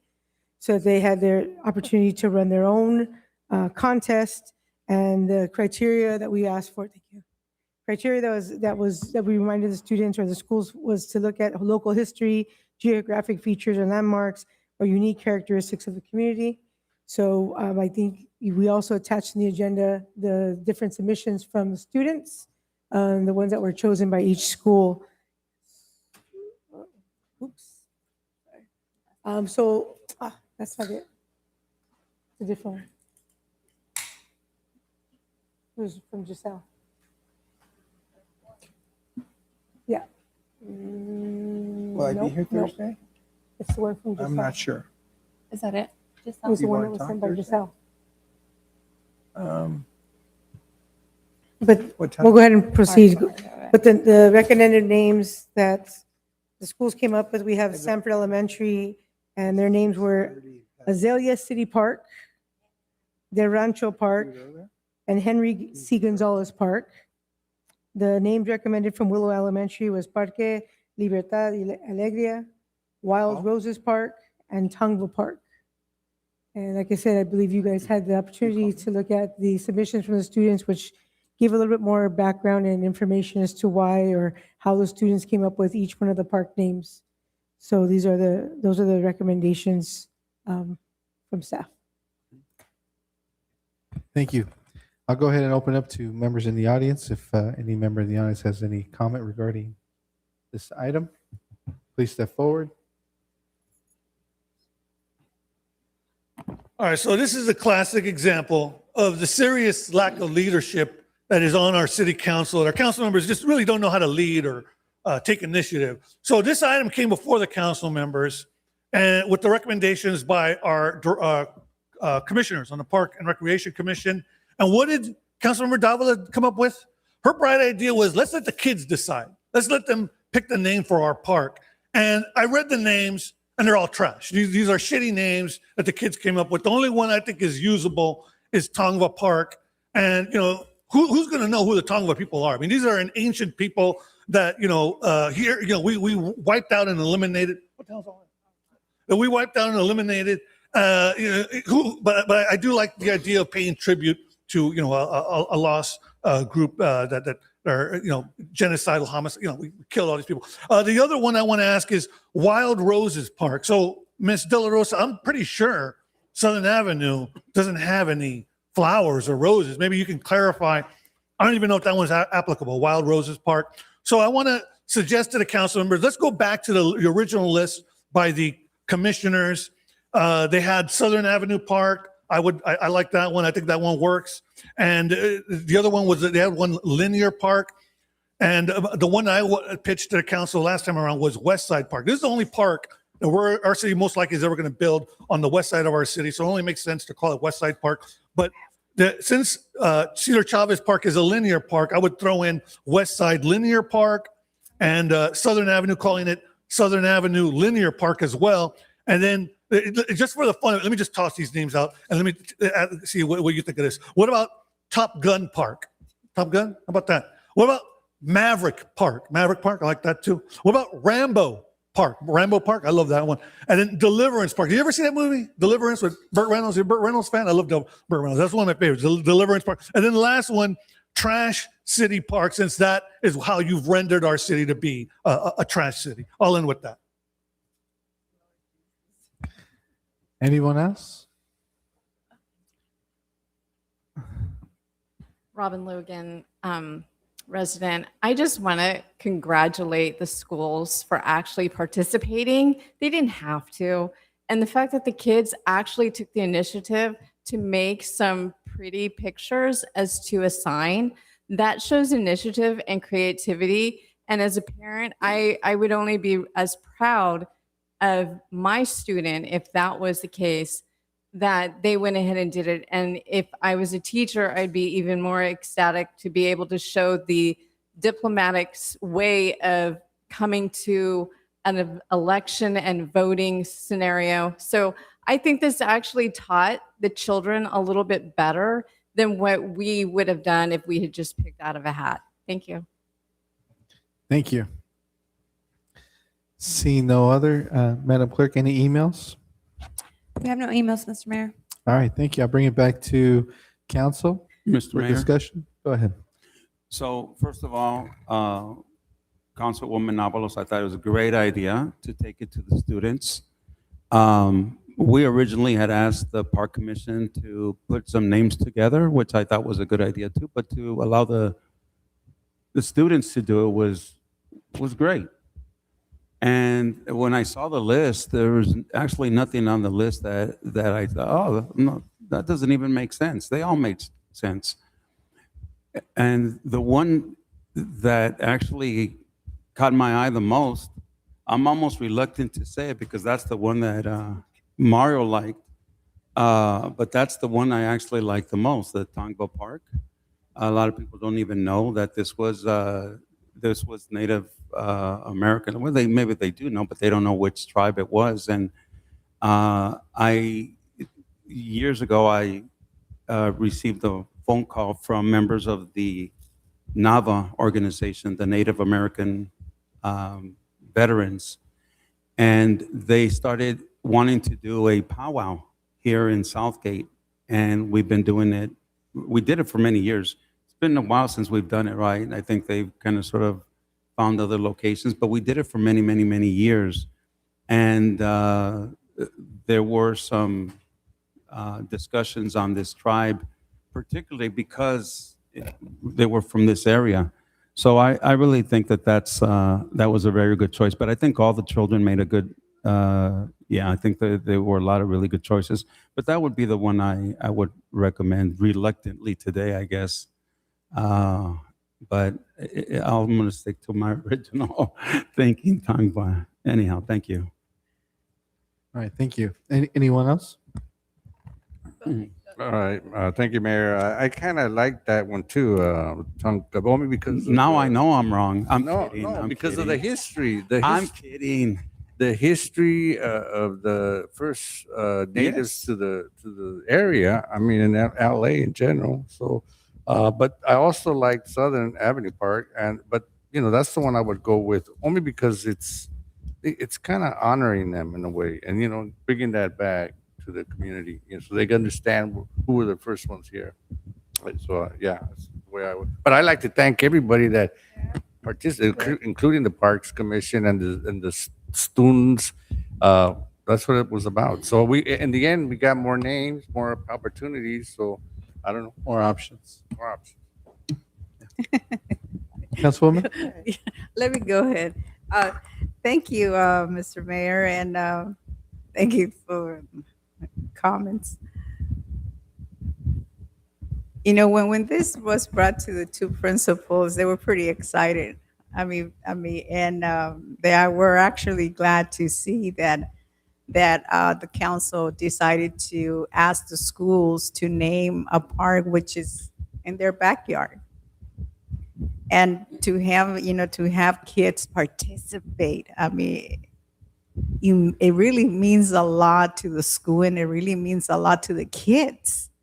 Just to consider a name, and they came up with some great names. And I honestly, I did like what is it called? Tonga? Tongva. Tongva.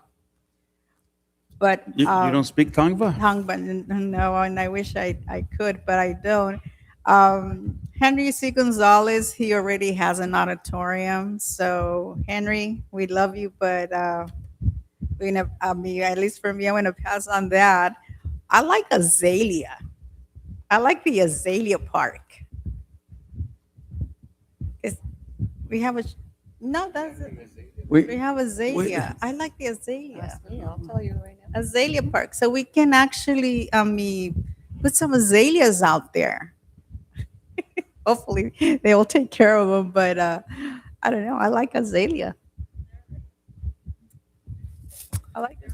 Thank you, Mr. Councilwoman. Mayor. I'm glad to see that the kids put a lot of work into not only the naming, their justification, but their artwork.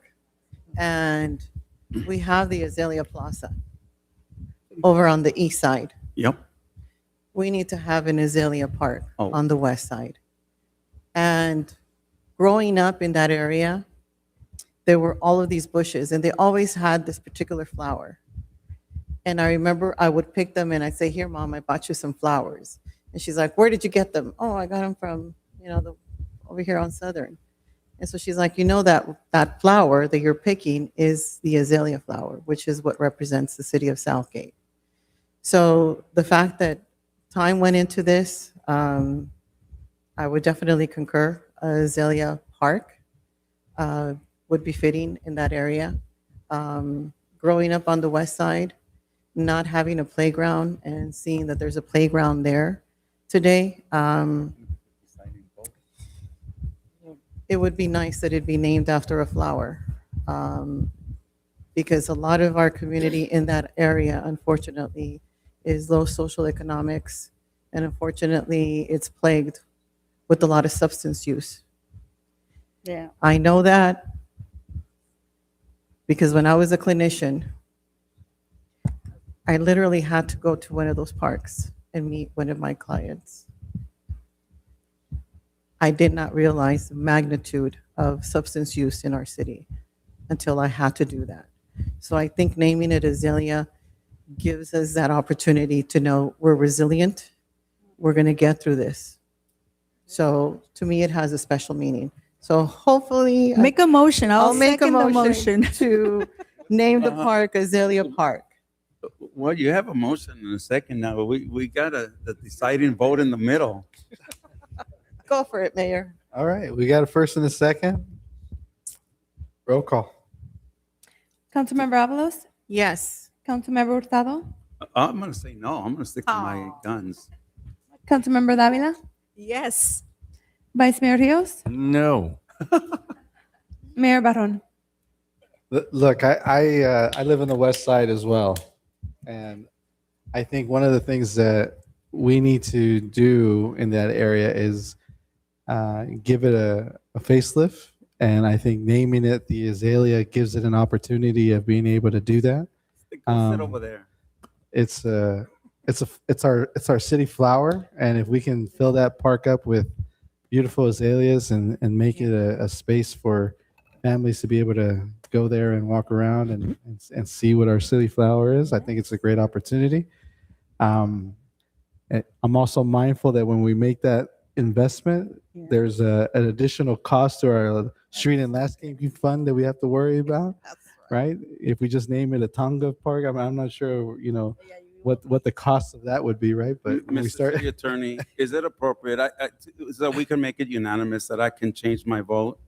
And Mr. Rios, I would make it. Okay, then I'll change my vote. I'll go along with you, the Azalea. All right. See the Thank you. excitement. Mr. Rios, you want to make it Come on, Mr. unanimous? Vice Mayor.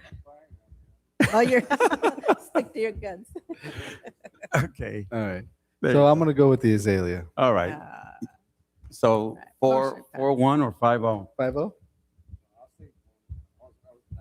Oh, Oh. 4-1. 4-1. It's cheaper if we go with, It's not. It is. Motion passes. Well, The thank you Azalea to all the City students and congratulations to Jesus and Jason from Stanford Avenue Elementary, my alma mater. And we will be Likewise bringing, here. So yes. And Yeah. Mayor, we Yes. plan to invite the successful students that came up with the Okay. name to the next council meeting if they can make it. All right, awesome. That'd be great. let's remind them that Rio said no.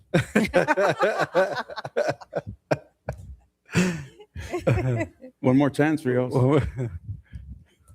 Voting is done. It's done? Okay. All right. All right, so we'll go ahead and move on to comments from the audience for non-agenda items. I'd like to go ahead and open it up to members of the audience. Oh, he's mad that Tonga didn't make it. Wait a minute. Disappointing, yeah. All righty, so at the last city council meeting, I saw one of the most fucked up presentations I'd ever seen. You had your director of Parks and Recreation explain that there's all this wire theft going on in our parks. So what I don't understand is we have a city manager, a chief of police, a director of Parks and Recreation, 5 council members. None of you fools, did it ever occur to you, wait, we have our own police force. Why aren't we deploying our police force to provide security for our parks so that these park bandits don't come in and rip the shit out of it and steal all this copper wire and all this other electrical wiring? Why is it that our chief of police has failed to prioritize the security of our parks? You have the El Paseo with the substation there. Why aren't there a whole crew of cops stationed there so that way they don't have to travel from here, go all the way across town to patrol our parks? You should have a whole crew of officers right there at the substation, and all they do is respond to 911 calls. And I don't know how many 911 calls our police department gets on a nightly basis. What is it, 10? Is it 15? Is it 20?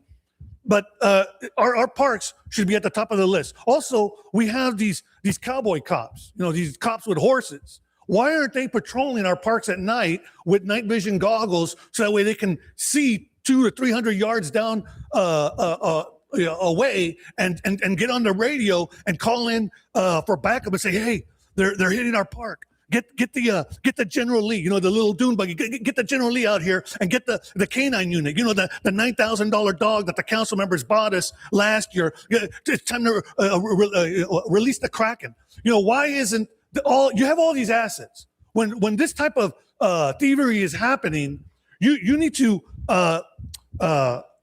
throw everything you have at the problem. You throw everything you have at the problem and you attack it. You use all the assets that you have. So, and I don't understand why you're allowing this to happen. You spent $30 million on building a 7.5 pocket park, which is Urban Orchard. You spent another, $5 million on Circle Park. I think $7 million on Holidale Community Park, the little one. And yet you're allowing these bastards to come in and rip the shit out of our parks. Why? This is more city neglect. This is classic shitgate for you right here. On top of that, it's gotten so bad that they're ripping the shit out of Southgate Park. We've never had this before. We've never had people going into Southgate Park and ripping the shit out of them. If you had businesses on Tweedy Boulevard and Firestone Boulevard, and on a nightly basis they were being ripped off and broken into, you would send units in there to patrol those blocks, right? Well, why isn't our chief of police doing the same thing with our parks? Prioritize our parks, have the cops do their fucking job, and keep having units go out there and patrol them. And this is all happening in the dead of night when everyone's asleep. How many calls could they possibly be getting at this time of night? I'll end with that.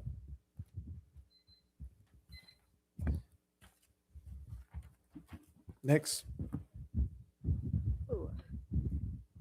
Good afternoon, Council. My name is Yancy Lopez, and I ran a family business on the corner of Firestone Boulevard and Mason Street. On Wednesday, May 13th, around 12:55 p.m., the railroad guards came down at the intersection. Since my business is right there on the corner, around 1:30, I noticed the rails had been down for a really long time. I started seeing cars driving on the wrong side of the road, people making illegal turns, and I personally witnessed multiple near accidents happen. I even started recording because it was becoming a serious safety issue. Around 1:45 p.m., I called Southgate PD and the dispatcher told me someone would be sent out. Around 2 p.m., the rails briefly went up and immediately came back down. Shortly after that, I started seeing community members physically hold up the rails so cars could pass through. People understood how dangerous that was, but after sitting there for so long, they were frustrated. And then more community members stepped up and tied sweaters onto the rails to keep them secured so traffic could move again. At that point, almost an hour had passed and still no one had showed up. I started talking to the people waiting in the cars and trucks, and most told me they had also called Southgate PD, but were told there was nothing the city could do and that Union Pacific would handle it. So let me get this straight. One of the busiest intersections in Southgate was becoming dangerous. Traffic was backed up for hours. People were physically lifting railroads, and somehow nobody from city could respond. After hearing the same responses over and over, community members and myself stepped in. We spent almost 2 hours directing traffic and trying to prevent accidents, while there was still no sign of law enforcement or Union Pacific.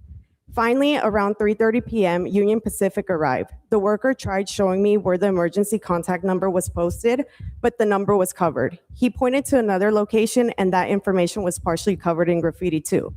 Around 3:47, I called the police department again because honestly, I was frustrated. I was told there was other emergencies happening at that time.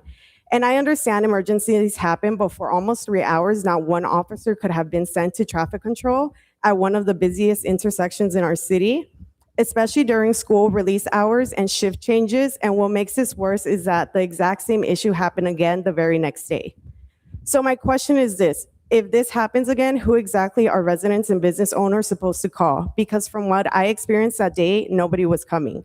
Council needs to seriously look into holding Union Pacific accountable and making sure there is an actual emergency response plan in place, because residents should not have to risk their own safety directing traffic while waiting hours for help that never came. Thank you. Yancy, I'm sorry. Which section was it? That It's on Firestone and Mason Place, so right in that alleyway where the railroad is. I understand, because so again, there's train tracks that get Yeah. in my way all the time, right? Yeah. So I'm trying to get a good image. I'm looking at it. Oh, on no, the no, no, map. of course, of course. So is it on the Mason part or Firestone? So Firestone Place is before the tracks Got it. actually go down. So everybody was stuck at Firestone Place. And I know my 3 minutes are up, but the problem was that hazmats were blocking all three lanes on one side. So that meant that nobody can pass through. So we had to go and basically move those 3 trucks and fit them in Got one it. lane to open up 2 lanes so people can flow through traffic. I just wanted to have an image in my head as to what it was. And he is actually he's having meetings with the people from Union Pacific Railroad.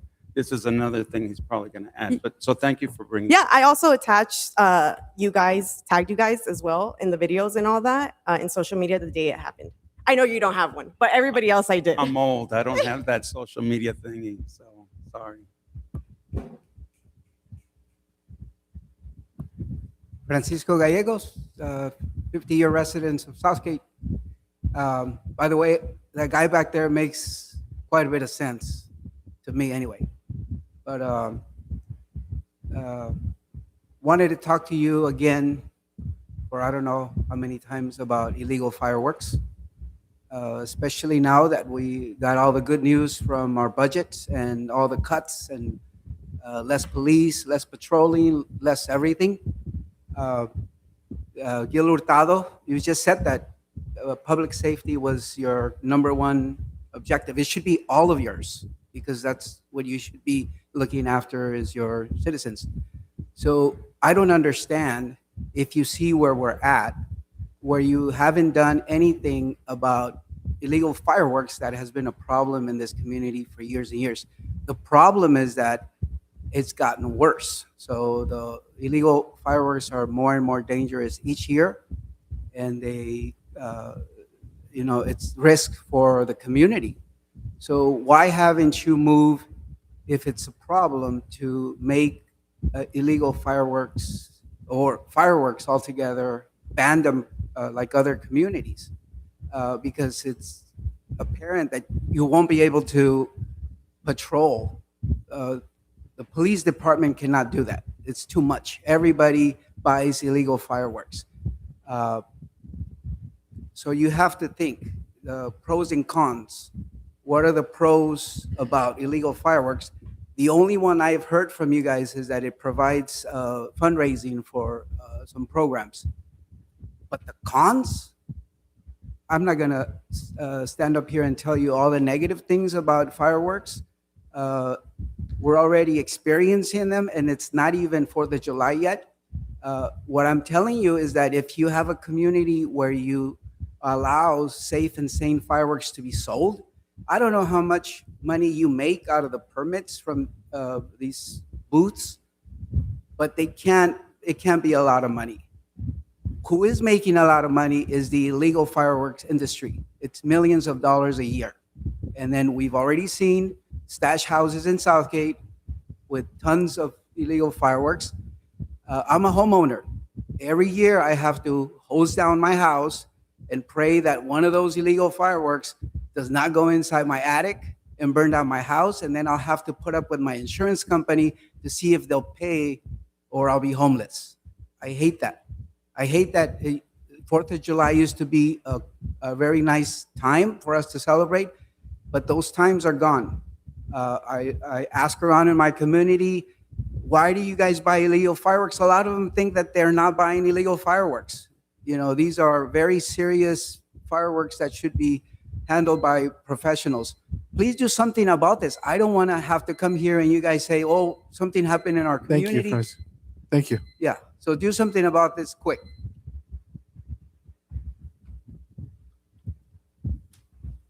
Liz Reese on Kaufman. So I wanted to highlight something that I've kind of mentioned to some of the council members, the local hazards mitigation plan. And it's come to my mind again recently because of the incident that happened with the industrial fire in the Holiday area that happened this weekend. So I had been looking into that, and I've actually had trouble finding it on the website. I was able to find it by Googling it, and only the draft shows up under the hazardous, I think.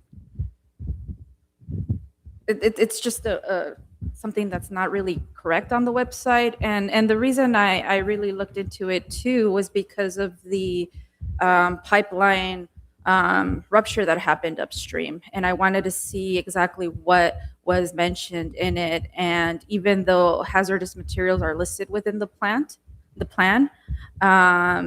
the response isn't very, or the mitigation measures, I don't think are pretty adequate. And I remember talking about most of the public asking for notifications. And the reason that kind of resonated with me too was because of the fire that happened this weekend. My nephews actually live a block away from where that happened. And they had asked me if I knew what was going on because they didn't know what was going on as soon as it happened. And they didn't get the fire happened at 2:11 p.m. They didn't get a notification until 3:39 p.m. So my question is whether the city or PD has anything to do with those notifications, and why aren't they sent earlier? And with more specific information on what to do, because considering industrial facilities, they are hazardous. Some of them do have hazardous materials. This place had tires, which, are pretty hazardous and unsafe.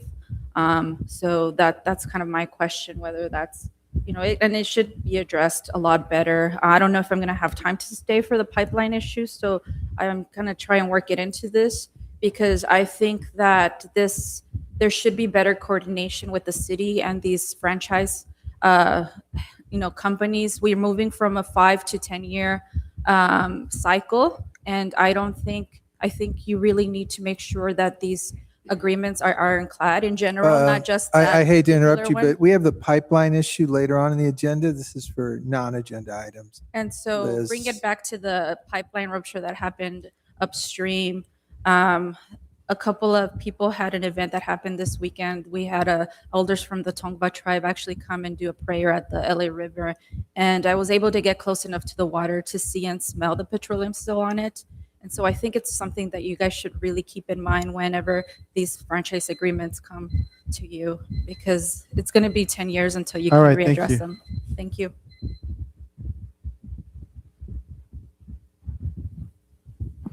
Hello, it's me again, Robin. Just wanted to address some of the concerns in regards to what we all experienced regarding Garden Grove and regarding the fire as well as the oil spill. It's not, I think since the last council meeting, there has been at least 5 or more fires within the city of Southgate. And with that, I think that it would be, it's kind of sad. It really is. And I know the majority of this is unhoused, if we want to call it unhoused people that are doing it and are trying to get electrical or copper wiring. And I know we can't, as a city, do much of anything because this is a county issue. County has allowed for that to happen. And with that being said, I think that since they are mandating affordable housing and housing for the unhoused, that we should ask that the county come up with a actual plan or allowing us to understand what's going to happen with the El Nino that's happening. If we are not able to prepare shelter in place, understand shelter in place within an hour of actually the event happening, and people not understanding, they're just, I've saw videos where people were at the park just looking at the flames. Again, not I didn't get notification, but I'm far away from it. But at the same time, I'm in the city of Southgate. Where is the building at the boundary as to allowing us the understanding of what is going to be the opportunity?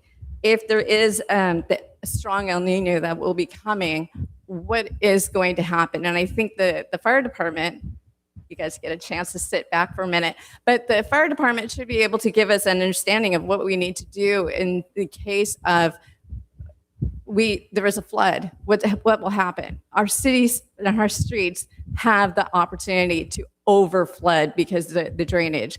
And no offense with management and engineering, but that's the way it has been.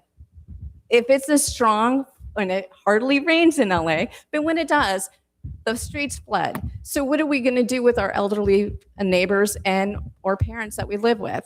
What are we going to be able to do? We need to actually figure out a plan. And if the county, which they have emergency responses, can actually give us that prep months in advance, then we should be able to prepare ourselves. And that's also the city cleanup that we had.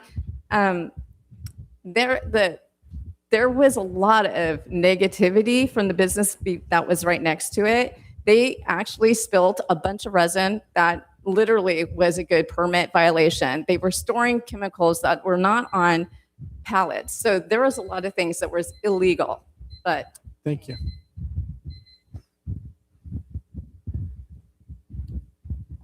Hi, Donnie Gomez from San Juan Avenue.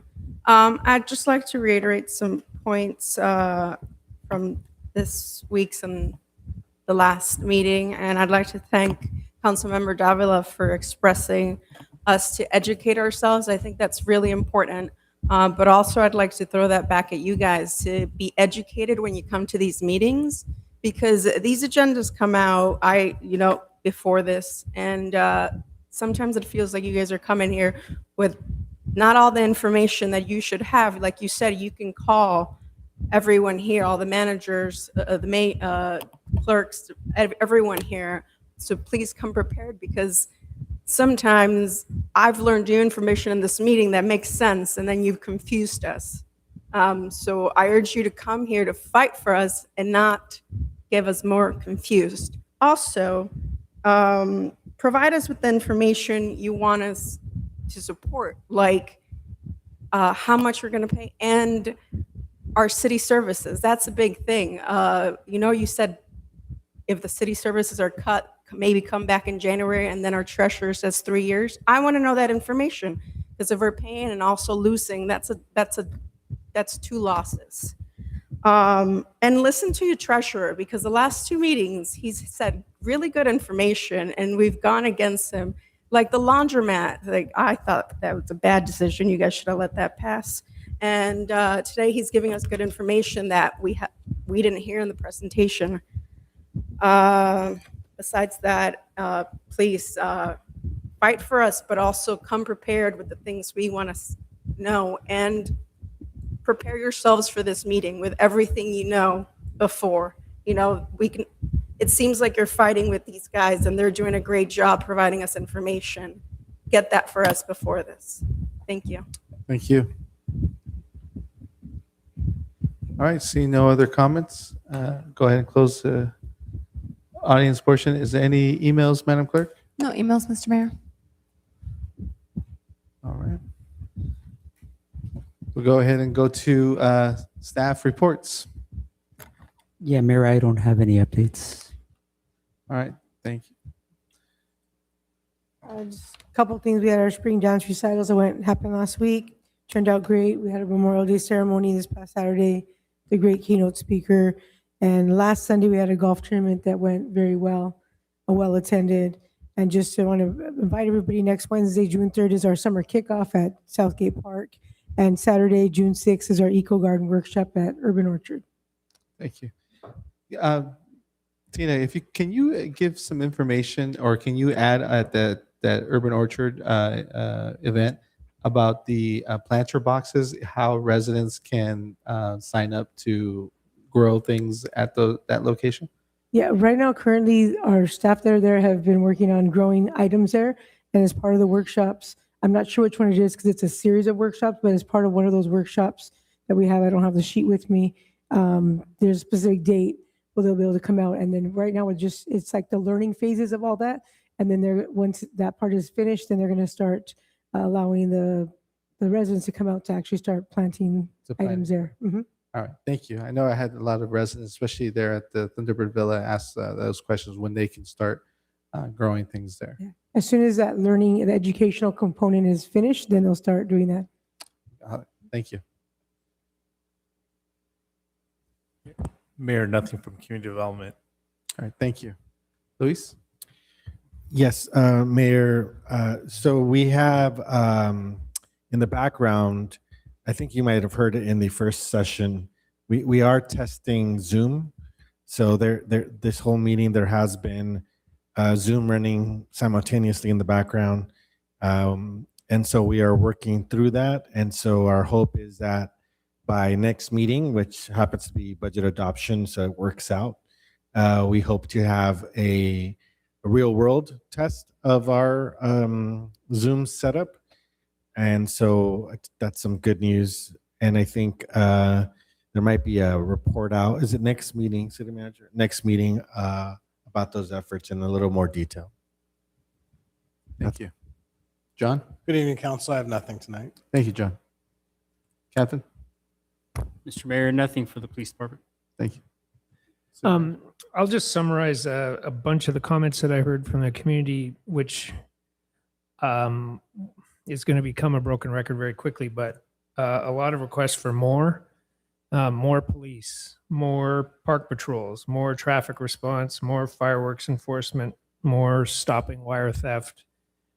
And our budget cuts are talking about less. So we're going to have a continual problem with a community that wants more and a budget that's providing less. And so I just think we have to be mindful that we can't do more with less. We are going to have to do less with less. And without more revenue, we're not going to be able to prioritize non-911 response for our police officers if they're not available. And that's going to suck. And that's not how we've operated, but we're running with less. So I just have to respond that, it just aches our police officers, myself. We're here to serve, and this is not a fun place to be, but we have to do more with less or less with less in the near future, sadly. Thank you. City Attorney? Nothing at this time. All right. City Treasurer? Just a quick one to add to the oil pipeline rupture. I did reach out to County Flood Control just to see who was going to be responsible for leading the cleanup efforts at the LA River. They forwarded me to County of Los Angeles. County of Los Angeles then forwarded me to the state of California. So state of California on social media is putting out information on Cal Spill Watch. And then there's a phone number to receive any updates for those that do seek that, and that's area code 916-952-3317. Thank you. City Clerk? Thank you, Mr. Mayor. Just wanted to report that there are 30 people logged into the YouTube platform tonight as we speak. I also wanted to share that it's my 4-year anniversary as your city clerk. It's precisely today that I turned 4 Congratulations. years, and I am truly proud and grateful, and it's been very rewarding being here for this long. I've learned lots, and I am so proud of the staff that I work with every day and all of you. Thank you. Thank you. All right. Councilwoman Davila? Thank you, Mr. Mayor. Congratulations. 4 years already. Wow. Went fast. Just really quick, this weekend we participated at the memorial service at the park, and 8 o'clock, I think 8 o'clock is too early. I really do think 8 o'clock is too early. So hopefully next year we can think about getting some canopies, or that's right, we don't have a budget. But bring an umbrella. But let's move it back to 10. I honestly think that we need to move it back to 10. So that. I also attended the California Contract Cities 2 weeks ago. And just to briefly, I did talk to a lot of my colleagues around the city of Southgate, just our neighbors and cities from other areas, and they're all going through the same problem that we are. It's the budget. It's financial.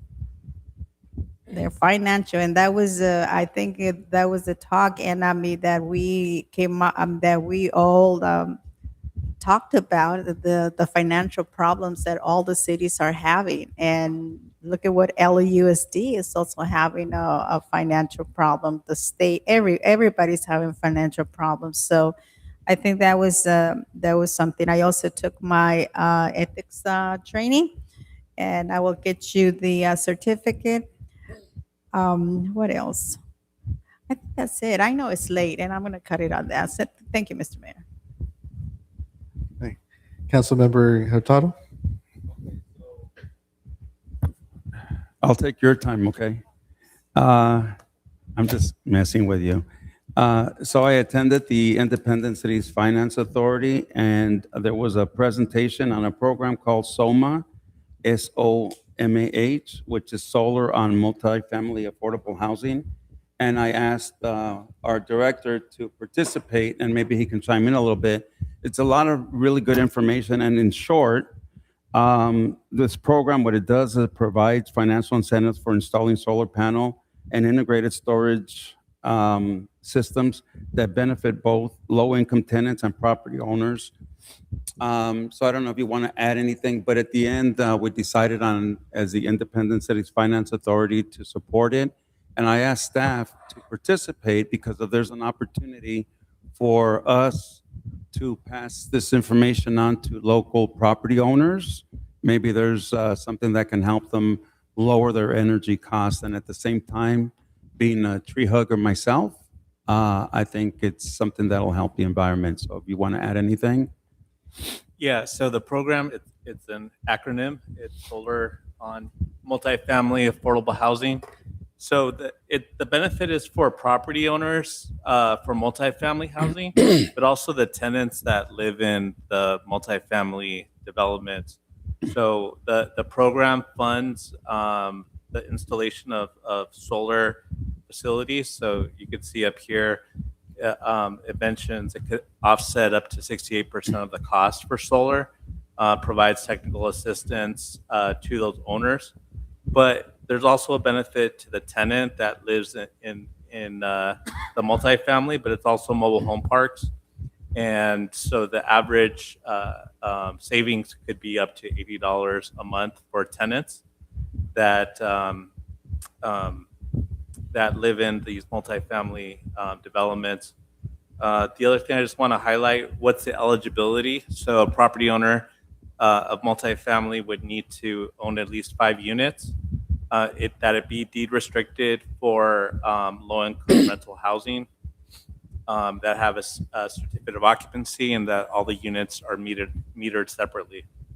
So I just want to let people know about that. It's not a program that the city runs, but I did put some information. I did put some on the screen, which is the website as well as the hotline. So if there are property owners interested in doing so, it could be a big savings for them as property owners, but also for their tenants. Thank you. And if we can put that on the city's website, maybe it'll be helpful. And again, our goal when we participate in these outside activities, we try to bring back resources for you. I did want to address a couple of things. The fireworks. Let me tell you, every other month where I live at the mobile home park, I call the PD because of the fireworks. I don't understand how the homeless people that are living by the riverbed can afford fireworks, but I gotta tell you, they got the ones that sound the loudest. It's horrible. There have been multiple fires in that area, and again, that's not an area that, it's not our property, it's the county property and or the Department of Water and Power, is that who has it, right? And so we reach out to them to help us out with that. But in terms of the fireworks, I get it. We've been hearing that argument for forever. And I do want to share with you that in these other meetings that we belong to, we have relationships with council members from cities where they don't allow, they ban all fireworks. It doesn't help. There's still illegal fireworks, and there's a lot of issues that go with it. was it last year or the year before that we had a very successful, was it last year? Yeah, can you just touch on that real quick? Yes, sir. The large seizure we had over in Hollowdale. Yeah, there's millions of dollars worth of stuff, right? Yeah. And I'm wondering, do we have to put something together, Mr. City Attorney, that kind of allows like a hotline to report illegal fireworks and maybe put a reward out for people calling in? Because I got to tell you, I'm just as sick and tired of those illegal fireworks as you are. It is horrible, and something needs to be done. Yeah, anything can be advertised, but in the end, it comes down to staff and having the resources. And I don't know how, we've listed everything people want more of, and it's less. So we could advertise to call in, but when the hierarchy on the call list for our limited staff, it's going to be 911, life and safety. Yeah. And we've had many, many days where that's all we get to, and there's no time for anything else. So I would worry that the community would say, I've called and called and called, and they don't come, if we're going to set an expectation that we can't afford. That's my concern. Yeah, Can I add to that, though? I have a question. Maybe the city attorney can kind of weigh into this. I know the city of Los Angeles did an enforcement last year where they used drones and it just videotaped people doing illegal fireworks.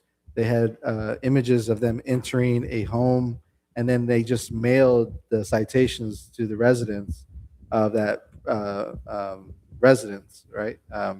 Is that possible for us to be able to do something like that, where maybe it can be targeted, where it's not a physical officer driving around, it's just a drone, hovering, getting images of that happening, and then issuing out citations? Is that It's a significant investment of money that the city of Los Angeles has. The city of Beverly Hills Police Department has a very active, top of the art technological drone program. They call those drone responders, right? First drone responders. And they're growing in nature, but we don't have that here at the city of Southgate, or the funds for that right now. Okay. And one of the things that, and I want to make clear to the gentleman that when it comes to fireworks, I have a serious concern. I'm 66 years old now, but just before my 10th birthday, I was involved in a fire. 3 of us were badly burned. One young lady died that day. My grandfather died 2 weeks later, and I was in intensive care for 2 weeks. So when it comes to fires, believe me, I still have nightmares to this day, because it's nothing, again, and it never fails. Whenever you have a firework that lands on a house, it's never their own. It's always somebody else's house, and it is dangerous. So I hear you. I'm with you. I totally get that. And I do have fears of fires, and that's the reason why. In any case, I just don't want you to think we're ignoring you. That's a very serious thing, and something to continue to try to monitor with our PD. That's all I have. Councilwoman. Thank you, Mr. Mayor, and thank you to everyone that's here and those that are on YouTube. So before I begin, I would like to take a moment to honor and acknowledge the brave men and women in our armed forces, my brothers and sisters in service who courageously defended the nation, and they made the ultimate sacrifice with their lives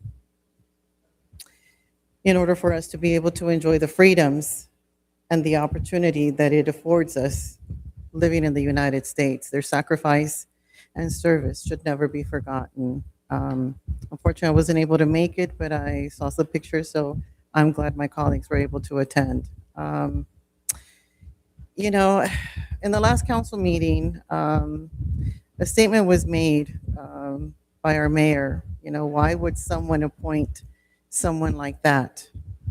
And with all due respect, I did find that comment deeply disappointing and entirely without merit. I would like you to imagine, just for a moment, that you feel that you would like to step forward with the sincere intention of serving your community, only to be publicly questioned, judged, and humiliated without facts, fairness, or due process. What transpired regarding Ms. Talavera was beyond what I expected from this council, and I am profoundly disappointed by the conduct and commentary surrounding the matter. Opinions were presented publicly as though they were facts, and that is dangerous and irresponsible. My colleagues and I were elected to lead with integrity, fairness, and compassion. Instead, what occurred resembled a rush to judgment where individuals became judged, jury, and executioner in the pursuit of a political agenda. And in doing so, a person's character and dignity was publicly attacked without justification. That's not leadership. That's not justice. It's quite frankly shameful. The public, as public servants, we must do better and remember that our words do carry weight, and every individual deserves respect, fairness, and an opportunity to serve without fear of personal humiliation or political retaliation. I would hope that moving forward, this would not happen to any other community member out there who wants to serve. Now, I know the fireworks is an issue, and I did do a drive around with our police department one year. And it's sad to say that if the officers don't see it, they really can't do much. People call in, hey, we heard this in this area. By the time they get there, they're gone.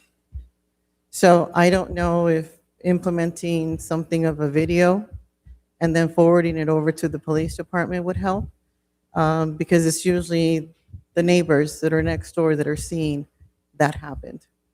Don't know if that could be an option moving forward, aside from what the mayor indicated of forwarding over a citation, of saying, hey, we got video footage, here's a citation. And I believe it's 1,000, correct? And does it go up from there? To how much? I don't remember the exact numbers, but incrementally, every offense, it goes up a certain amount. Okay.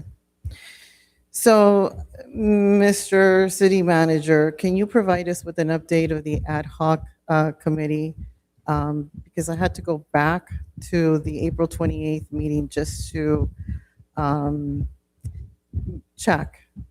So if you can provide us with that, I'd appreciate it, of a update. Yes, in order to have a 5-member ad hoc group for the Finance Review Committee, I was looking for assistance from names of could be submitted that are interested in this. And so at this point, I've received, it's taken a little while to get names, but council members have forwarded some names. I'm looking for more names. We're close, I think, to getting enough for that, but I just forwarded those names earlier today. And so I was looking for feedback, which over the next couple of days, if I can get feedback from all of you, if we have some kind of concurrence that the names could work, then I'd reach out and we'd start our first meeting as soon as we get the names together. So I just want to clarify, City Attorney, because I know at that meeting, we gave you grace for you to be able to do research. And in the meeting, it was indicated by you that if council members gave you names of individuals, then it would fall under the cloak to make sure that they abide by the Brown Act. As we discussed before, the concept was names could be provided, but I would reach out to anybody interested, including names that would be provided, ask them. I'd be the one asking to see if they're interested. They could choose to or not to do it. And if there's other people that aren't on that list, I could also ask, but they're not being appointed by the council member. That was the concept. So can you share what criteria or matrix we're using for the individuals? And may I suggest that we actually put an announcement to the community and have the community actually say, hey, I'm interested, I want to get involved. Again, going back to what the city attorney indicated, that if council gives names or appoints, then it falls under a commission and the Brown Act is then triggered. So I just want to make sure that we clarify that, because if that's the case, then the Brown Act would cover the specific ad hoc. Yes, council member, I'm happy to talk to you offline about that. The program, I think, is still evolving right now. And once we Okay. get greater clarity, then my views could be more defined. Okay, perfect. That's all I have. Thank you. Vice Mayor? Thank you, Mayor, and thank you, folks, for staying here this late. Let's see, the fireworks. I mean, I think we had this discussion last year and previous years with other chiefs. It's I guess there's consumers out there that young men, young people that love fireworks, especially this 250th anniversary. I don't see it going away. I mean, and I know it's so hard, staffing issue to try to. But we've had this discussion, and I know I have a dog that goes crazy, and pets, but I'm just glad it doesn't happen every day. I know it leaves the pollutants in the air too. I mean, and it's just a lot of cleaning that we have to do, and it's unfortunate, but I don't have the solution. I mean, I think when you have, just like drugs, I mean, consumers are out there, and we can't have a hard time managing that too, but. Yeah, so I don't have it, but we did have a couple of incidents, fire, and we had a tire company, and then we had an oil spill from East LA, and that actually I was up there, and that street's still blocked, and they're still and it's even access to the freeway off of Senator Chavez. So, but I hear from the community, and they're saying, well, why don't we know? There's a big smoke over here, and is it hazardous? I mean, what is it? I know we get a little bit notice, and sometimes it's still developing. But can we work on something to inform our community? So that because they're calling me and I don't know, and so is it safe to be out there? So whatever we could do, and on that ground, also our emergency response. I think that maybe we should think about how, because we've had those incidents recently. Just be prepared. I mean, and I know the county gets involved, but I think we have to do our due diligence too, right? That's why we're getting money for an emergency operations center. So I think it behooves us, the council, to be more aware of what that means. What if an earthquake or a hazardous spill happens in our community?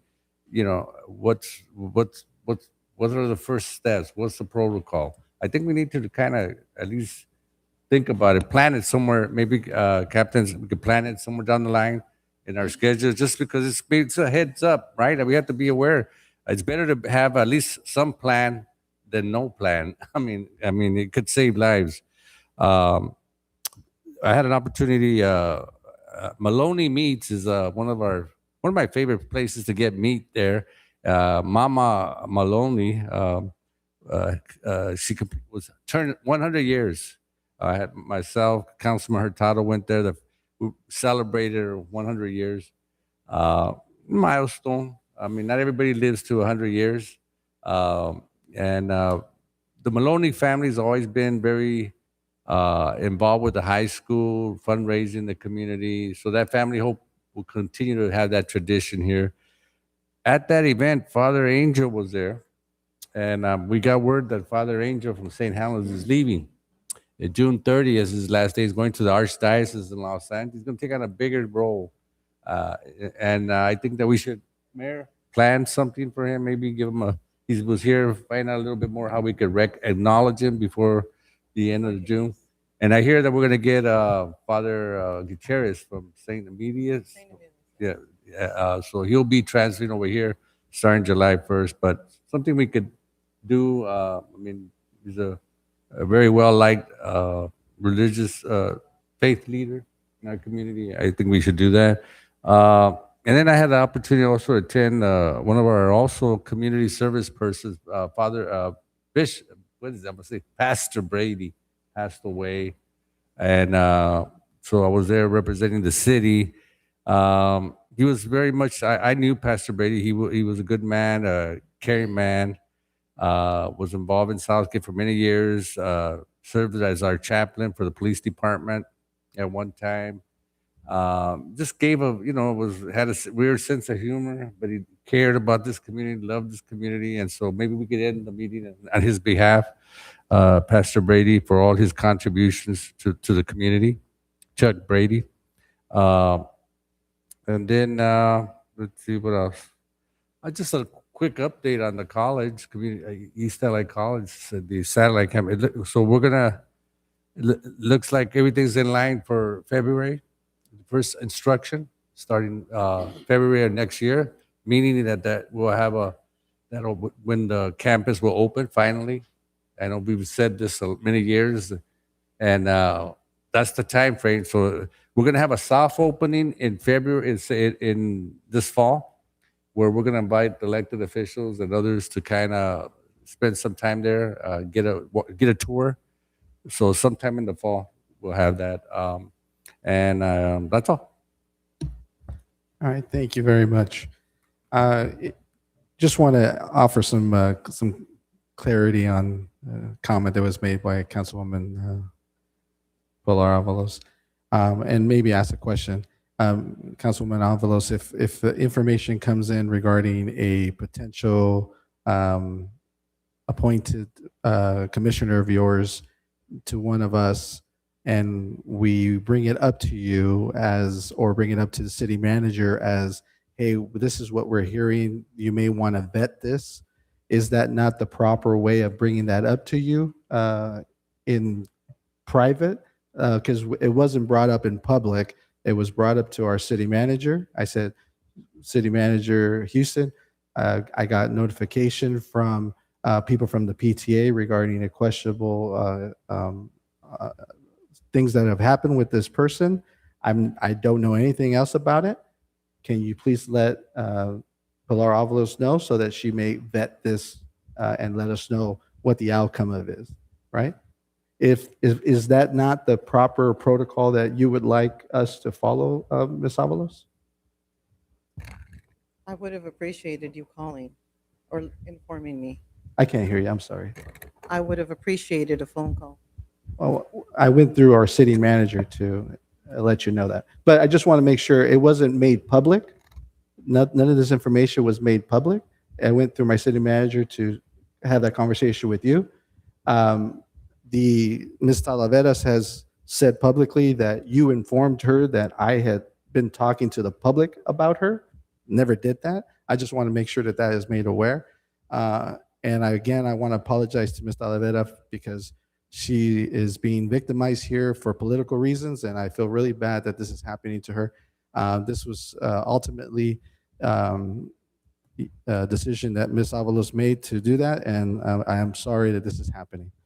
At the end of the day, we're here to protect our city and protect the integrity of every commission and every body that's here. And we want to ensure that every body that is here representing our city is doing so at the best of their ability and with their best intentions and best integrity. And all we're trying to do is to provide that information to whoever is being appointed, and so that they can do the proper vetting of that. And that's all that was being done. So I just wanted to offer that clarity because, again, this is the second meeting in a row where you've stated false information on that. I will go ahead and talk about the meetings that I've gone to. We went to the Memorial Day celebration. Again, thank you very much for setting that up at the Parks and Recs team. I actually enjoyed the 8 o'clock because it was cool. It was still cool in the day. We didn't have to worry about the heat. And so that was actually nice. But I do know that we sometimes get more attendees when it's a little later in the day. I will understand that. Ms. Bobby Thompson, my neighbor, yelled at me and said, I was trying to get there at 10 and you guys had it at 8. And I said, I'm sorry, Bobby. So I let her know that we'll work on that. So we'll have that discussion on that. So we'll do that. But yeah, very great event on that. And I want to kind of talk about, as some of the speakers earlier spoke on, some of the things that we've been working on as a city to help small businesses and really help our restaurants locally. One of the things that is going to start really be advertising next week heavily is our World Cup event. So we have a World Cup event that's going to be advertised at our summer kickoff, where we're going to be selling cards for our local restaurants. We have, I believe, 18 participating restaurants already, where if you purchase this card, it'll have a QR code which the restaurant will be listed that is participating, and each restaurant that's participating is providing a discount or like a 2-for-1 deal or a 10% off during the World Cup month. And if you go visit that restaurant, they're going to have stickers to put on that card. If you visit 5 restaurants, so you get 5 stickers, you get a raffle ticket for a raffle prize. If you visit 10 restaurants, you'll get 10 stickers. You'll get 3 raffle tickets to enter for the raffle.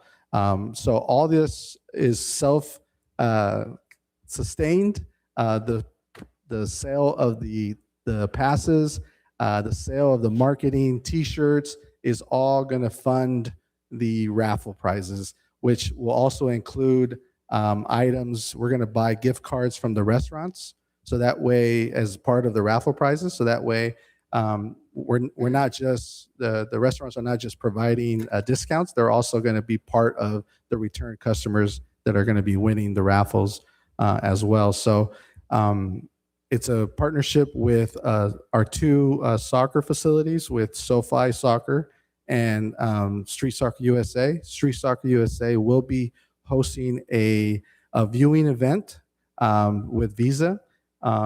We are trying to just get the confirmation on a date. We're hoping for June 12th for the U.S.-Portugal game, and we're working on that. So excited to just start promoting that a little bit. And then with SoFi, they're going to be doing another event, another watch party or watching event at their location for another a weekend game as well. So a lot of fun stuff. It's going to be opportunities for vendors to be there as well. So we're going to open it up to vendors that are local city of Southgate vendors, restaurants, apparel vendors, but you have to be a business from the city of Southgate is the way we're going to market it. And also a food truck, like anybody that's local here from our city would be ideal for it. We want to really advertise it as an opportunity to learn about our city and learn about what we have to offer here locally and for our restaurants. Because when I go out and visit these restaurants, a lot of people say, man, like our mayor just likes to eat at a lot of these places, but it's really, they're calling me saying, Mayor, come visit at my place. We really like your videos. Make a video about my restaurant and it's helpful. We're trying our best, and we're just really trying to provide that advertising mechanism. And I'm sitting there with them. A lot of our mom and pop shops don't know what Instagram or a TikTok reel or how to do these videos. I'm sitting there with them, showing them how to do it.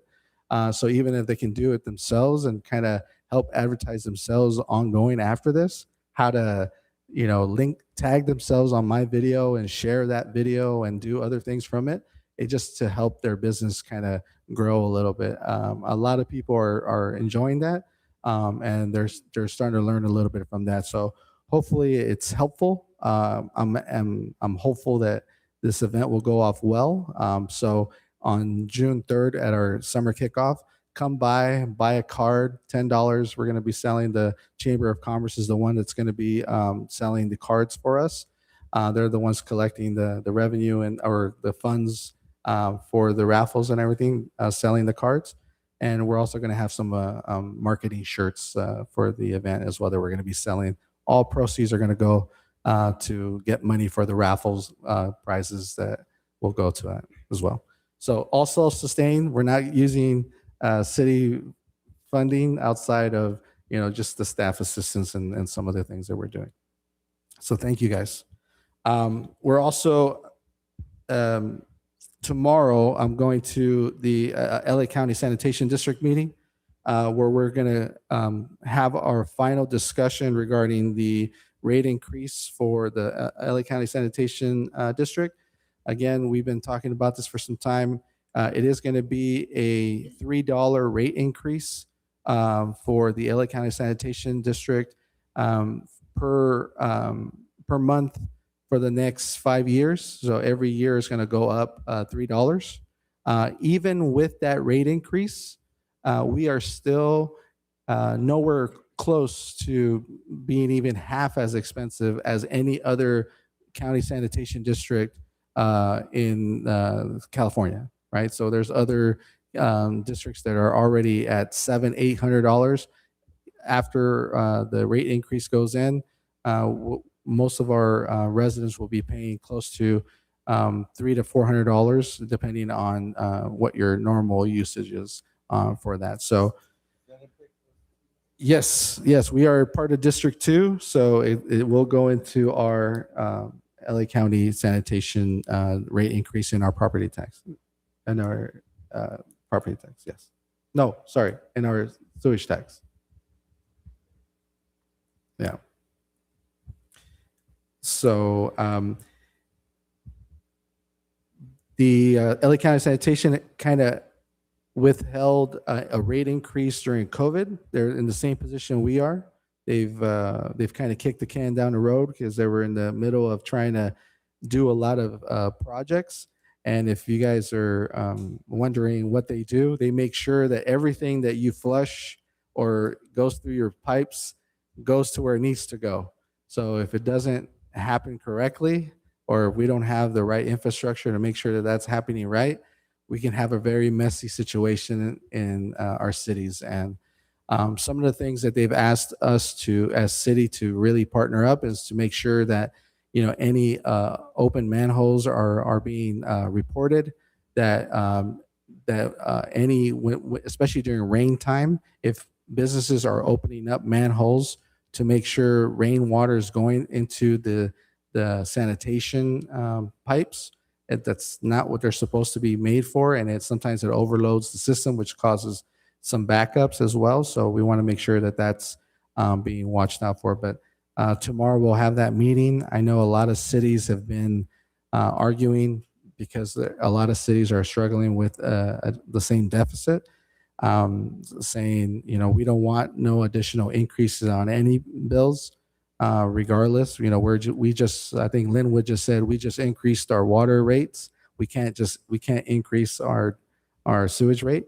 But the reality is if you're using water, you're going to have to also use your sewage. So, yeah, Mayor, I just want to add to that I didn't realize how important the sanitation district was until COVID hit, and how the county health department was monitoring through to how many people are infected and so forth. And so how it's amazing. You don't realize how, that's what they were using to gauge how many people were impacted and lives were being impacted. So yeah, it is a very important, thanks for sharing that. Yeah, so we'll be, I'll report back at the next council meeting how the vote goes, but tomorrow we'll be having that discussion at our meeting. And that's all I have. All right. Thank you. And then let's move on to consent calendar items. Mr. Mayor, agenda items 5 through 21 are consent calendar items. All right. Mr. Mayor? Yes. Before you open it up to the audience, I am going to make a request to pull item number 5 and bring it back. In light of what happened, I think we need to really take a good look at these contracts and set some safety measures that communities can feel comfortable with. What is that possible? Do you need somebody to second that request, or? I think a second helps. I will make one comment and pass it over to Arturo. But yeah, we received a lot of comments. This item was already planned before the incident on the weekend. We certainly could look at it. We've got some language from an associated city that we could look at inserting. So I think we could take another look at that, but I'll ask Arturo his thoughts. Well, before we do that, we have a motion on the floor. So before you open up to discussion, you just got to either get a Motion to second or the approve. motion dies. Oh, yeah, go ahead. All right, so we have a first and second. Go ahead. Yeah, if I can, there's a slide that I'd like to put up, and if I also could, I'd like to introduce the item and maybe have some discussion so that you can talk about whether you really feel like you need to move it to the next meeting, or if we can consider it now, given the information that I present. So just as a matter of back. Well, so let me do it this way, though. When I vote on any item, I study it pretty much. If you're presenting something I have not seen, I don't have a chance to study it. Yeah, we understood. So what we could do is prepare a short presentation with the item and bring it back, and you could share your information at the next meeting, and then the presentation info could be in form of agenda bill, so the public and yourselves would get a chance to study it for the period that it's posted. With that, I think we could get the same information but have more time. Yeah. And but we may have a member of the public that's been waiting to speak on it, whether or not you want to let that happen. Oh, or not. yeah, Okay. you still open it up to the audience, even if we pull it.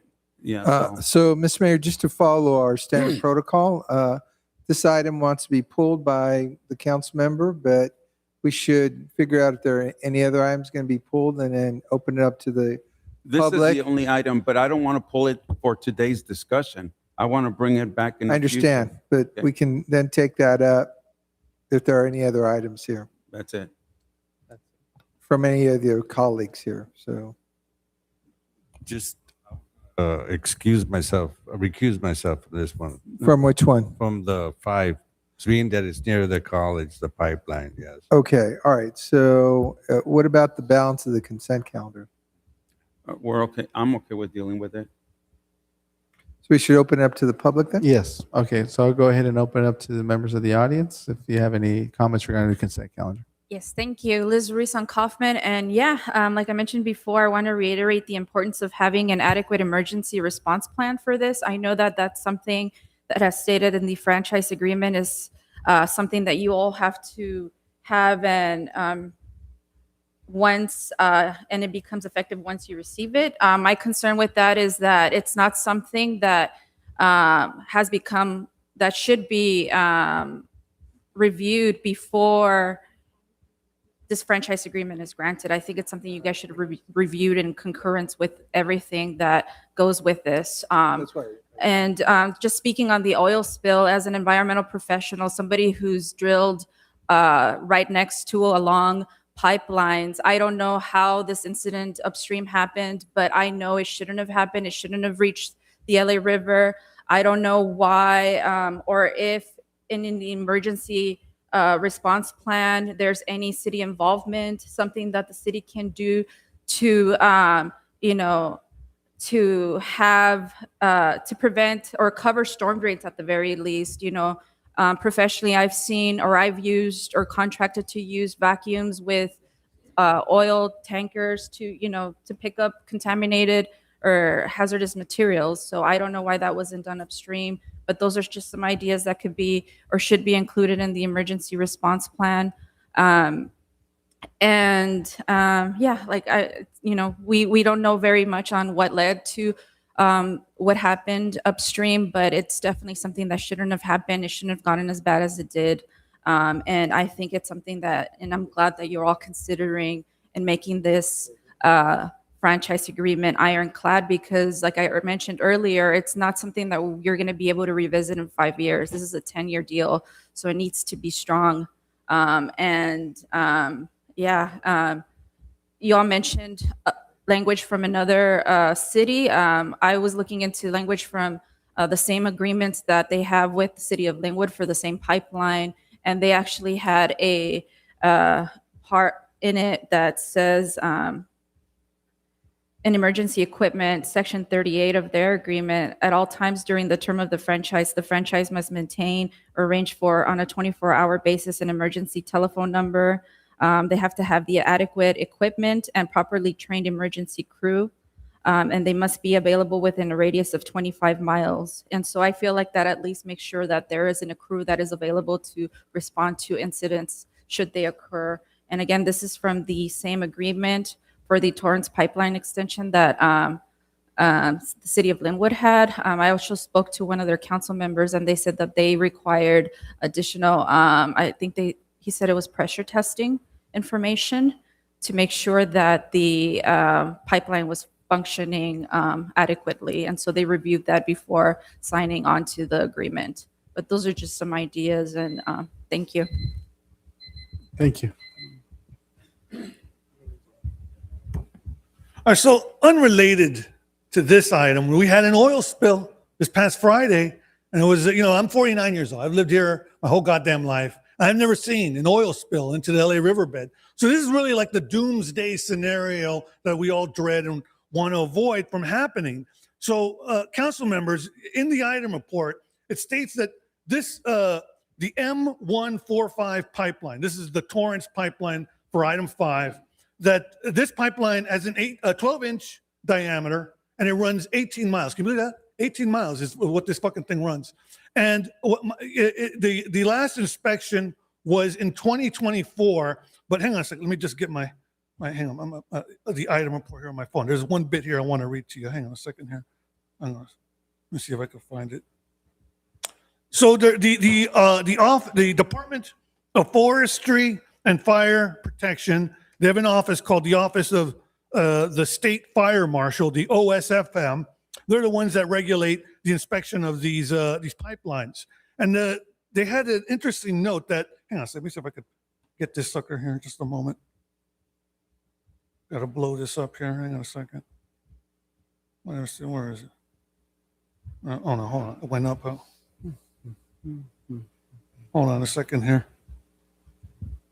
Okay, so they stated that the inspection has to be done by a level 3 inspector, and Torrance Pipeline, they inspect their own pipes. But if they're inspecting their own pipes, but the person that did the inspection is required to have a level 3 inspection certification. And guess what? He didn't have it. But they went forward and allowed their inspector to inspect it, even though he doesn't have the level 3 certification. So I want to insist the council members to have the correct personnel do these inspections properly, because to me, this is just half-assing it when you don't have the correct individual that needs to have the correct certification to do this inspection. And hang on, let me move on. Hang on a second. What is it? Oh, for item, what was it? 15. Hang on a second here. Let me see. What was it? The one with the Homeland Security. What was it?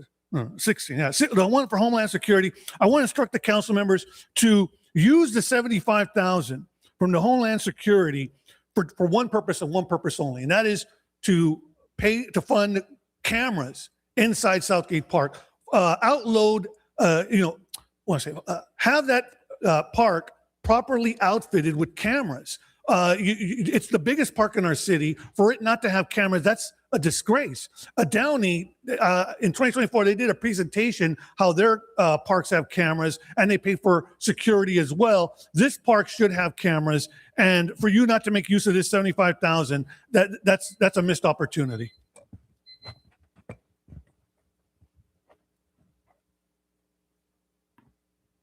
Hi, I'm Robin Lugan, resident. I just am in favor of it postponing. The reason being is I work at a company that is global, and for us to have an environmental policy and training that we are doing every year, the incident that happened should not have happened the way it happened. And I believe that they did not understand the protocol. Third party, it's actually asinine. And because of the mere fact that if you didn't call Dig Alert, that's number one. Number two, they didn't have the proper understanding of where they were actually drilling, if that was the case.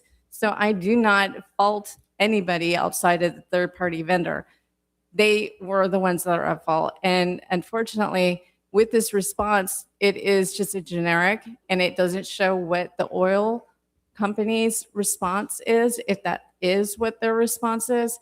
I think it would be a little bit of a benefit. And then this is the only reason why I bring this up, because of the mere fact that California emergency response does have their own website, so we should be able to follow that. But again, we're not going to be doing the digging. We're not going to be doing any of that. And I believe that our personnel know exactly what are supposed to do, and we wouldn't be digging haphazardly in this case. So if we have an oil spill or if we have an ammonia leak, we definitely have to call within an hour, and if not, sooner than that. So I think this is a failure on the group that did it and not definitely the oil pipeline. However, I think that we should probably definitely have a chance to review it a little bit better. Thank you. All right, thank you. All right, I'll bring it back to council. Someone needs to make a motion. So do we vote first on bringing it back? Yes, so we pulled one item, Councilmember Hurtado. There was a second to that. We have another council member that says he has to recuse himself on that. So what we could do is take up the other items first, and then we could then come back to the item that you request to be pulled. Someone needs to make a motion to the other items.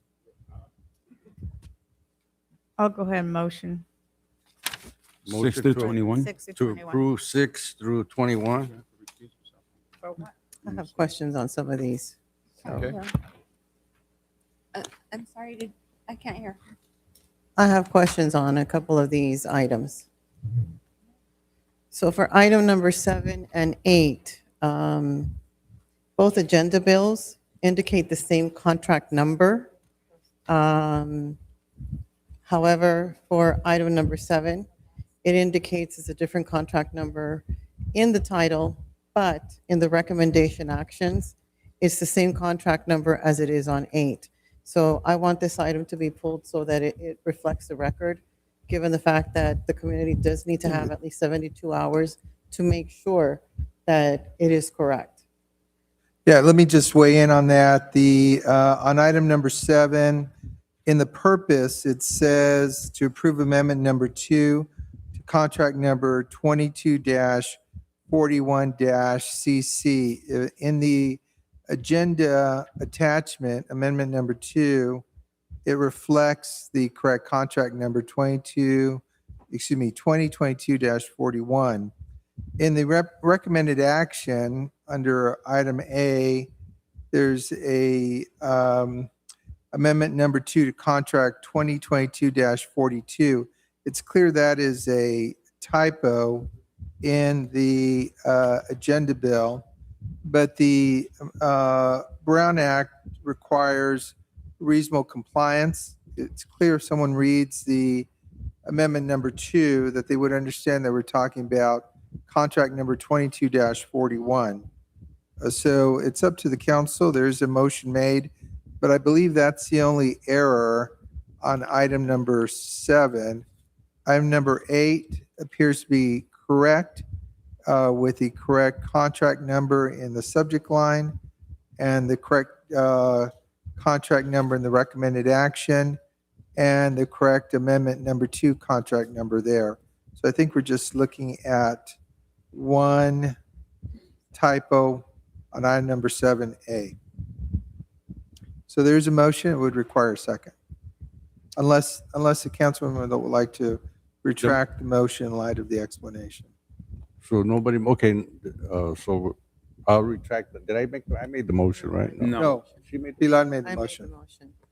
I just didn't hear a second. Just for clarity, because I know it's a clerical error, but again, it goes back to holding ourselves accountable and making sure that the information that we give the community is accurate. And I know that there were a lot of items on this specific agenda, 22 to be exact, and the majority have to do with public works. So I don't know, maybe in a haste, it was mistyped. But again, when I'm going through it and I see the contracts are the same, it raises red flags. And I know the community is probably not aware of it, but okay. it was very apparent. Okay, so it's noted by the city clerk and we'll make the correction? Yeah, so the correction would be made on this agenda item I respect Councilwoman Avalos's request to have them with her motion. I think she's there. But I also know that it's very time intensive for staff and the city clerk when it comes to these items.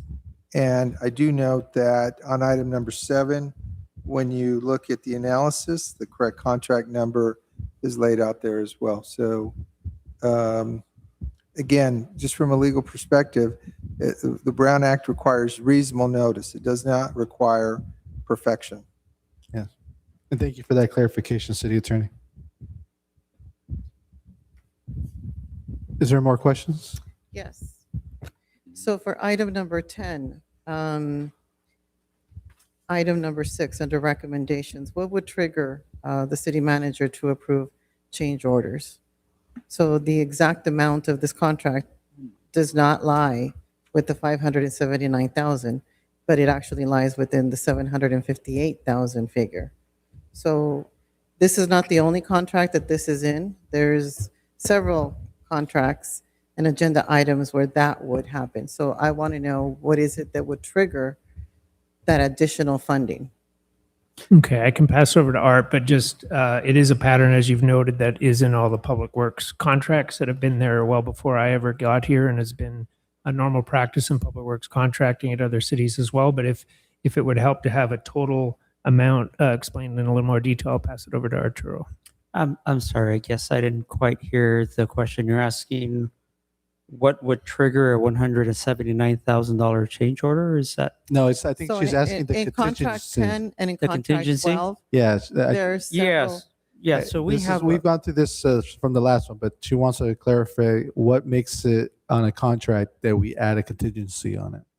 yeah, so we've got a past practice of awarding construction contracts and asking the council to give the city manager authority to approve change orders. From a practical perspective, it helps us keep construction contracts or construction projects on schedule or what have you. In this particular case, we're asking the council to authorize up to $179,000 because that is the amount of the actual project contingency, meaning how much money is available for additional work in case it is necessary. Doesn't mean it's going to be necessary or it's going to be necessary up to that amount. It's simply our contingency. So I felt comfortable requesting council that give the city manager authority to approve a change order up to that amount. But we would only exercise a change order clause should additional work be necessary. And at this point in time, it's not known. It's just a past practice here. It's a past practice at every city that I worked for, but that's how we came up with that amount. So the Yeah, question was- Councilwoman Avalos, a great question, but I just want to augment what Mr. Wanta said. You know, when these contractors bid out these contracts, they make certain assumptions about how much it's going to cost in material, how much it's going to cost for labor, how much of their equipment is going to be on site, and they program that into their budget. And it's not uncommon in these kind of contracts where we're selecting the lowest responsible bidder for the contractor to look for additional ways to augment the budget. And so when there are, for example, unforeseen circumstances, you know, that neither, in this case, it's a roofing contract. We don't know what the roof is going to look like until all the tiles are removed, but there could be something under there that requires a change order. And if you wait for that change order to come back to the city council for approval, well, guess what? There's an extra number of days that the contractor's on the site that the contractor did not account for when they submitted their budget. So it exposes the city to additional expenses as a result. So it's not just change order scope because we want to do additional work. There's also unforeseen circumstances that would always be on the owner, in this case, the city, the owner's responsibility for which the contractor would not be responsible. These kinds of authorities have been given to the city manager over the years here at this city and at other cities because it's a cost-saving, time-efficient manner. And if you talk to any architect of record, they always program at least a 10, 12% contingency in most of these construction cases anyway.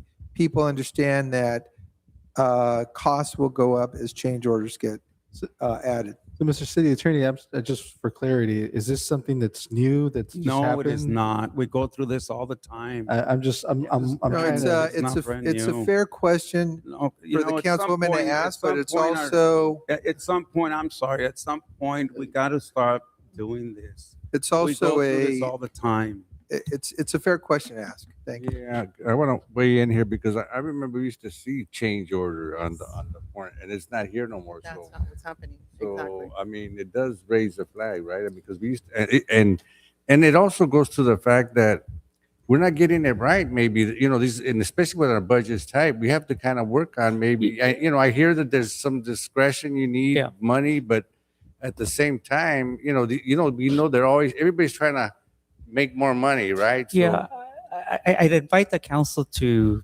look at this from a different perspective. As the city attorney has mentioned, when we're designing projects, we can only design based on what we can see, what we can test, and what have you. What happened on another re-roofing project over at the sports center, we lifted the rooftop, and underneath, everything was corroded. You can't make that determination during design. And so contingency monies is a part of every construction contract in the industry, not because you don't get it right, because it presents an opportunity to utilize a contractor on the spot through a construction contract that provides for that. Whereas the alternative would be what? Stop them, maybe get another estimate from other contractors, or as the city attorney mentioned, put them on hold until we come back to council maybe a month later or what have you. It creates long delays. It just creates more exposure to the city. So it isn't that a engineer doesn't get it right. It's just that it's a recognized standard in any construction projects that unforeseen things happen or additional work is necessary. And the change order process is really that opportunity for us to take care of things there on the spot. us to weigh in on it too, because Absolutely. The municipal code already gives the city manager the authority to process change orders up to a particular dollar amount. In this particular case, it exceeds that, which is why we bring it to council. But if the city council, by way of practice, wanted to stop all construction contracts when change orders arose, we would be exposing to the city to a lot of financial liability every single time there was a change. We always bring the change orders back. We just bring them back after the fact. We put them on every staff report and every notice of completion. You could always read through every single staff report. We're very transparent about it. It's just that we're not stopping projects and we're not waiting a month So to come to council or what have I just you. want to use an example. October 17, 2023, when Councilwoman Pilar Avalos was the mayor at the time, there was a fencing project that had a $142,000 construction contingency plan. Never was questioned, but now we're having a questioning. I'm just wondering what's the difference? Again, the question goes to what triggers it. What triggers Not a that I'm change questioning order? the contingency. I'm questioning what triggers it. Well, So, it's an industry and again, in standard. 2023, Chris Jeffers was our city manager. And I have to tell Got you, it. all of our department heads did a phenomenal job Got it. giving us that information Got it. through staff reports of any change orders. I'm not getting that. Yeah, well, let me just say, I've been the director of public works here for 12 years, and my practice has been the same for the last 12 years. So whatever information you were getting back then is the same exact information that you're getting now. I would invite you to look at all the staff reports related to public works, and you will see every single change order documented on there, explained, and even attached to the staff report. But simply what triggers change orders is unforeseen conditions, additional work that is necessary, maybe additional quantities beyond what was estimated. There are any number of things, but those are highly scrutinized by the engineering division. Coming to council in advance, seeking approval to give the city manager the authority is merely a way to keep our projects on schedule and reduce our exposure to delay claims by the contractor. So may I suggest then maybe moving forward on these projects where the contingency is over 100,000, the council be given some kind of a report, whether it's verbal here or in writing, so that it is transparent and the community can access that. That's it's in why our it's in the report. report. We're being Item number 12, under fiscal impact, Yeah. it says 25, 27. So what fiscal year are we talking about?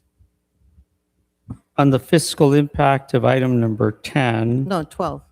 oh, item number 12 now, let me see. So item number 12 is a different type of contract. Item number 12 is a design services contract. There, we're seeking authorization for transparency purposes before the council to give the city manager authority to approve amendments up to 50,000. Mhm. But he already has, even have we not brought that to council, he already has the authority by the municipal code. Yes. We're simply doing it for transparency, but what's this is the a very fiscal- but different what's type. the fiscal year? It says 25, 27. So are we Should be talking 26, 25, 26? 25, 20, or are we yeah, talking 20, that's a 26, typo. Let's 27? just say Yeah. 25, 26. It's for- budgeted this fiscal year, and it'll continue to be budgeted in So 27. can we make sure that gets amended? Yes, well? absolutely. We should note that in the record, Madam Clerk. Yeah, Arturo, why did we change the language? I mean, we don't have change orders in there. That term was, is there a reason why we changed? Yes, it's two different types of contracts. If professional services contracts are modified through amendments through that professional service contract. A change order is specific to a construction contract. The change order term is identified through all of our construction documents, Green Book, all of the industry standards. So change order is an industry recognized word, where amendment is what we do to modify professional services agreements. So for item number 15, this would be for Captain Amador. So what safeguards are in place to ensure that the CCTV system is used only for authorized public safety purposes and does not infringe on the residents' privacy rights? The project that those funds are intended for are intersection cameras throughout the city at the major intersections. We actually had those cameras in the past, but they were old, eventually fell out of service, and we couldn't repair them. It wasn't cost effective to repair them. So now we're replacing those cameras. Those cameras are basically meant to be used by dispatch to be able to view those intersections whenever calls go out. They can go directly to that intersection and be able to view if something's happening there that they can share with the officers that are responding to calls. It stays there, and if or officers being kept informed of what's happening at those intersections real Instead time. of going out there and going Right. into danger. So what is the city's plan for ongoing maintenance, replacement, and operational costs once the grant funding ends? Typically, with any of those intersection cameras, we will get service agreements for maintenance on those cameras. And as regular maintenance is necessary, that's what's done to keep those cameras up. So the cameras that are already there, did we use this funding to put those there, or did we use different funding? You might not, you might know, you might not know. Yeah, I don't know because those were installed there a long, long time ago when I was just a patrolman. So I don't know exactly what funds were used, but I think most of our intersection cameras came from actual grant money from the same grant at different points in time. So the next question is for you, Arturo, for item number 18. So how long have the street light circuits, number 24 and 27, been out? I don't have that information off the top Okay. of my head, but that's something that I can get for you. Do we know I know what we've is got, do we know what is the estimated remaining useful life of the circuit completing the repairs? yeah, so the Southgate streetlight system has a certain streetlight circuits that are extremely old. You need $30 million to replace them. The life of many of these circuits has come and gone, and we're just limping along, keeping up, trying to repair them as soon as we can every time they become damage. This particular circuit, I don't know how old it is, but it's a series circuit, so its life has coming on. So does the city have a formal plan or a transition away from these aging high voltage circuits? Yeah, we do have a plan. We just don't have money to fund the plan. The city's master plan was created in 2014. Now the cost of transitioning out is well over $30 million. So we have the plan. We just don't have the funding for it. Okay. And so how frequently has the city utilized the sole source contracts for street lighting and the infrastructure repairs in the last recent years? Do you know? I mean, this is coming to us now, but how often have we done it in the past, and how often are we going to do it moving forward? How often do we do sole source? You know, we're trying not to do sole source often. We're challenged with circuits being impacted on a regular basis, and we're trying to make decisions between using staff, using contractors, trying to bring them on board as soon as possible, trying to get the lights back up. So we're looking at things on a case by case basis. We don't make it a practice under Chris Jeffers. The policy that was in place at the time is when streetlights are down, those shall be considered to be an emergency. Bring on a contractor as quickly as possible in any form possible. But we still try to get bids anyway. It just helps us repair the lights sooner rather than later. But it's not a day-to-day practice that we exercise.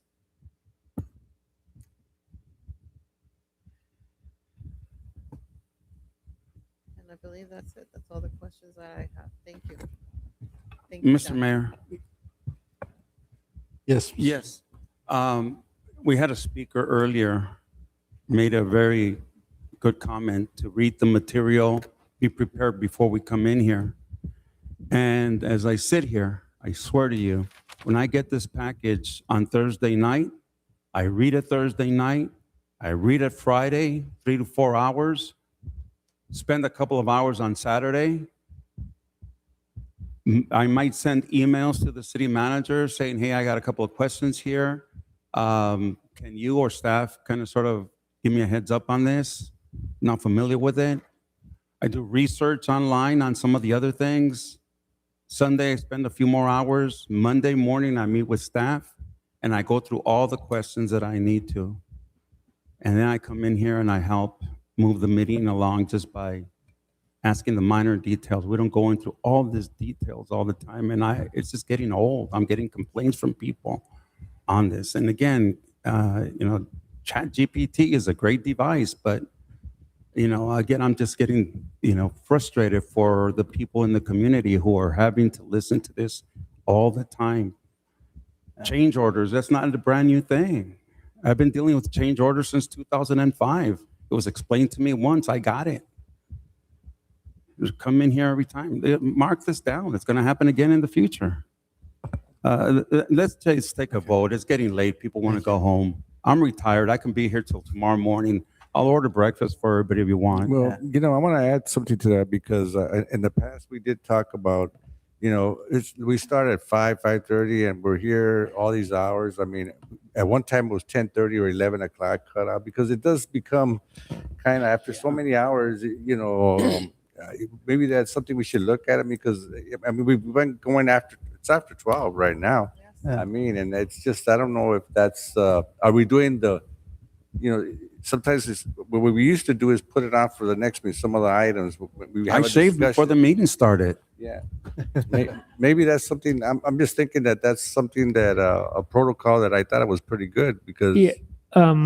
I hear you. The problem I think we've had is, like, say you have a short meeting, it's easy to add things. We've been having midnight meetings for the last couple months as we've gone through budget, UUT conversations, putting things on the ballot, a lot of discussion on all sorts of items. Stuff then builds up. We push items week after week after week, like our impact fee conversation we had last meeting was 4 months getting bumped and bumped and bumped. We have a lot of consent items we bump. And then we have the budget here that we can't bump. So I mean, if there's a way to tighten up some of the amount of questions or the conversation parts, if that's, I think, what I've seen grow more in the last 4 months, more than the amount of topics. I mean, this being an exception with the consent, but I've seen us have 6 or 7 things on the agenda and go till midnight. So One time we had one item and it went out. yeah, one item went till past midnight. So I hear what you're saying. I don't know how much control I can have from the fact that city business keeps piling up, regardless of the time involved. But are we making, then at that late in time, are we making the best informed decisions? You know, because I don't think we are, you know, that's the thing. Yeah, I mean, if we can get consent questions done ahead of time, then there are situations where consent just gets approved and it doesn't take an hour, but there's different ways to do it. Yeah, and thank All right, you. we have a motion. And I just want to really quickly, just want to thank staff for being prepared and patient and being able to answer the 101 questions. All right, let's go. And what I'm going to suggest to Councilwoman Avalos, whenever you see a change order in the agenda, talk to staff before so you can get all the information. Because as long as I've been a council member, again, as Council Member Hurtado mentioned, they explained it to me once. And we always have given the authority, and it always has come to the city council before we give the authority to the city manager. And I honestly don't know what's the problem, what's the issue of continuing bringing questions. And I understand transparency, but I mean, it's like if you have a vote of no confidence with our city manager, and if you do, well, you know what, I feel He's bad doing for a fine that. job. Thank But you. I trust our city manager. He's been doing a great job. Our staff has been doing such an amazing job getting our numbers, getting the agendas. A typo, I mean, just a correction, and instead of bringing everything back, it's just willing to work with staff. With that, Mr. Mayor, can you please call? Yes, roll call, please. Which I'm one are sorry. we voting on? I got her first. We're from doing Davila. the 6 to 21. Okay. And who was the second? 6 to 21. And who was the second? It was Maria. Councilmember Avalos? I will say that I do appreciate the input. However, this was given to us Thursday evening. I do work. Monday was a holiday. And in the past, when I have emailed questions, I've sorry, gotten can't hear pushback you. from the Is that city a- manager. We'll give you a vote, so hold on. Well, we all work. Give me that level of respect, at least. So with that, I will be emailing my questions. And again, all of these questions have to do with governance. I'm not questioning the change orders. I'm questioning what will trigger it. That was my question. Yes. Councilmember Hurtado? Yes, I will be recusing myself from item 13 since that's too close to my property, and item 16 as well. That's too close to my property. Thank you. Councilmember Davila? Yes. Vice Mayor Rios? Yes. And you're recusing from number 5. Well, we're not voting on 5 yet. Mayor Barron? Yes. Thank you. That's to bring it And back. now we're bringing back item number 5. Item So we have a number 5. first and a second. Roll call. Councilmember Avalos?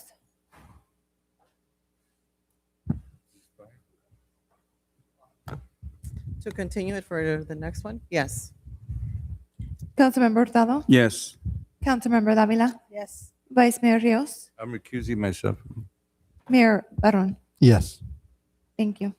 To bring it back, does he have to recuse himself? Because it might be advisable that. Oh, well, then, because Ms. Avalos voted yes, and she needs to recuse herself from that one also. Just for her protection. Item 5. Did she recuse herself last time from the No, not for this one. for item 5? Yeah, you did. Yeah, you did. It You was, stepped down. it's the pipeline. The pipeline next to your mom's property. That's what you recused Well, yourself the then last. go time. ahead and vote. I'm just trying to. Well, protect let's you. just Okay, so give her a it's on chance. Santa Fe. So from Santa Fe to where her address is, again, I would recuse myself if I was a property owner. But I'm not- Yeah, if you, I'm not the if you do property not owner. have a financial interest No. Okay. in that property, then you All right. would not have to recuse yourself. I was just trying to be consistent. She recused herself the last time on the same item. Yes, you did. You stepped outside. That's all right. No, it wasn't this one. Yes, it was. All right, item number 22, please. The city council will consider approving the warrant register for May 26, 2026. The grand total is $2,150,664.77. Cancellations are 114290 and 114054. Thank you, Mr. Mayor. All right, thank you. And I'll pass it over to our city auditor. Thank you, Mayor. I'm going to open up to the public if they want any questions on any of the warrants. It looks like none. I want to close the public portion of it, bring it back to council or Emails first. all the emails. We have any emails on this, city? clerk? No emails, Mr. Mayor. Okay, so bring it back to council. What are the wishes? Motion to approve. Second. There's a motion, a second. All, okay, roll call. Councilmember Avalos? Yes.